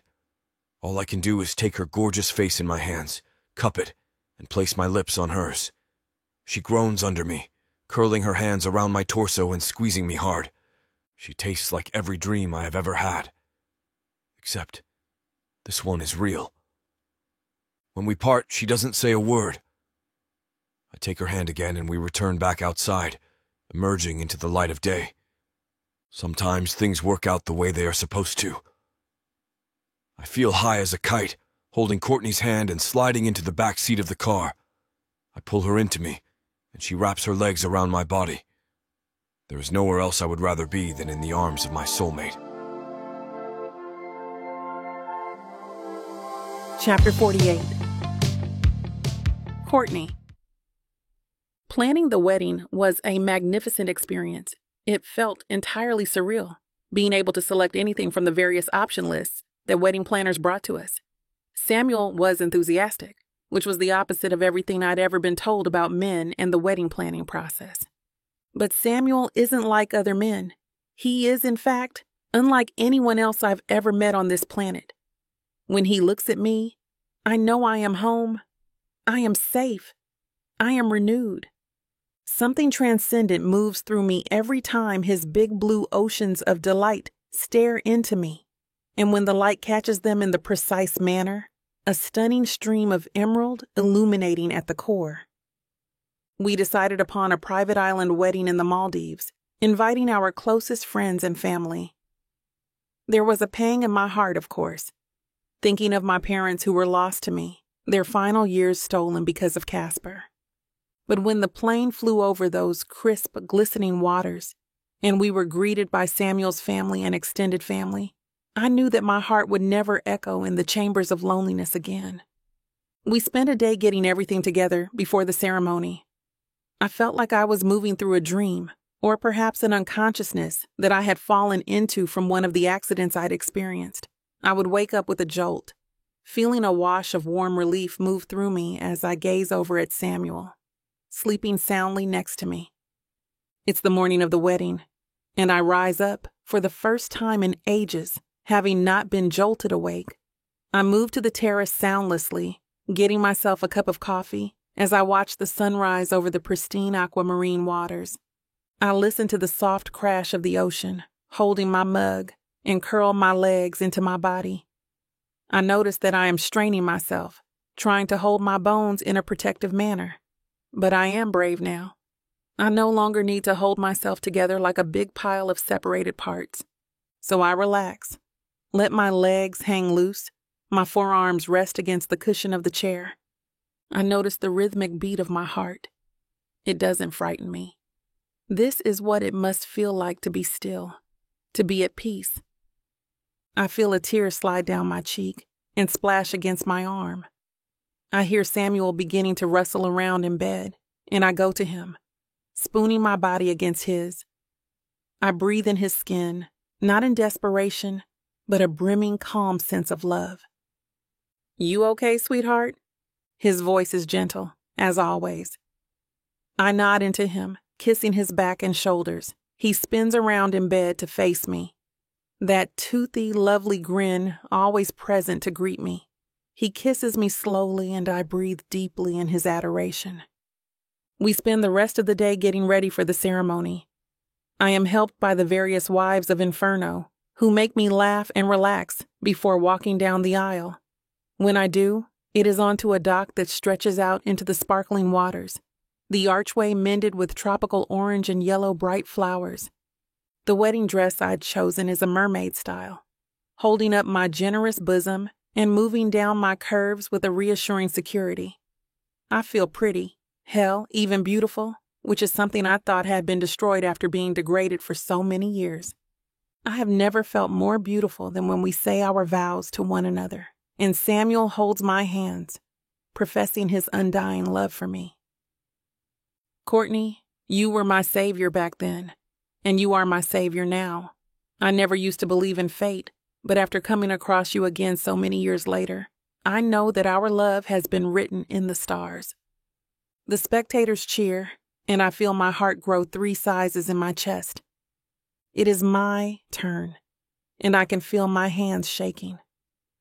Samuel holds them, his affectionate gaze never wavering. Samuel, my life was hell before I met you. Complete hell. I know you say that I am your savior, but I think you got that wrong. You saved me. You showed me that I am worthy of not only love, but a full life, bursting with possibility and intrigue. You are the love of my life. The crowd claps and cheers again, and then when the minister pronounces us husband and wife, they erupt once more.